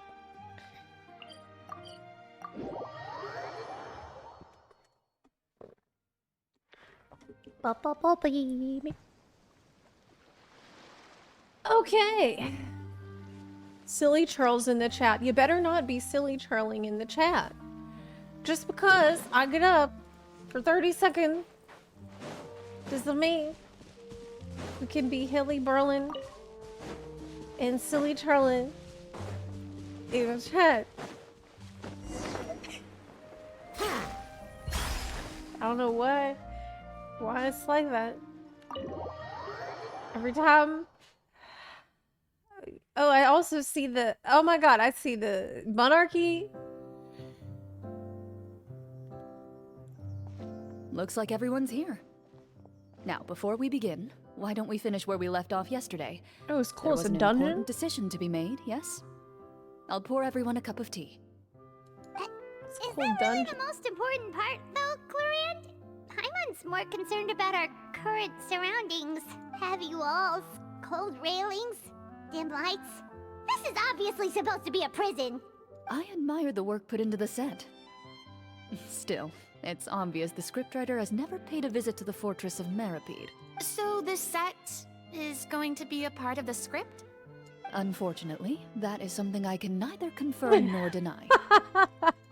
Anyone think Clorinde's smile is starting to look kinda scary? Well, whatever happens, Oh, no. we'll just have to push on. But first, we should really figure out what to do with this treasure. If we're worried about arousing suspicion because of our identity, why don't we give ourselves a different name, just like Clorinde's master did? Yeah, it might be better to keep a low profile. As long as we're helping people, it doesn't matter who we are or what we're called. Staring at me won't get you anywhere. Or did you want some more tea? Paimon's good. Thanks. Very intimidating. Why aren't you saying anything, Navia? Wait, what's that next to you?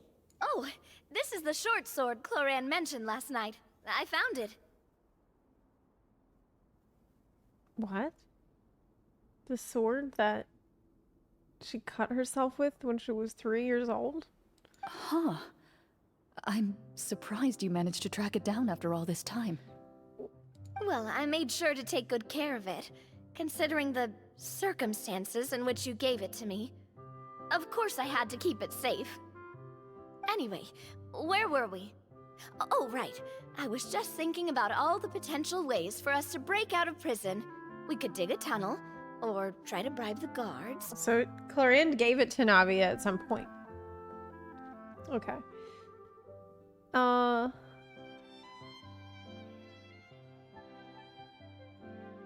break out of prison. But we're not in prison yet. Wait, we haven't been thrown into prison yet, have we? Well, it's only a matter of time.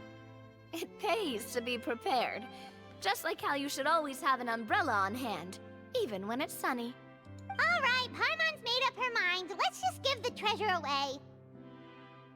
Paimon may have wanted to keep it, but if it's going to land us in prison somehow, Paimon will be too upset to enjoy her snacks.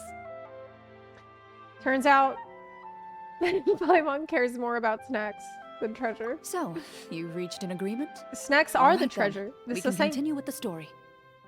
Oh, and we'll collect all the scattered pieces of treasure on the ground as well. Like, what do you think treasure is for? It's for buying snacks. All right. You collect the treasure and make your way back to the capital with your bag of loot in hand. Okay.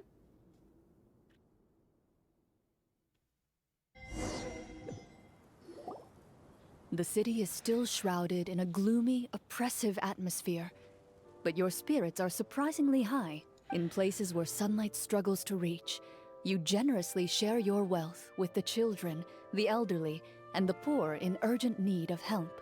Thank you, kind soul. The elderly woman's look of gratitude follows you as you walk away, her eyes never leaving your back until you move entirely out of sight.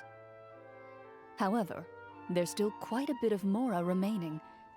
It appears you haven't made much progress. She's probably trying to tell us to speed this up. We need to hurry up so we can address the sorcerer problem. Should we go find that man again at the square? He seemed like a pretty responsible guy. I'm sure he knows the people here far better than us. Oh, good Maybe. idea! Just as you start to make way to the square, intent on finding the man again, there's a voice. Check complete. What did I do? Please wait, distinguished guests. Several strange guards suddenly call out to you. They run forward to meet you and proceed to politely pay their respects. Greetings, gentlemen. Are we being invited for afternoon tea? Surely you jest, my lady. That would not be our place. It is His Excellency the King who requests to meet with you. Please come with us. The king? Uh-oh, that could be bad, though, because aren't they dirty? Uh-oh. Do you think this could be a trap? Yeah, that's what I'm thinking. Well, we have to investigate the court at some point, right? Meeting the king himself would be a fantastic opportunity to do that. It's a trap, but we gotta go. I say we go for it. If something happens, we'll just turn the whole place upside down. We'll just burn it. That sounds a little intense. After a quick discussion, you nod to the guards and agree to follow. They lead you all the way to the audience hall of the palace. Gilded tables line both sides of the hall. The space itself is adorned with all manner of expensive antiques, glass shelves, and silver candlesticks. The items appear quite ordinary in size and dimension, yet their presence somehow makes the emptiness of the hall feel even more surreal and ominous. Wow, it's so luxurious! The elderly king, clad in a magnificent robe, sits upon the deep crimson throne before you. He wears above his head a majestic crown, with a gemstone the size of a bird's egg set right at the very front. As you observe it, you see a complex pattern of light reflect off its surface. They're here, Your Majesty. A man dressed in dark clothes, likely a minister, shields his mouth with his hands and bends down to whisper a few words to the king. Uh-oh. Is this gonna be like the worm tongue? Whatever that guy's name. I think that was his name. It's like, they are not welcome. After a moment, he lowers his hands and stands back up. The traveler His is gaze here. shifts to fixate on your group, but he does not move from his place at the king's side. Not welcome. The king does not appear entirely aware of his surroundings. The man by his side, though. Yes. We should keep a close eye on him. That's exactly what's going on. The king remains still and says nothing. The minister is the one who speaks. Esteemed guests, allow me to thank you for coming to our faraway kingdom. Unfortunately, His Majesty the King finds himself quite exhausted from work. So please allow me, his Prime Minister, to welcome you in his stead. I don't know, I think it's really sussy when somebody else is talking for the character instead of them just saying what they want to say. Yeah, I think they should just speak for themselves because... I've heard tell that your group, the Marechaussee Hunters, used your exceptional ability with the sword to repel the monsters near the capital. Such a great deed deserves to be rewarded. However, seeing that I was not fortunate enough to observe such a feat with my own eyes, you'll forgive me for seeking to verify the truth by speaking to you myself. Well, we've got nothing to hide. You brought us here to talk, right? So we'll just explain what happened.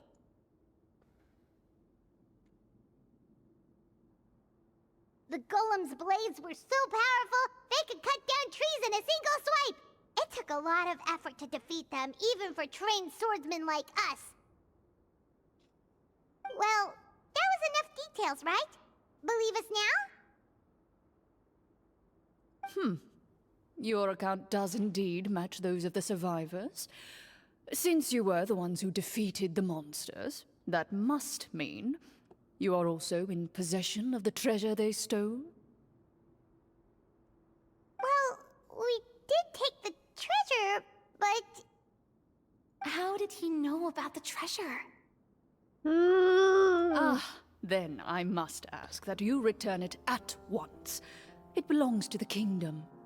Oh, they're here to confiscate the treasure that we got. We were trying to give away to the people. Wait, but didn't you just say that our great deed deserved a reward? Shouldn't the treasure be considered a part of that? Yes, that was indeed what I said.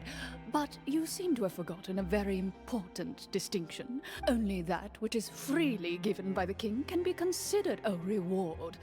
Taking the rightful wealth of a kingdom without said permission, on the other hand, is a crime. It is a trap. But that's completely unreasonable. Yeah, that makes no sense. If it weren't for us, the treasure would still be buried underground somewhere. Maybe so, yet the fact remains. You tried to dispose of the treasure without reporting it to the court and without receiving permission, yes? Uh-oh.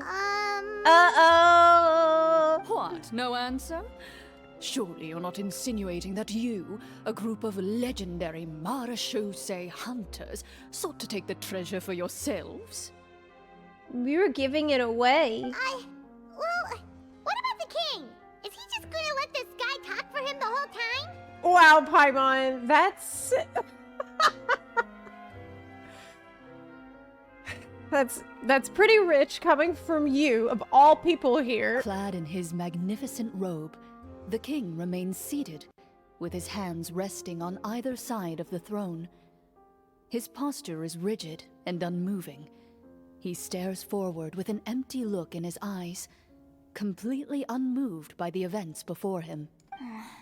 From the look of things, could the Prime Minister be the evil sorcerer? Or could both the king and the Prime Minister have fallen under the evil sorcerer's control? I would like to observe the number of guards stationed in the hall. The guards in the palace appear fully armed, their expressions solemn. Sensing the tense atmosphere in the room, they stand at the ready, each with a hand placed upon the hilt of their sword, as if prepared to draw their weapons and surround you at a moment's notice. Well, there goes my plan to turn the whole place upside down, I guess. It appears we've been visited by nothing more than a group of ill-intentioned imposters. What a pity. Guards, take them away and throw them in the dungeons. In the dungeon? Before I decide your fate, however, I must first determine whether you have any accomplices outside the court. Can't we try to slip away? Or maybe start some kind of riot? Good idea. But if we try to fight the guards right now... Don't worry. At least we figured out who's behind all this. Let's just play it by ear. If you're scared, Paimon, just hold my hand. You can have my hand too. Why, thanks, you guys. Oh my god. You allow yourself to be led away by guards surrounding you on both sides. Oh my god. It's only when you begin to feel drops of water falling from the dungeon ceiling and smell the stench of death and decay all around you that you finally realize you've stepped into a completely different world. Uh-oh. Stay here, and don't try anything funny. The guards lock the cell door and leave without looking back. Wait, sir! Your voice echoes through the dark hall, but the only response you receive is the sound of water dripping from the ceiling. No! What should we do now? Carve out a new path of fate with our own two hands, of course. I draw my weapon. You reach toward your waist, but find nothing Oh there. no! You now recall that your weapons were confiscated before the guards locked you in the cell. The bag of treasure along with them. What about that knife I hid in my boot? When did you hide it in there?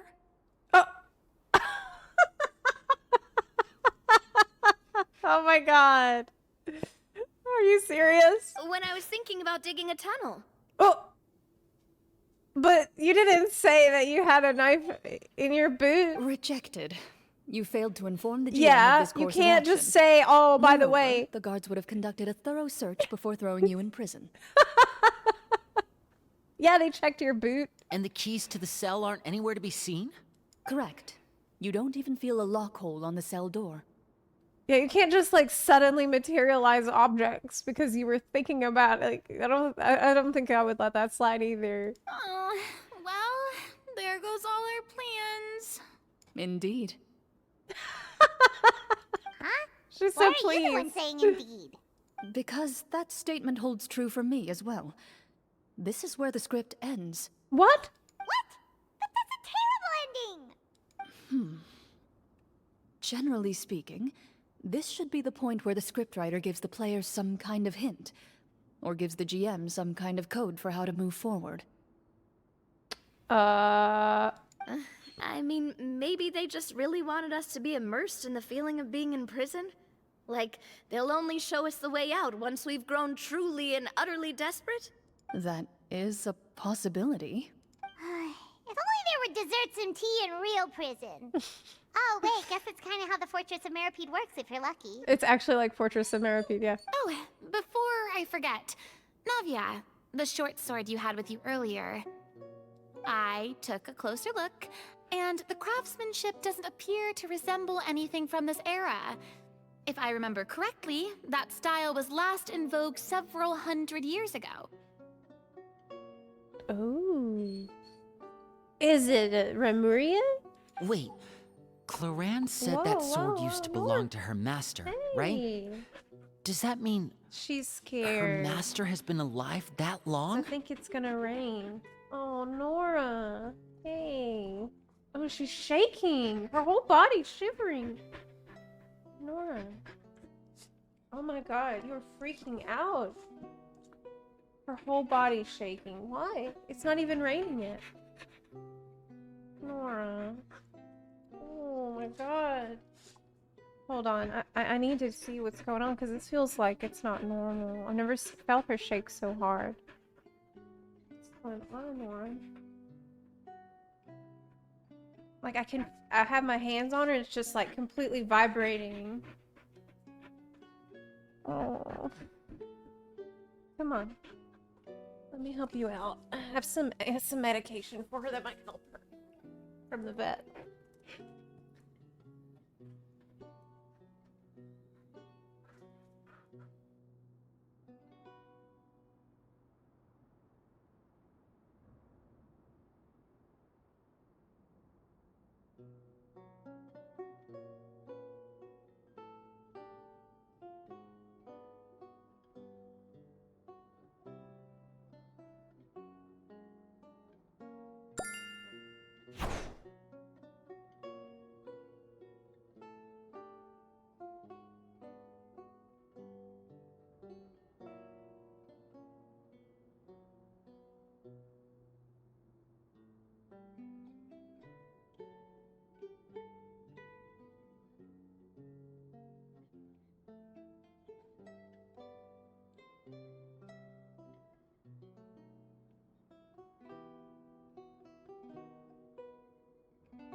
Mute. Oh, was I muted? Mute. Yeah, I was muted.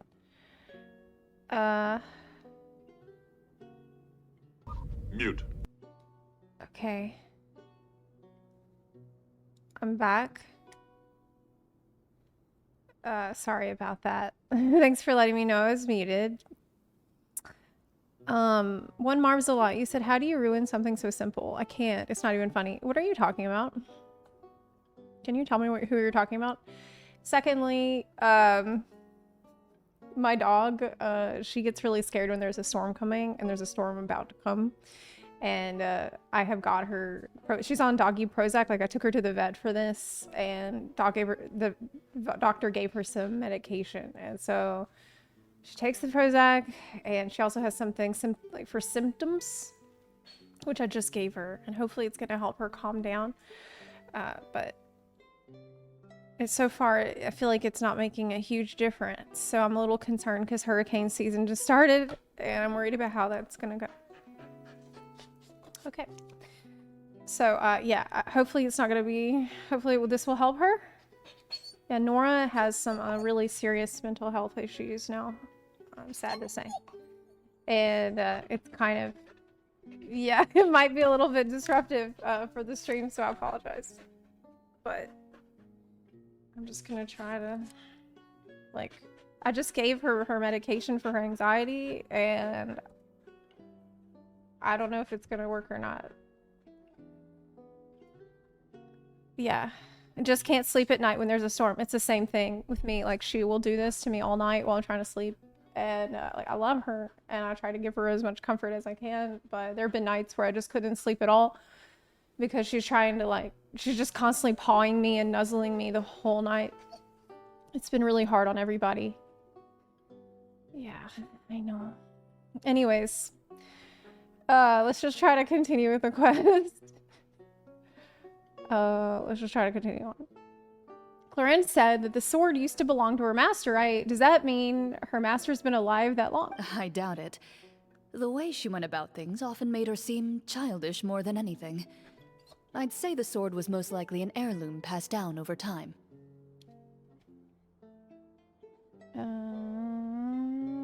I got super distracted here, and so I'm trying to get back on track. Hang on. A precious heirloom passed down to you by your master. And you gave it to me just like that? You weren't worried I might lose it? Master left many things to me when she disappeared. There was the sword, an old key, and a good amount of junk she probably just didn't want to take with her. If I were Clorinde, I'd probably want to get rid of all that stuff. I gave you the sword back then, because I didn't want our friendship to end. Wait, when did this happen exactly?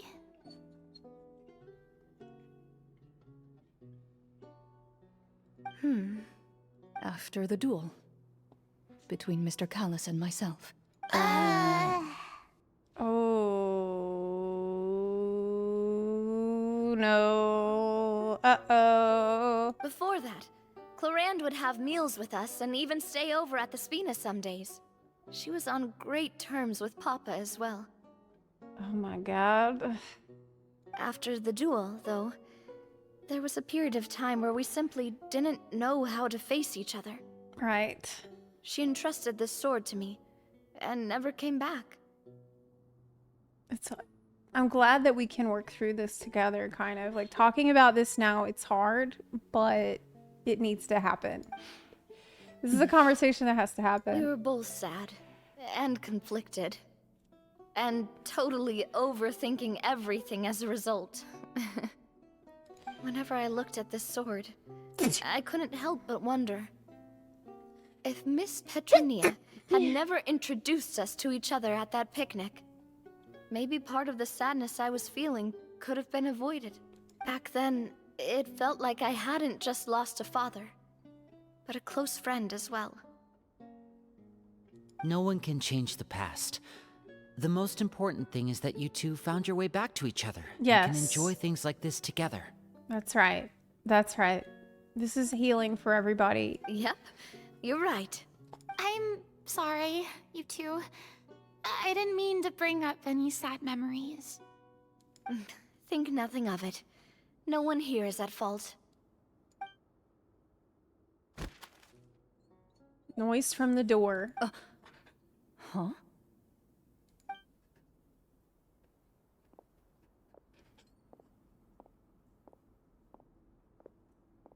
Who's that?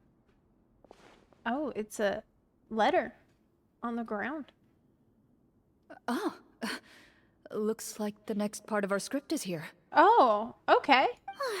Perfect timing. Yeah. The situation was really starting to get desperate. And not just because of the prison thing. It was getting a little bit intense. From Clorinde's face, I really can't tell if it's good news or bad news. Maintaining a poker face takes true skill. Water continues to drip from the ceiling. In this lightless dungeon, you lack a reliable way to tell how much time has passed.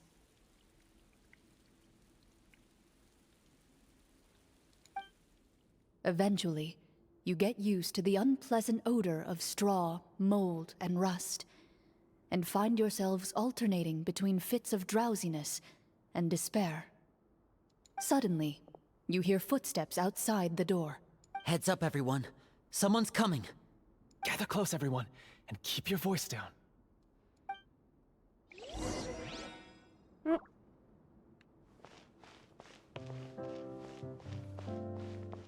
Someone. Who are you? I work as a guard in these dungeons, but my true identity is the same as your own.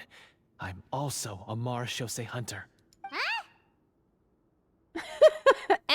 Shh! I've already sent away the other guards, but if we make too much noise... I understand, but how can we be sure we can trust you? The king has issued a formal decree. In light of the irrefutable proof of your crime, You're to be executed before tomorrow's sunrise. If you want to escape, it has to be now. Executed? We barely did anything! Monsters appearing at the same location as the treasure. Could this entire thing have been a trap? Yeah, from the beginning. There will be time for speculation once we're out of here. As for my identity, I have no way to prove that to you just yet. Infiltrating the capital was difficult, and finding a chance to speak with you has taken a lot out of me. I could go on, but I think we can all agree that now is not the time for details. We have no other choice. Have you seen our weapons anywhere, sir? Don't worry, I brought them with me. They're just behind the door. Still, these weapons alone won't be enough to defeat the true enemy behind the scenes. His faction is too powerful. The guards are all under his control, and he's even stationed a number of golems in various rooms throughout the palace. To defeat him, you must find a secret vault. It is said that within that vault, the Marashose hunters of the past left behind a treasure with the power to defeat the sorcerer. You're not coming with us? No, I'll remain in the dungeons to deal with the guards. I'll try my best to distract them so they don't go after you. As long as my identity is not revealed, I'll be able to aid you when the final battle comes. In that case, please stay safe. Thank you for your concern. I will do my utmost. As for the location of the vault, here, this map should lead you there. Okay. Treasure map. You better check the map, hun. Wow. What excellent timing. Were you waiting this whole time to...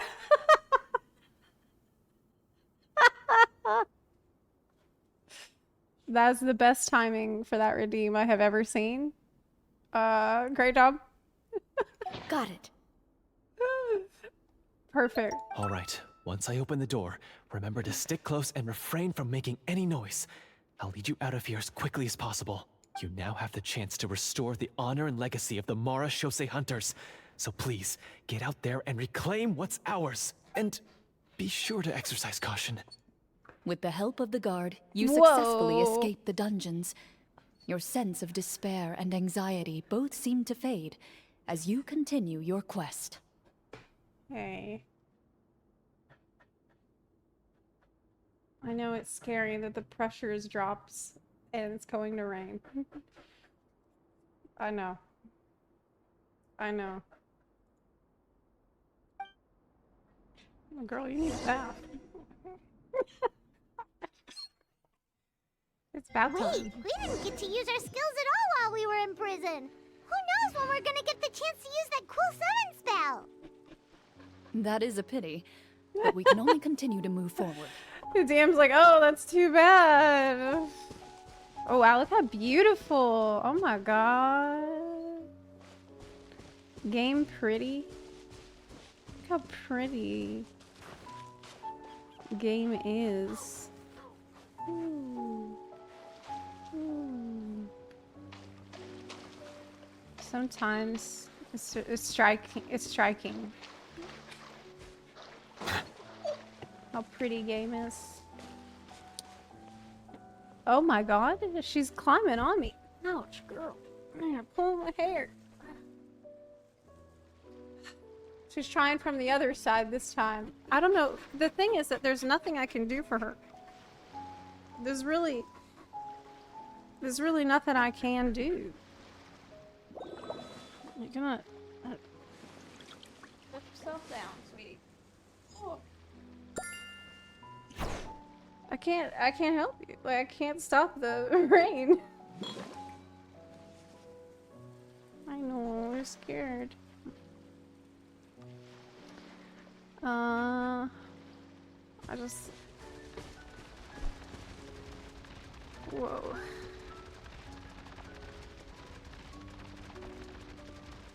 Oh, shit. I'm worried she's gonna, knock over, like, get tangled up in my mic. Some stuff. Someone to distract her. There's nobody here. I can. Let me get up with her for a second. Come on. I see the value in my own work, but I also see the meaning in all the endeavors of the people of Fontaine. I believe I will continue to take pride in fulfilling my duties.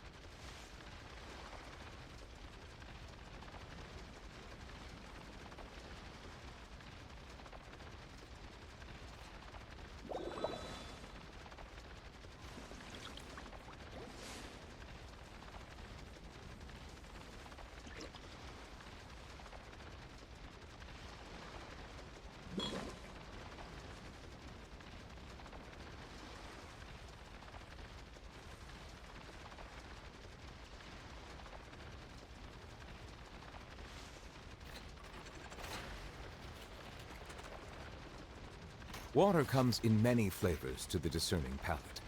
Mondstadt's water is crisp and pure, while water from Liyue has an enduring aftertaste. In Inazuma, the water possesses a depth of flavor unlike any other. Sumeru's water, meanwhile, has a rich and complex flavor profile, but it must be savored patiently to fully appreciate it.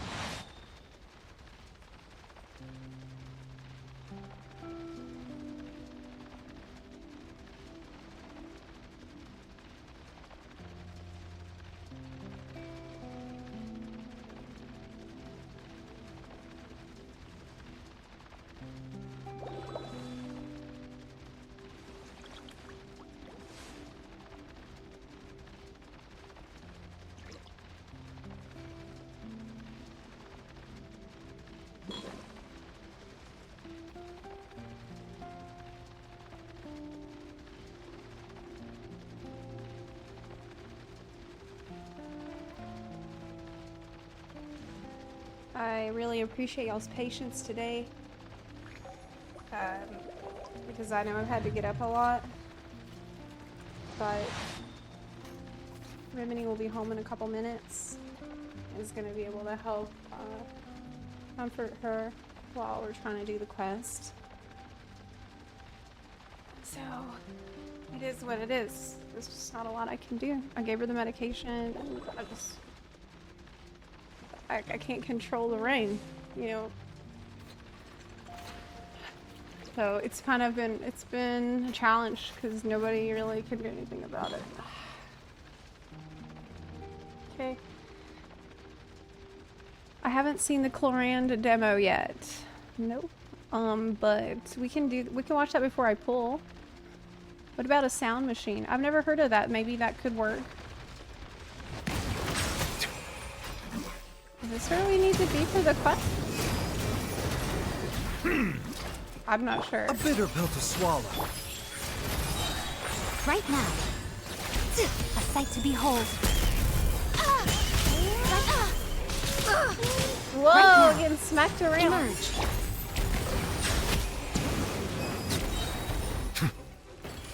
Well, I don't know if we need it, but it is a chest.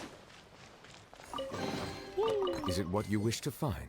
Hopefully the excitement of opening a treasure I don't chest think that's has at what least we were made looking it a for. worthwhile experience. Head to the secret vault. Okay, I found it. This should be the place marked on the map. This bit of rock certainly looks suspicious. Well, I'd say an investigation's in order then. Plus, if all else fails, we can just blow it up. That's her style. She's like, well, if it doesn't work, we'll just turn the whole place upside down. Wow, Demolitionist. you really meant that. Before you lies a serene stretch of open water, its surface shimmering a brilliant shade of sapphire blue. Well, guess this means it's time for a swim. Ooh.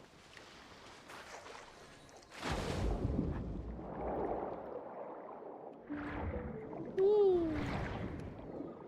Oh, I'm missing them.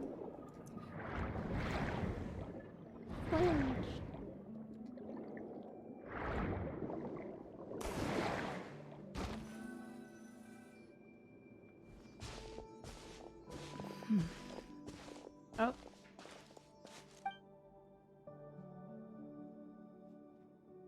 What's the matter? It's nothing. As you step into the cave, you find yourself in an eerily quiet space. Before you lies a narrow passageway that appears to trail off endlessly into the distance. Cool.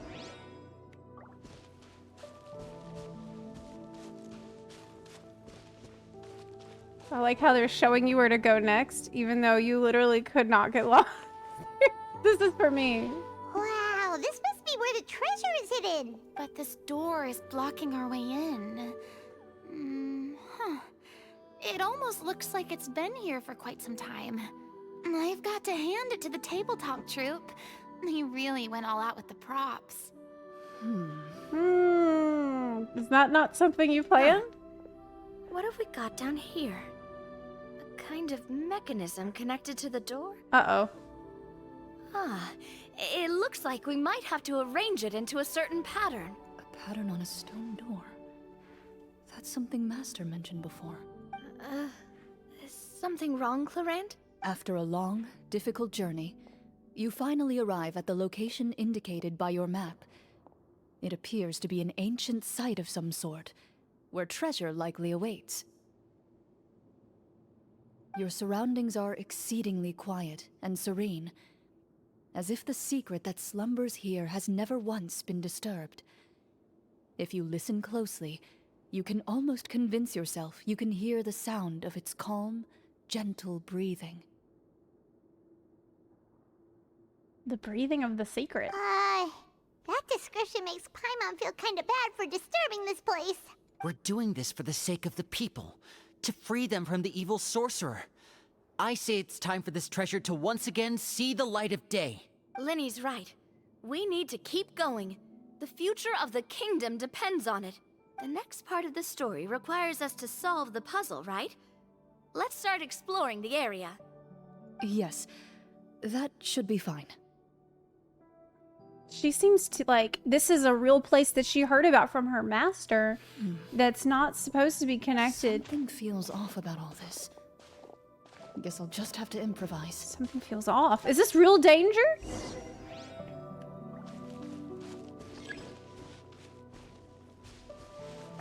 Oh. Wait for your companions to progress. I pop the bubble.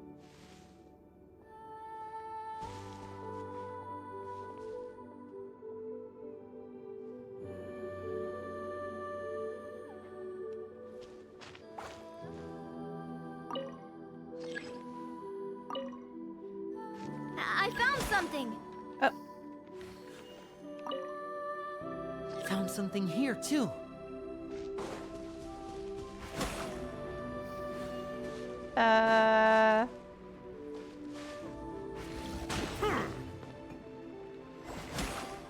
Same here. Turned it. We have to wait for them to do this part. I think.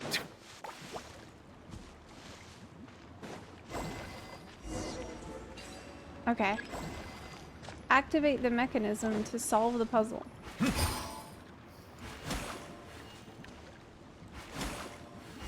Man, it's hard to aim with this thing.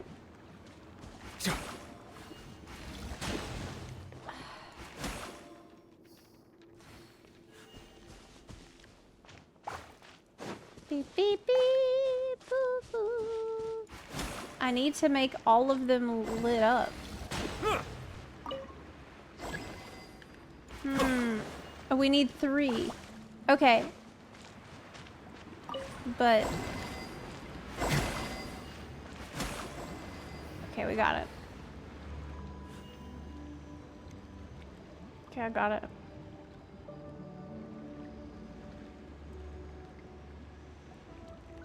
What?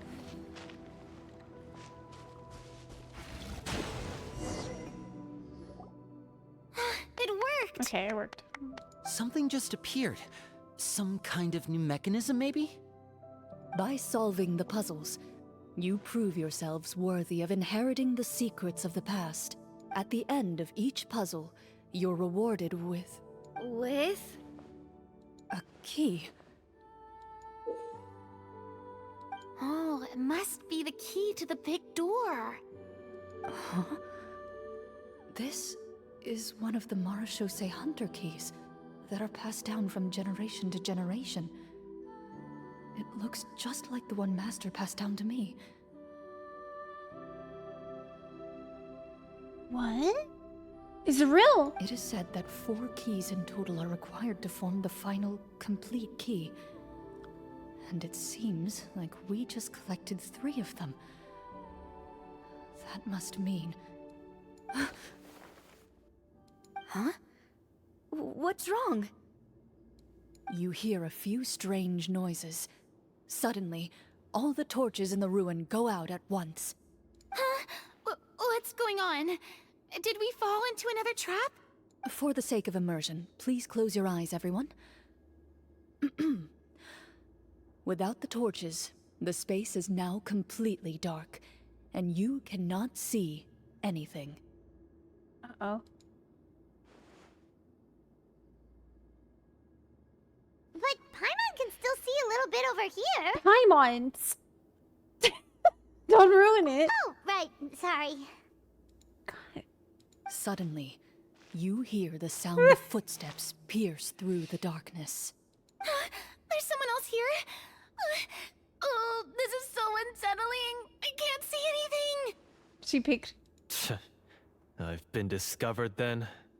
Wait, that voice, It's the guy who helped us. You recognize the voice as belonging to the guard who led you to this place. It appears he now covets the treasure for himself, and has come to stake his claim. But... Oh, so this is just part of the script. Then I can probably relax. Poor Farida. Well, if we She can't wasn't see sure. anything, that means we can't fight to the fullest of our abilities. Should we retreat for now? Judging by the way he's holding his sword, he must be a real Marashose hunter. But this isn't part of the script. Uh-oh? Retreat? That's not the hunter way. If it's dark for us, then it's dark for him. We choose to fight. Your choice is noted. Please keep your eyes closed until I tell you the torches have been relit. This battle will be in the dark. What? You got it! Well then, let us begin.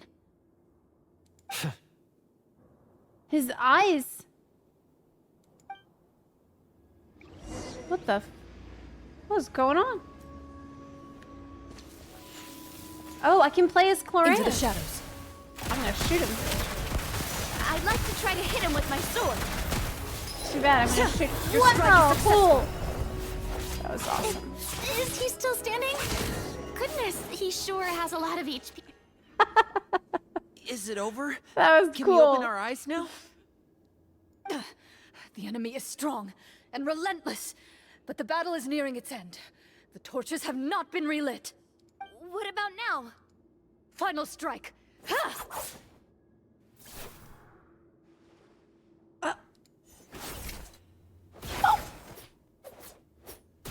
Oh! Girl, don't kill him! Oh, well, did we get him? Why isn't she answering? Clorinde? Warm fire flickers across the walls once more. Your vision is now clear.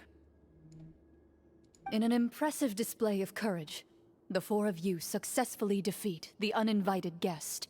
That look in his eyes. It's like he became an entirely different person as soon as I defeated him. Huh? Mr. Florian? Oh, wait. We're supposed to be role-playing. I should stay in character. Speak your name, guard. Why did you lead us here just to betray us? Is this treasure really more important to you than bringing peace to the kingdom? What kingdom? What peace? Those were nothing but lies! I, Florian, am a true Marashose hunter, descended from hunters of ages past. So he's also using his real name. Or Wait, was that the name of his character from the very beginning? It's hard. It's like the reality and fiction it's blurring the line. Then I'm even more confused. If you truly are a Marashose hunter, shouldn't you want to help us just like you said before? Shouldn't we fight together for the sake of the people? What do you know? In this day and age, there's no glory to be had as a Marashose hunter. What's that supposed to mean? My skills were passed down to me by my father. We lived a life of obscurity in the remote wilderness. Still, he devoted everything he had to being a Marashose hunter. And what did he get in return? A life of poverty and pain. In a world that forgot all about him. When he died, not a single person came to mourn his passing. The Marashose hunters were the ones who saved this city. We're heroes. We deserved more recognition and respect than this. I mean, yeah, but it's kind of a defunct organization. Is he talking about how no one in the capital seems to remember the hunters and their legacy? I didn't expect the script to contain this level of social criticism. Yeah, it's just weird. Like, whoa. Was this whole thing a setup just to get us to talk about the Marshall? So that's why you What's this guy's motivation? You feel like you're Does he want to play D&D or not? If you already knew where the treasure was located, why didn't you just come down here and take it? Because he probably needed us sober? I don't know. Because I still needed the final key. Only a true Marashose hunter is capable of passing through this final door. As someone who sought to hurt others for his own gain, Florian lost that right long ago. Okay, but what is this treasure anyway? We've got all the keys, right? So can we just go in and take a look? You're sure you want to go in? We've been talking about it for so long. Of course we want to see what's inside. And we've already defeated Florian, right? So he won't try to take it from us anymore. Pesky brats. Watch yourself. That is a threat. Then let's open the door together. All right. Your choice of action is confirmed. Now we're back in the game. That was really weird though. Because there were some things that she didn't expect that seemed like not part of the game. Without anyone noticing, she takes out her own key and joins it with the others to form the final required shape. Before you, the door to the treasure, sealed and undisturbed for more than Screwdriver? 100 years, finally swings open. You hear the shrill wail of the door hinge as it rotates for the first time after years of disuse. Almost like a sleeping giant letting out an extended yawn. You get the impression that the secrets buried behind this door might be just as heavy as the sound you just heard. It's open! Come on, let's go in! Paimon wants to see what's inside! Ooh, me too! Oh my gosh. Uncovering hidden treasure is the most exciting part of adventuring. Navia already do we has have that in her here? eyes, so she doesn't have to do... She already has the stars, so... A stone tablet? And some shabby weapons? You call this a treasure vault? Looks more like an abandoned warehouse. Maybe the troop ran out of budget at the end? Seems to have some meaning for Clorinde, They though. provided a super immersive experience at the beginning only to drop the ball at the most important part. They could have at least filled this place with cardboard Mora or something. Oh my god. She's like a forum poster. Wait, I get it now. Paimon, this is the real Marashose hunter treasure. Huh? This is it? The Marashose hunter treasure is just a stone slab and some broken swords? I can't believe it. I refuse to believe it! What? Whoa, are you okay? The Marashose hunter before you appears to suffer a serious mental breakdown. He needs to leave the room for a moment to collect himself. One of you seems to understand the significance of the treasure already. If the rest of you wish to follow suit, you may remain here in the meantime and explore your surroundings. Ooh. Loaded. Loaded.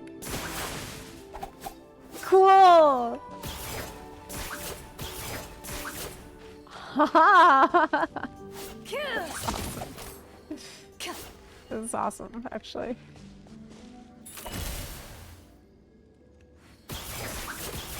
You can zap forward!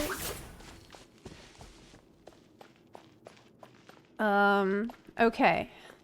So, the guy stepped aside to deal with his mental breakdown.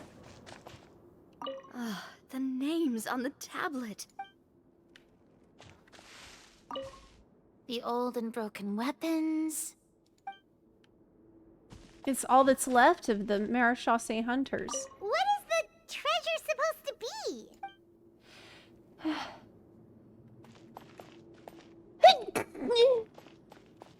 Walter.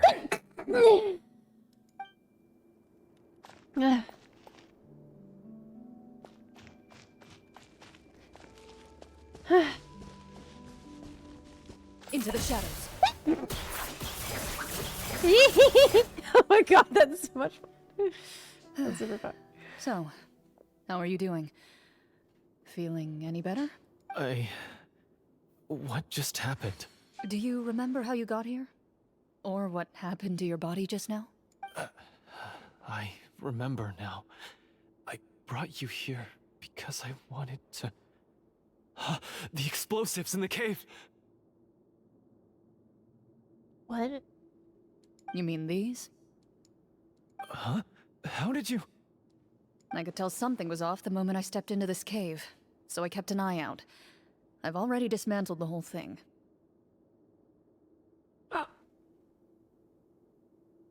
What? So the strongest champion duelist in all of Fontaine saved the day once again. Guess I shouldn't be surprised. It would seem your skills as a Marachaussee hunter are as sharp as ever. What's this guy's problem? I deserve some answers, don't you think? Why did he want? Tell me why you wanted to lure me here. Everything you said earlier sounded like the truth. Luckily, your monologue was dramatic enough to convince my friends you were just role-playing.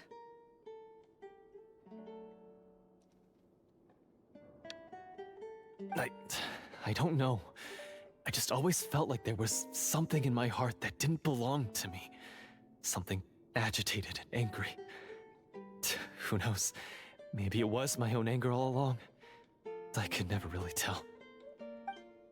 The feelings about my father and the other Marachaussee hunters are real. It just wasn't fair. I was angry, bitter that no one remembered them or praised their accomplishments.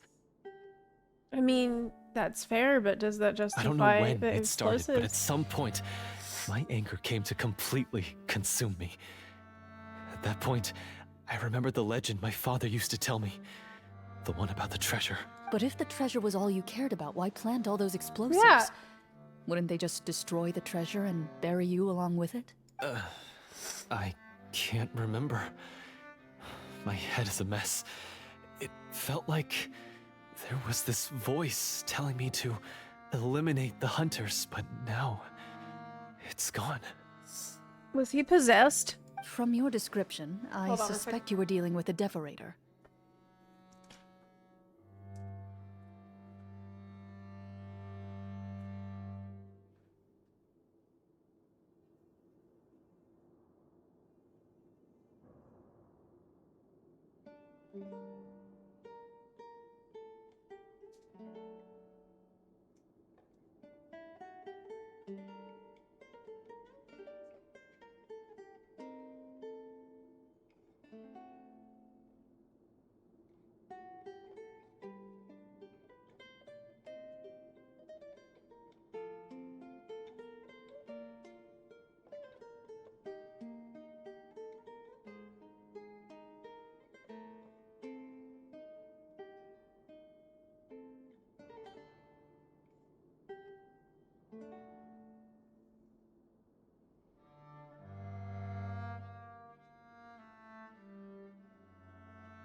Okay.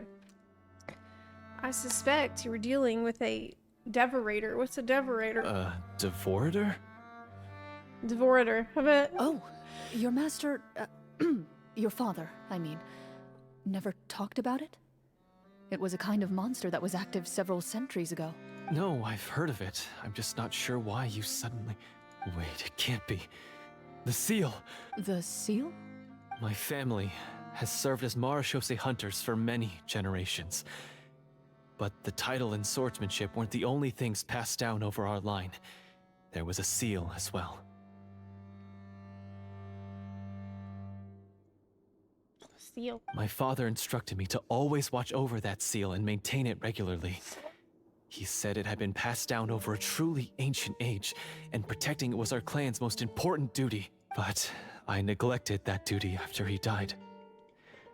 I finally decided to come down and check on it one day, and that's where my memories become fuzzy. He got possessed? The Devorator would be a formidable adversary for any mortal being, even ones as capable as the Hunters. If you lacked the power to completely destroy it, you could easily fall prey to its influence and corruption. In light of this, some Marashose hunters chose to seal the Devorator away, in the hopes that a permanent solution would come with the passage of time. Is it a demon? I heard it has the power to amplify the obsessions and desires in people's hearts, to the point where they overtake you entirely. It would seem I'm not just lacking in skill with a blade, but in mental fortitude as well. And yet, you were able to retrieve 3 of the 4 keys. If I remember correctly, each was entrusted to a respected and capable hunter. How did you manage it? One of them belonged to my father. The second I stole from a different hunter. And the third... was one that I snatched while the person was on the way home from the tavern. I nearly died in that alley. What? Man. I know just how strong you are. Was this all from the It's as clear as Devorator? day to everyone in Fontaine. I observed you from dusk to dawn, but could never find any opportunity to sneak up on you. I never even saw you drink a single glass of liquor. Yeah. Yeah, good luck sneaking up on her. The only way I could think to obtain that last key was to lure you here using your hobby, and then... Oh! Oh, I get it now. That monster, it wanted to bury you here alongside the treasure. What?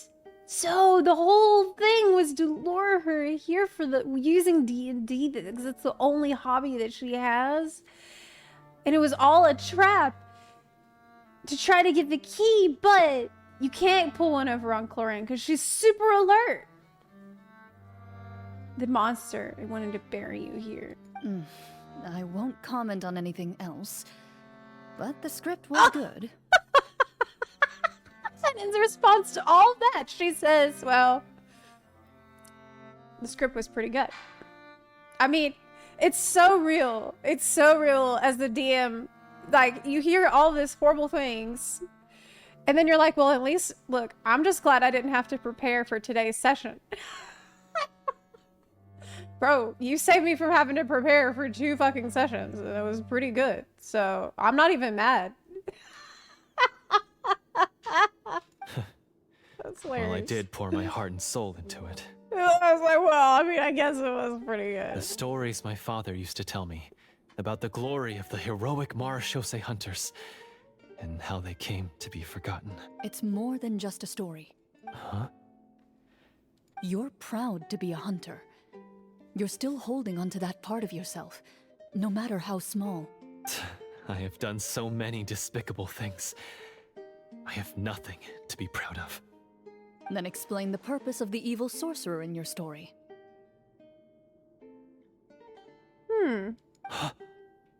Isn't he the true antagonist?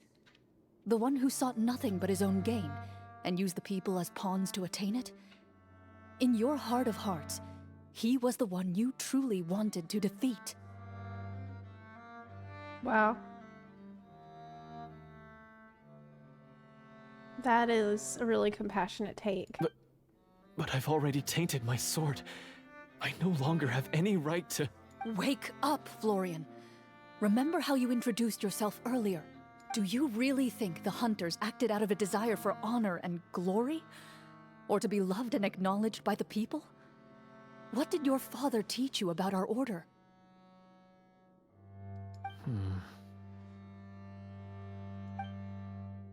You do not wield your sword for yourself, but to protect those you serve. There's nothing special about a blade. It's the intentions of the wielder that matter above all else. Yeah, who cares if you're forgotten? Who cares if people don't pay attention anymore? It doesn't matter. It's about your intention and your honor. Do you still not understand? Even after seeing the treasure for yourself? The contents of that room, they represent the true legacy the hunters left behind. You're right. I am a Marashose hunter. It's time for me to redeem, no, to finally serve the people I vowed to protect all along. I wouldn't be so quick to push aside the need for redemption. She's like, hold up. You did fuck up. Pretty bad. Okay, before you get ahead of yourself, let's talk about what you did. I know. That's a charge I won't bother to defend myself against. Good. Then, come with me. And help me see the script through to the end. She's like, now we're gonna finish our session. We're not done with the session. Huh? See the script through to the end? But there's no more script left. Never finished it, huh?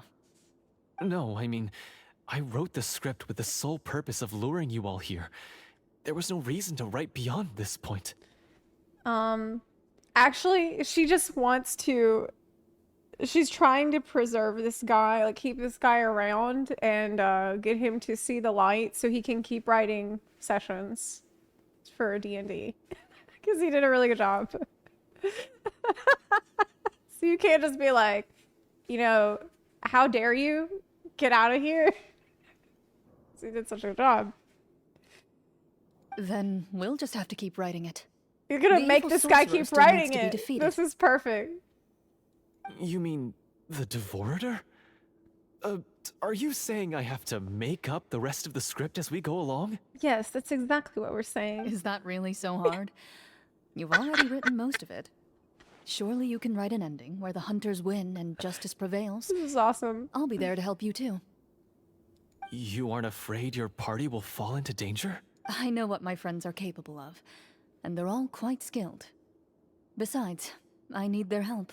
Then, are you going to tell them the truth about all this? I don't intend to spoil the fun. Sometimes, protecting dreams and fantasies is more important than exposing the truth. Don't you think? Wow. I did not expect that from her. But this is her precious hobby, and everybody's having such a good time. She doesn't want to ruin it. It makes sense. She's gonna make this guy finish this session. It's such a power move.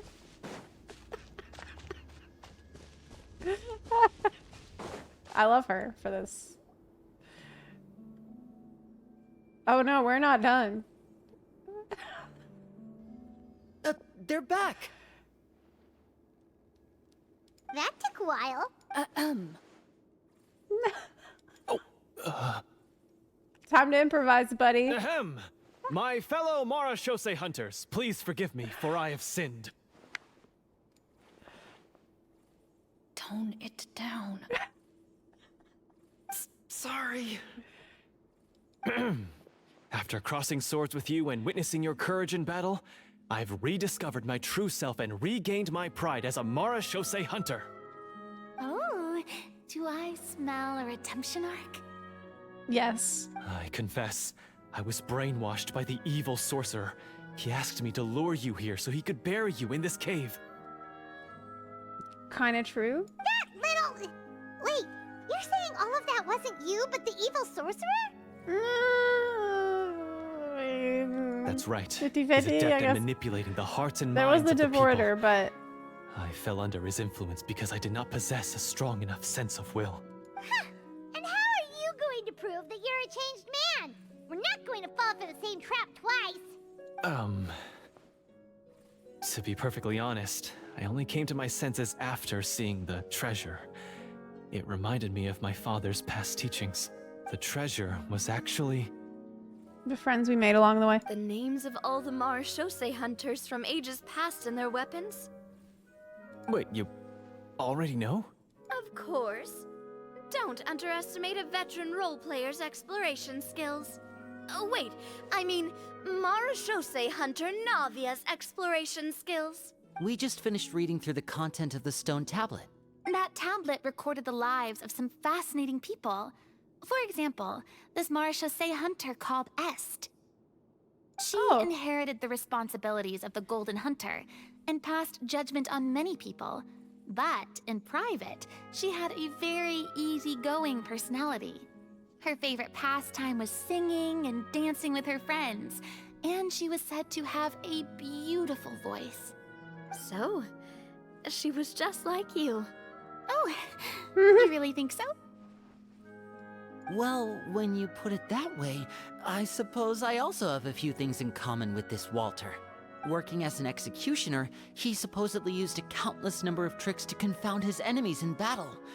Oh, if only I could have seen the feats of magic he pulled off back then. Their lives were all so exciting. You could write so many cool books about their accomplishments. How could they have all been forgotten? Because they chose to be. To hunt monsters that only appear in the shadows, you must also operate in the dark. To be a Mara Shosei hunter is to willingly give up on wealth and fame. Oh.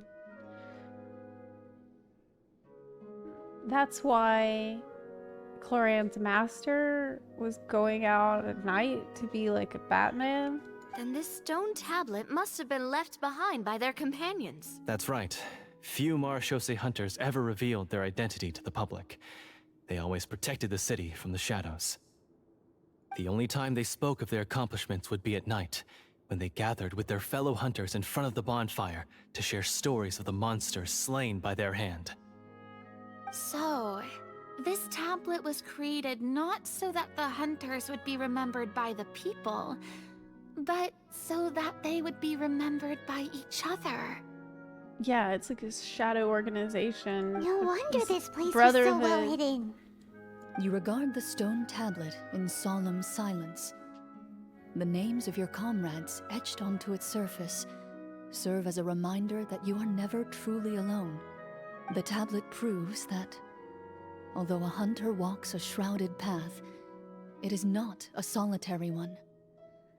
There will always be those who walk beside you, a fact that remains as true today as in ages long past. Their legacies shall continue to be passed down from generation to generation, as everlasting as the stone onto which their names are carved. Father, you once told me that I should seek out the treasure if I ever became lost. So this is what you wanted me to find. Yeah, it's like a slice of humble pie for you that you needed, isn't it? I'd like to do an insight check. Okay. His eyes are sincere, and his words ring true. You can tell that every word he I gotta do spoke an just insight now check. came from the bottom of his heart. Okay. I implore you, everyone, please give me a chance to make up for all I've done. Allow me to fight alongside you and defeat the evil sorcerer that threatens the peace and prosperity of everyone in this kingdom. I told you I was gonna do that, didn't I? When I picked Insight.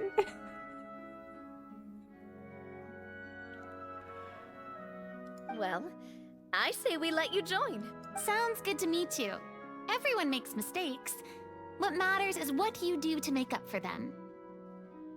I have no objections, but Mr. Florian, do you even know how to defeat the evil sorcerer? When he took over my mind, I gained some insight into his thoughts. Every time I thought of the treasure, he reacted with a strong sense of fear. Huh? He's afraid of the treasure? But there's nothing here except some broken weapons and the stone tablet. What if That the is weird. secret's hidden inside these weapons? What if there's treasure inside the treasure? GM, permission to investigate. Yeah, check it.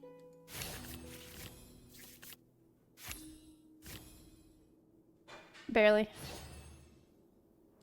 At first glance, the weapons appear absolutely ordinary. But as you observe them, you notice a faint energy emanating from within. These blades have slain countless monsters. Though it's been a long time since they were used in battle, their edges remain sharp, as if they're simply waiting for the next worthy hunter to carry on their legacy. So basically, take these with us, right? Yeah, it's... Yes. I'll take this weapon. Weapons. Since it used to belong to us. It is loot, after all. Maybe it'll find comfort in being held by someone who appreciates the arts. Ah, good idea. I'll take Mr. Walter's bow then. From one archer magician to another. Mage archer, best class. Paimon's gonna pick a cool weapon too. Paimon, what are you gonna pick? As you grip your weapons, you can almost feel the will of past hunters coursing through your being. It's a feeling of courage, determination. A silent vow passed down from generation to generation that says, eradicate the monsters, no matter the cost.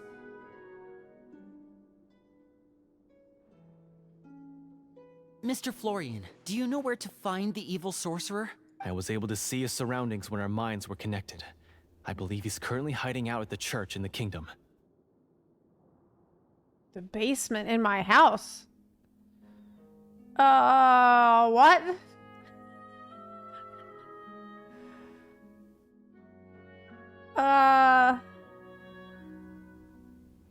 Why is he there?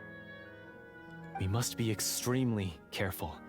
He's spent so long living among monsters that he's now taken the form of one. Okay. He will not be easily defeated. Then why don't we explore some more and try to find some higher level gear? Smart. You don't want to just fight him and lose, right? Paimon's the real gamer here, isn't she? Oh,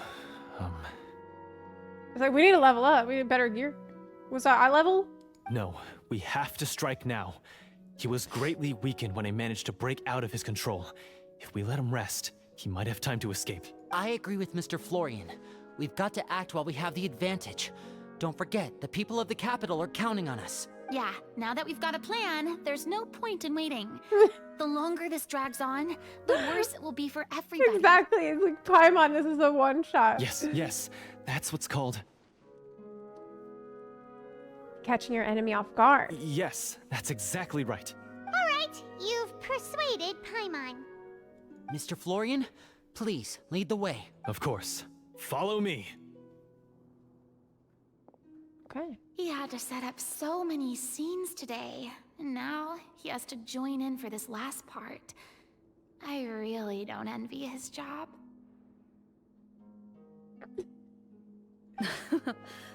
Don't feel bad for Finally, him. You decide to slay the evil sorcerer and bring peace back to the kingdom once and for all.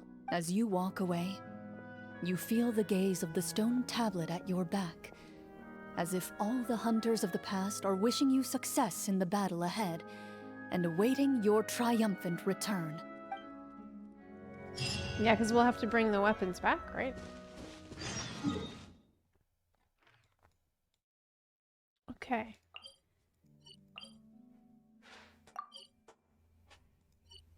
Is this nearby? This is the one that's nearby.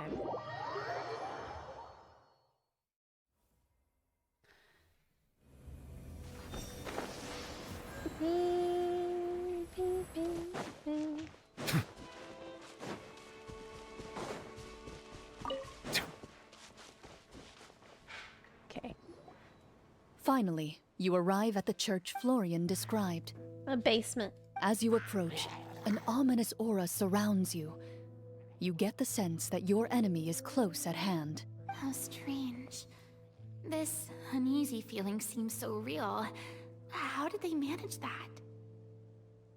It is real. Now, it is time for the final battle. Let's go. It's real.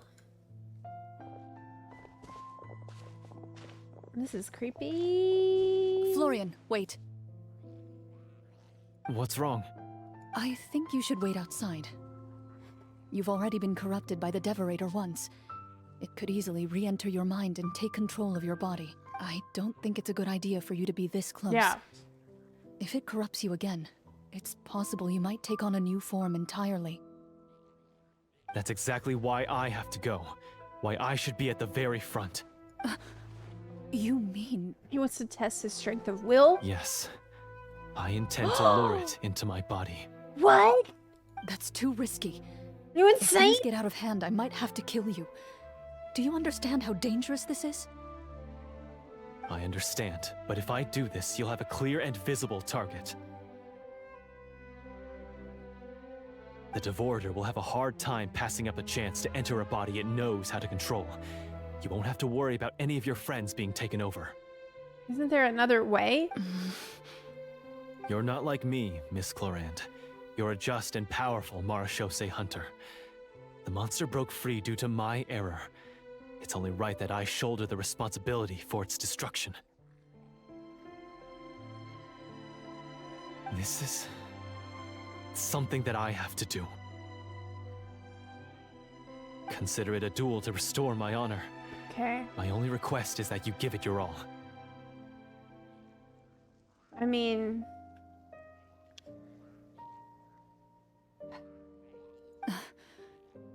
I understand. Then, as a champion duelist, I hereby accept your request for a duel, and extend to you my most sincere regards. Man, I feel like this is kind of rough for her, because this is her hobby she does for fun. And earlier she's like, I like to keep a very strict line between my personal life and my professional life, and now that line is getting blurred. Thank you. The battle is now upon us. Let the Devorator once again tremble under the blade of the Marachose hunters.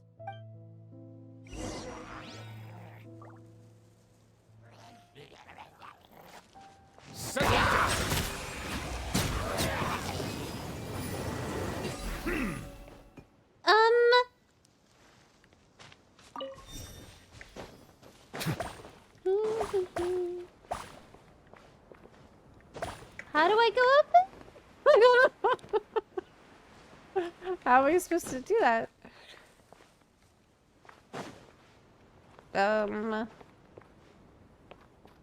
How do you fly up if I'm on the... this is not where I need to be, even. Oh! The boat.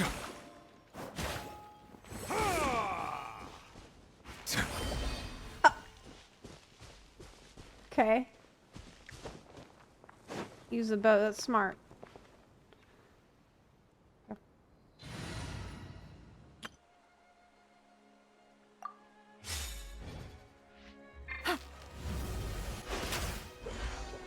Take it easy.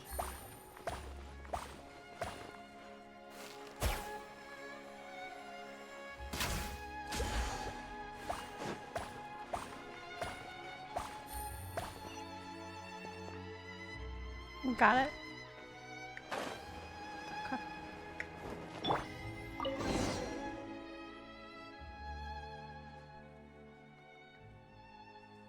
Zepla and Paimon. Wait, is it? Are we getting weaseled?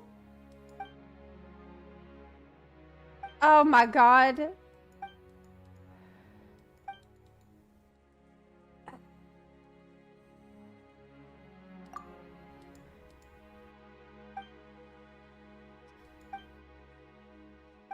Okay, we are getting weaseled, even though I did focused mode.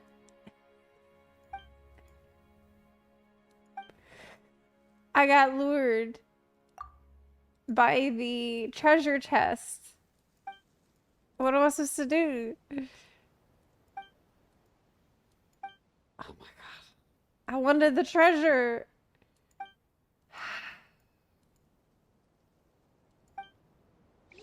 Okay.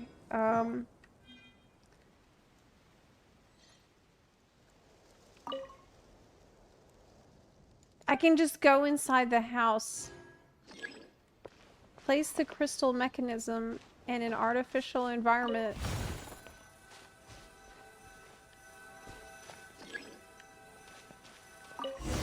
Okay. I might as well finish it.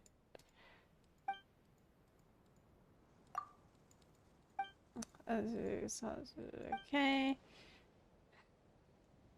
We got salsa. She tells me that too. Is he young? Okay. Catherine, listen to you? No. Okay. Did I get the treasure? Did it? Okay, I don't think I did. Oh, I got 20 primos. Yeah, that's good. Better have primos. I always get weaseled, man. No matter what. Even with a focus mode.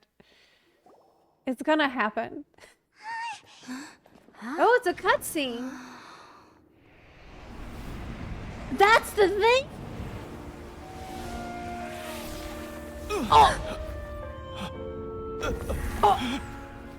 Oh no!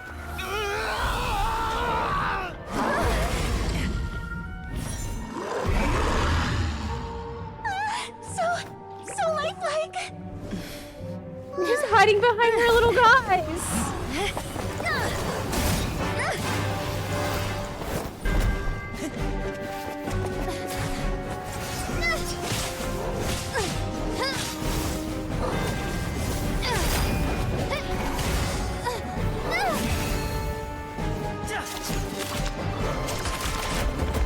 Does that do anything?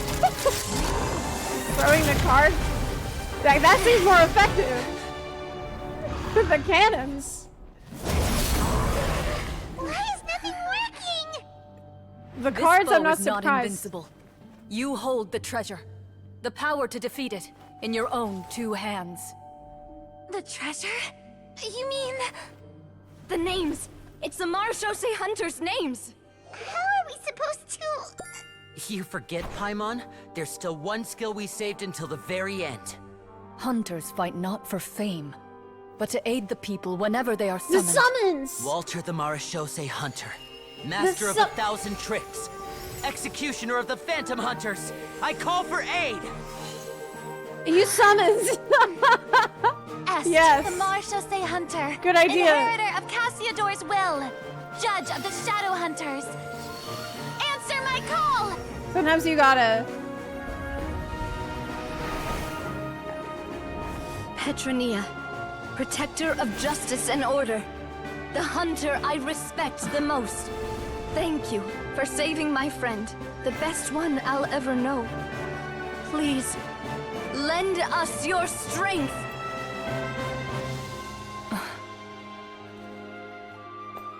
Petronia did save her. We have come to answer your summons. Wow!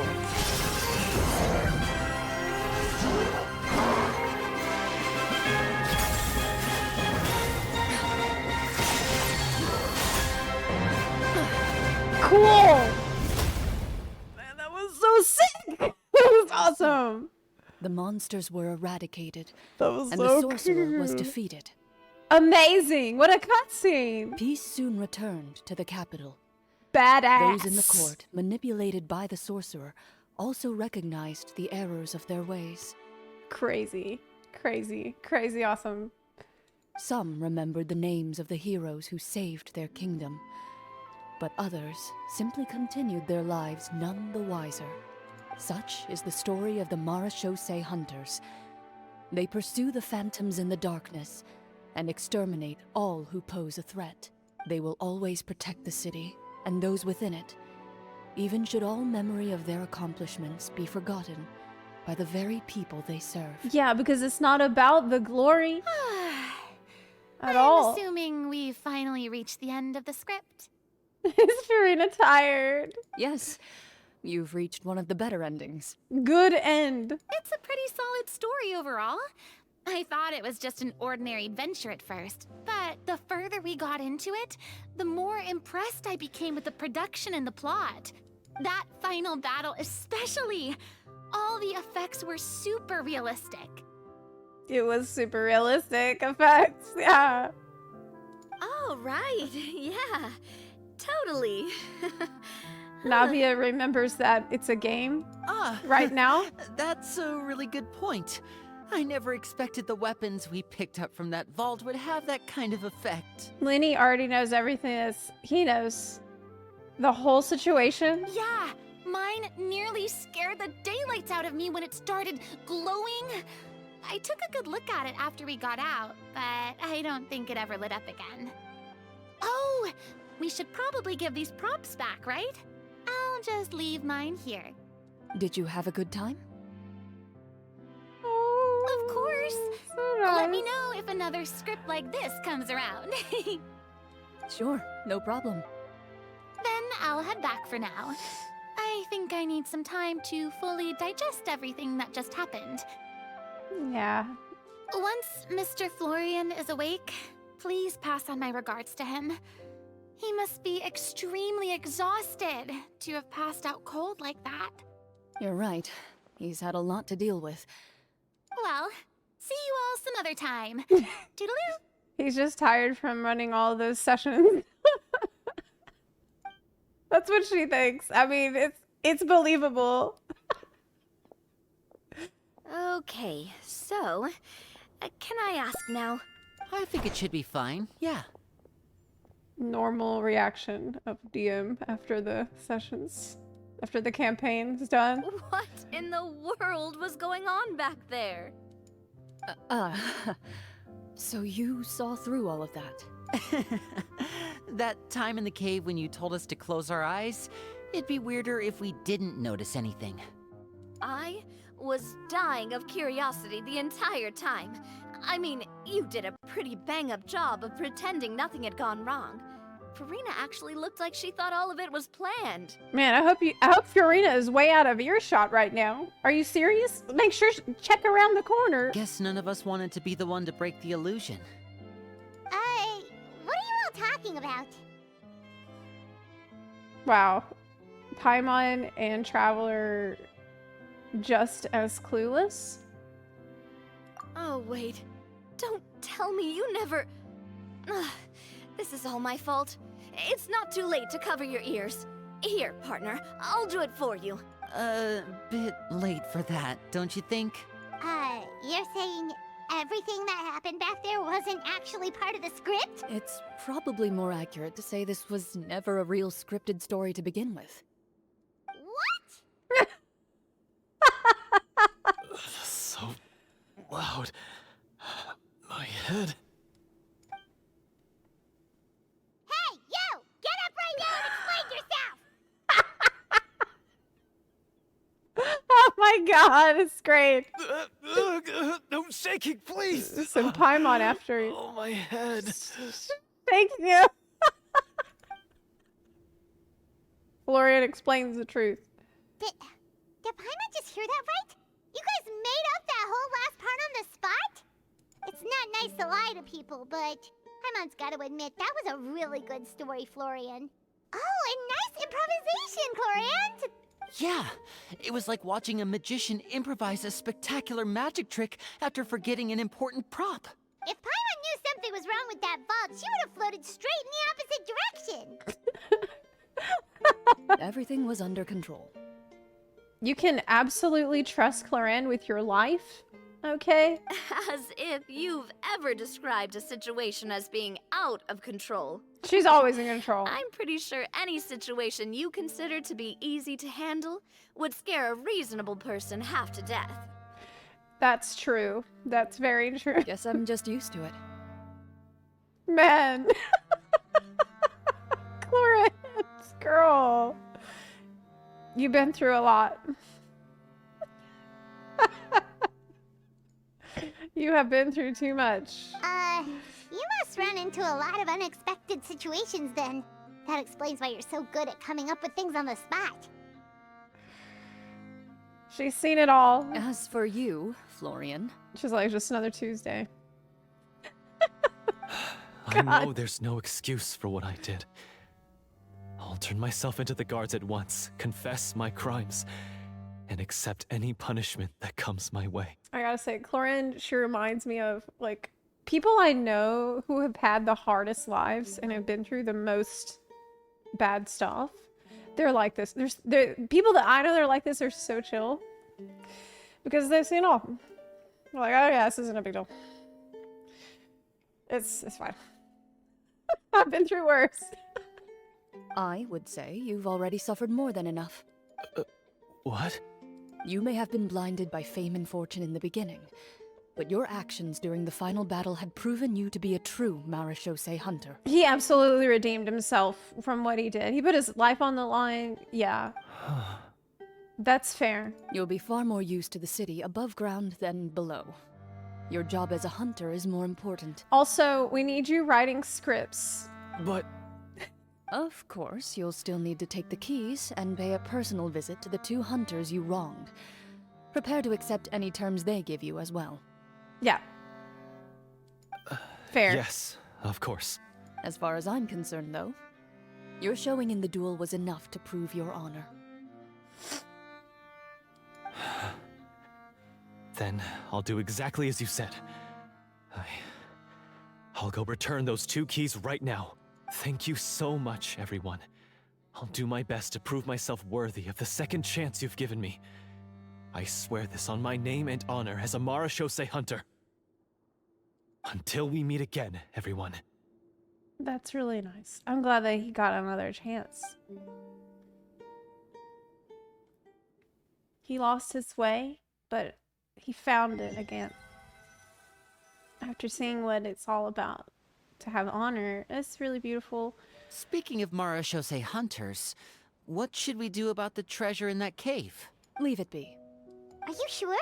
We could show it to people, make it so that the hunters are remembered. Don't you want that? No. Every name on that tablet made the same choice. All hunters know what the path entails. I am no exception. My identity as a Marechaussee hunter is not something I need people to remember. I wish only to be recognized as a champion duelist. Nothing more. Cool.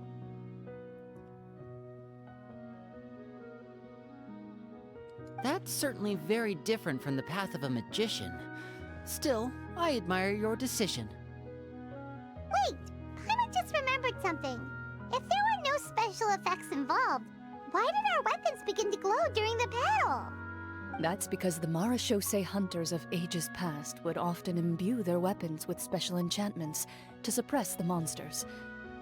Whenever a monster was nearby, their weapons would start to glow. It's just like in Lord of the Rings. Oh, so that's why they had an effect on that guy near the end. I really thought the summons were doing all the work. Well, I'm sure the summons were a part of it too. Oh? How so? This particular devorator probably hailed from the same era as the hunters we saw in the room. The names you recited all belonged to the bravest hunters. Countless monsters fell to their blades. That's likely why the devorator visibly reacted when you said them out loud.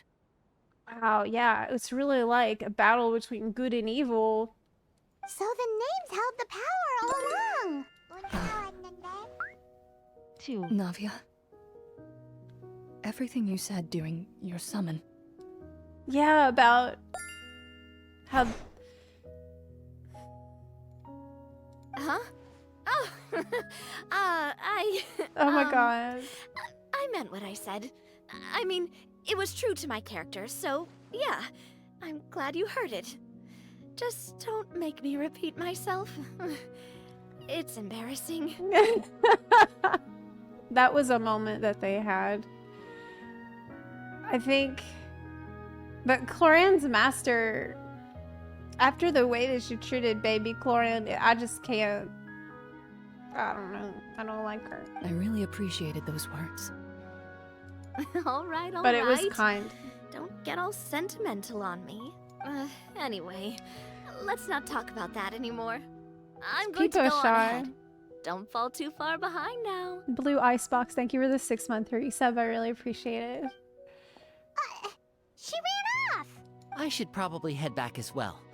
This story was truly incredible. I might have to spend the whole night telling my siblings all about it. See you later. Goodbye. Traveler, should your name and deeds be forgotten, what do you think the significance of your journey will be? The significance is that it's what happens now.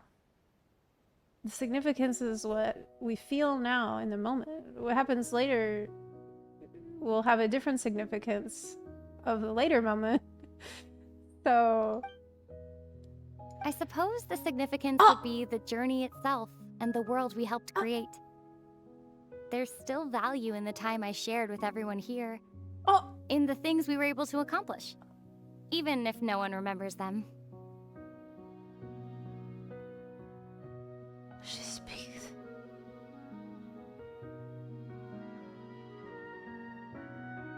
Wow. She actually said the words. It's awesome. There's value in the time we share, even if no one remembers. A great answer. I'll remember it. What will your answer be? Me? The Marachose Hunter says nothing in response to that question.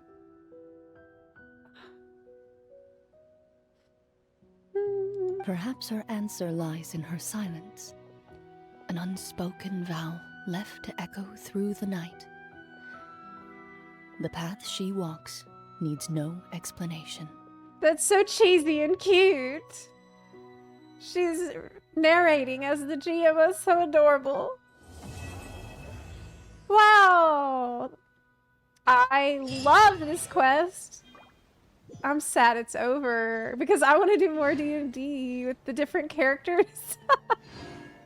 I'm ready for them to add a new game mode.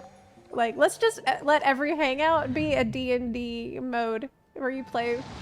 Like, I want to be able to pick different characters to do the D&D with. So it's amazing. It was awesome.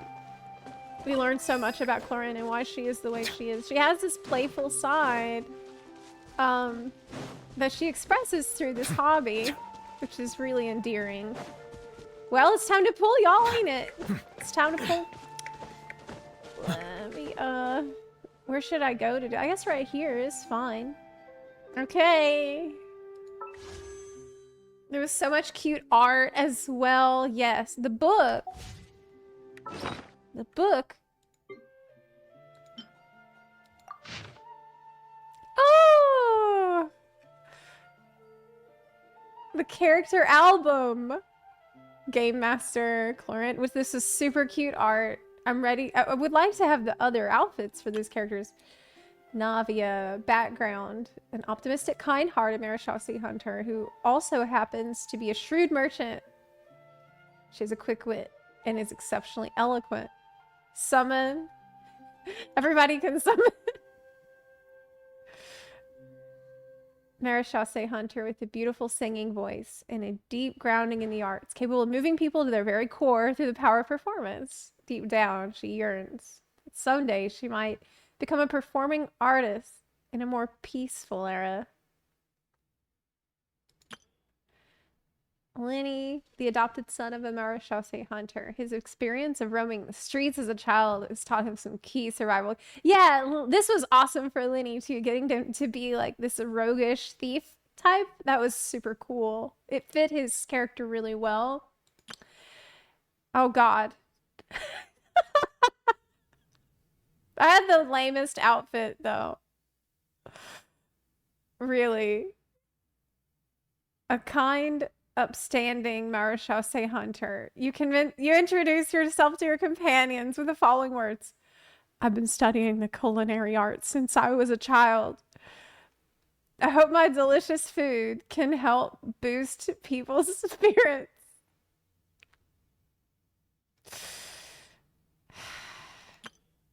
Paimon follows Marechaussee hunter Zepla around in the capacity of best friend and guide. Yeah. Well, I don't know if y'all noticed, but every time that I had to roll, I rolled a nat 20. I don't know if you remember that. I think there was 2 times that I could roll, and I had 2 nat 20s.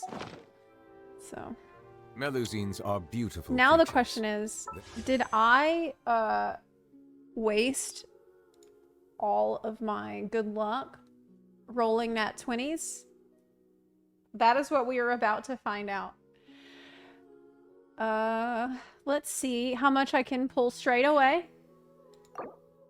I will almost certainly have to...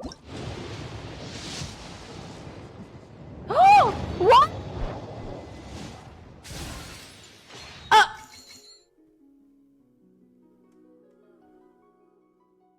What? No way. No way, dude. Greetings. I am Clorinde, a champion duelist of the court of Fontaine. If you wish to hire my services, please state the nature of your dispute. You may leave out any extraneous details. Those are no concern of mine.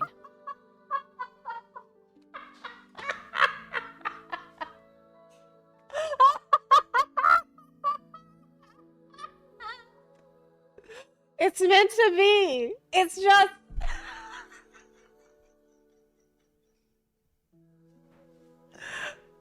insane. Insane. It's time for me to go outside and buy a lottery ticket. Okay? Like, this is unreal. This is unreal. What just happened? How did this just happen? Yeah, that's good news for us, Sijuin.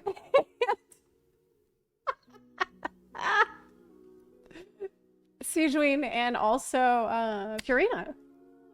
But it's time to buy a lottery ticket today. Crazy. Sorry, ma'am. Were you looking for me? Hello, hello. I'm Sethos. What can I do for you? Actually, you know what? This seems like more of a sit-down conversation. Come with me. No I know a good place. way. Ain't no way. All in the same. I'm very lucky. What can I say? I'm a lucky bun.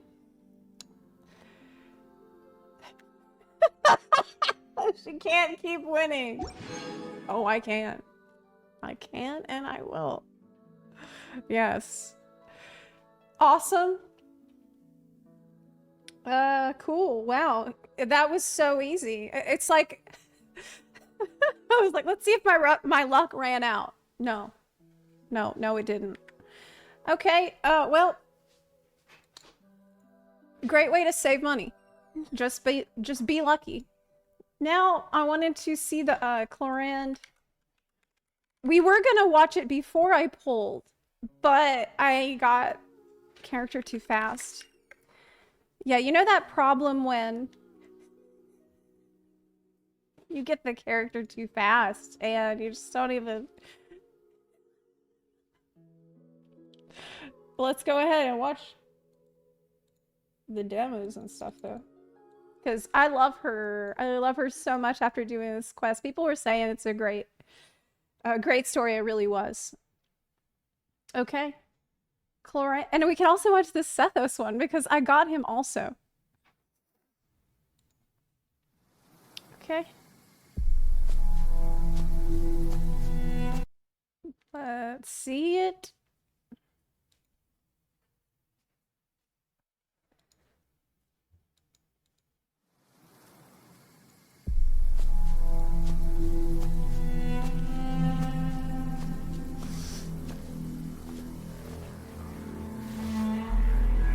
Bigfoot.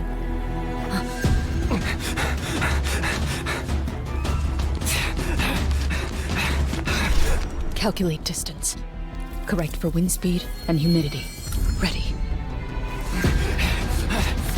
Oh my god! Next breathing cycle, fire a non-lethal shot. She is terrifying. Y'all better be lucky that she's like not evil. Ooh, the song.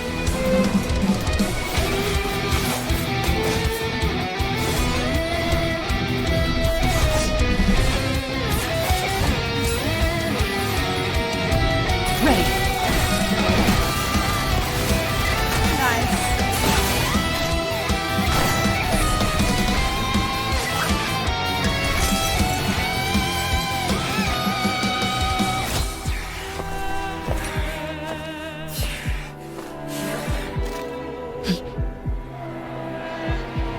You cannot sneak up on her. You're trying to ambush, it's not gonna work.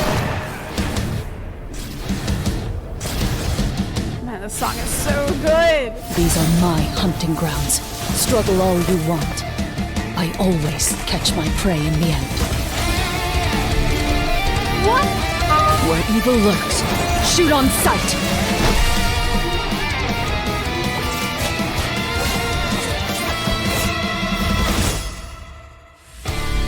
Amazing.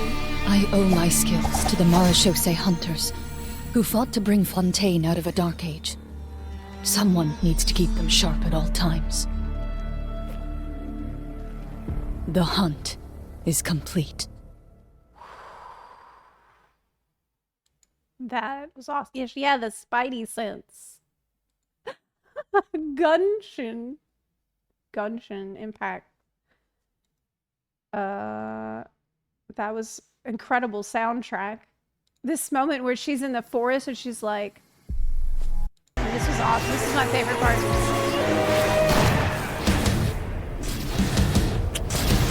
You hear this guitar. These are my hunting She's like ball lightning. grounds. Struggle all you want. I always... So badass. Shadow hunting. Oh, this is the collected miscellany?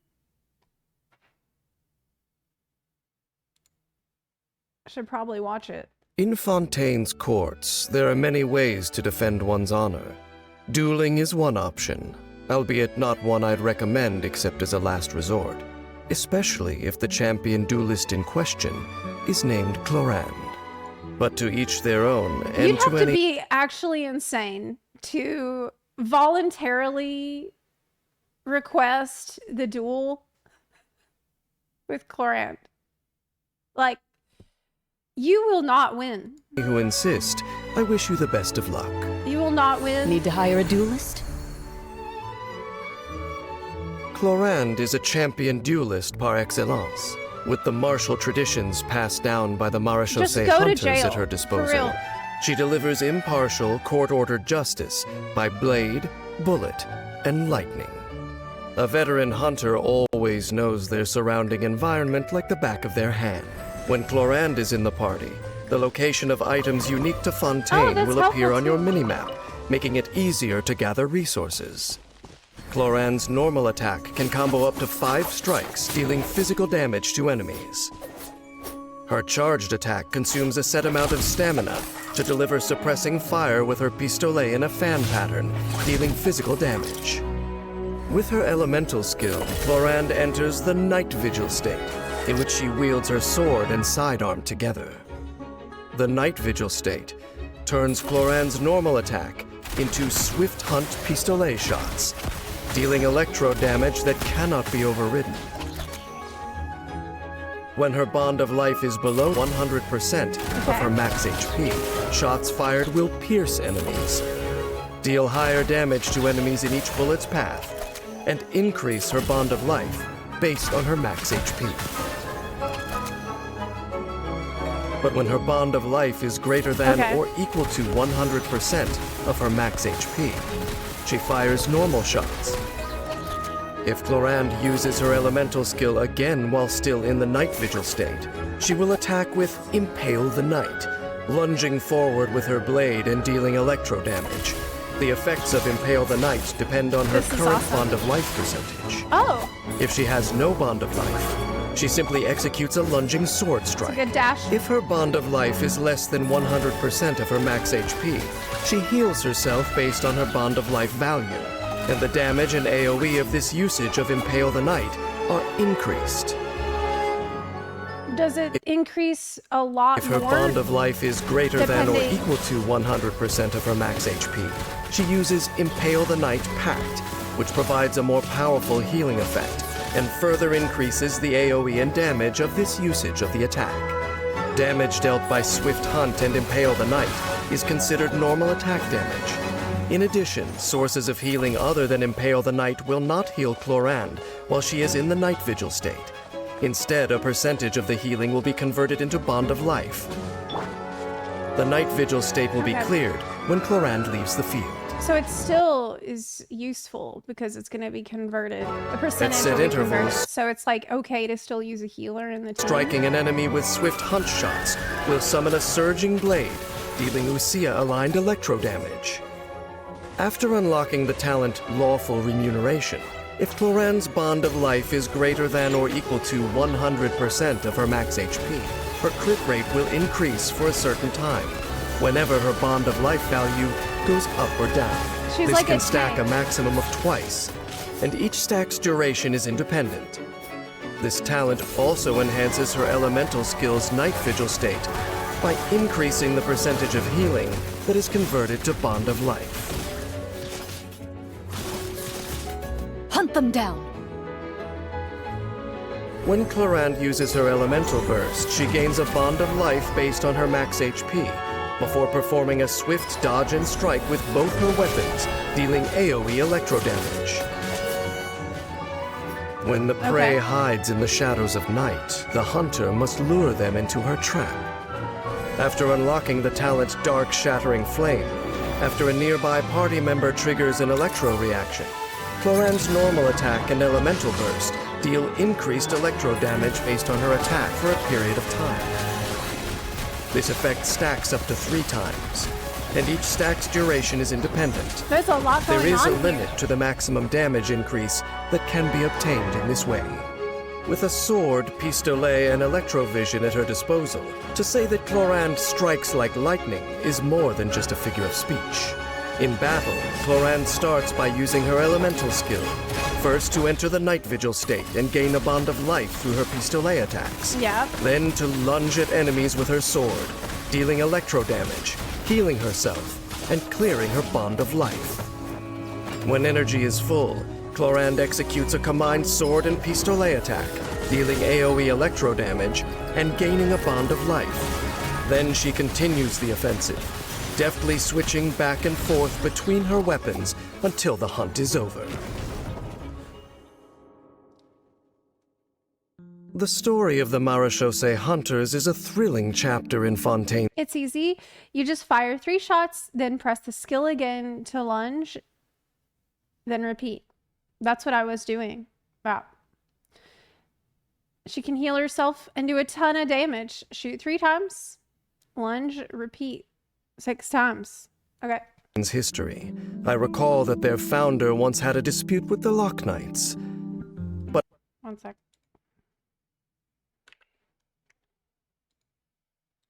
unlike the cat, had a dispute that the Marechaussee Hunters is a thrilling chapter in Fontaine's history. I recall that their founder once had a dispute with the Lock Knights. But unlike the captivating tales of monster hunting heroes, that detail has faded from the public consciousness. Their only tangible legacy is the sword and gun, and weapons only stand for whatever meaning humans ascribe to them. Are they tools to hunt down the last remnants of an age gone by, or to uphold the order of the new age? The choice lies with their wielder. Clorinde's sword has never wavered, for her sense of justice is sufficiently simple and adequately strong.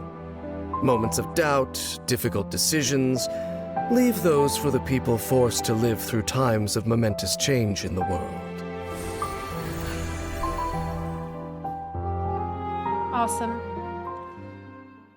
Well, I'm pretty hyped. that I was able to get her, and also so easily too.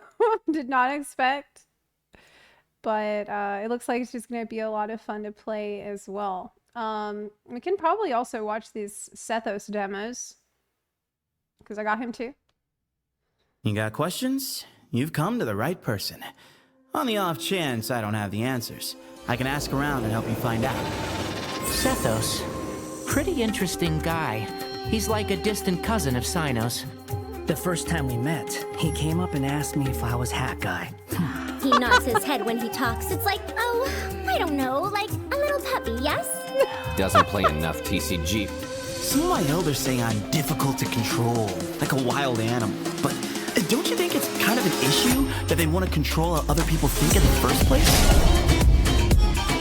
Ooh, wow, what a great track. Love Sumeru music. Sumeru theme. Cool. Sometimes an over-reliance on ancient wisdom can make you forget the strength that you and your companions already have. Move or be moved! Behind you!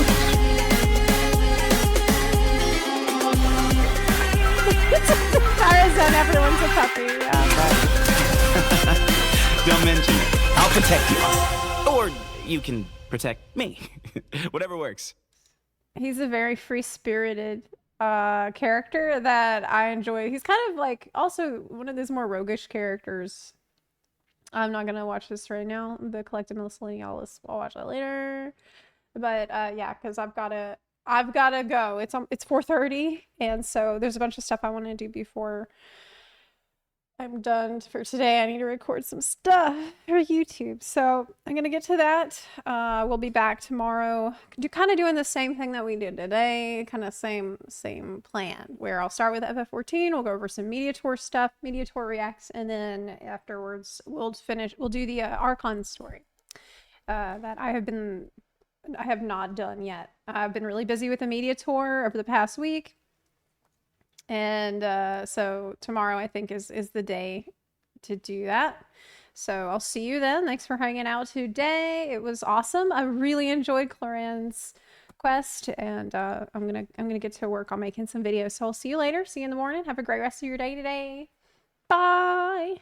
Bye. Bye.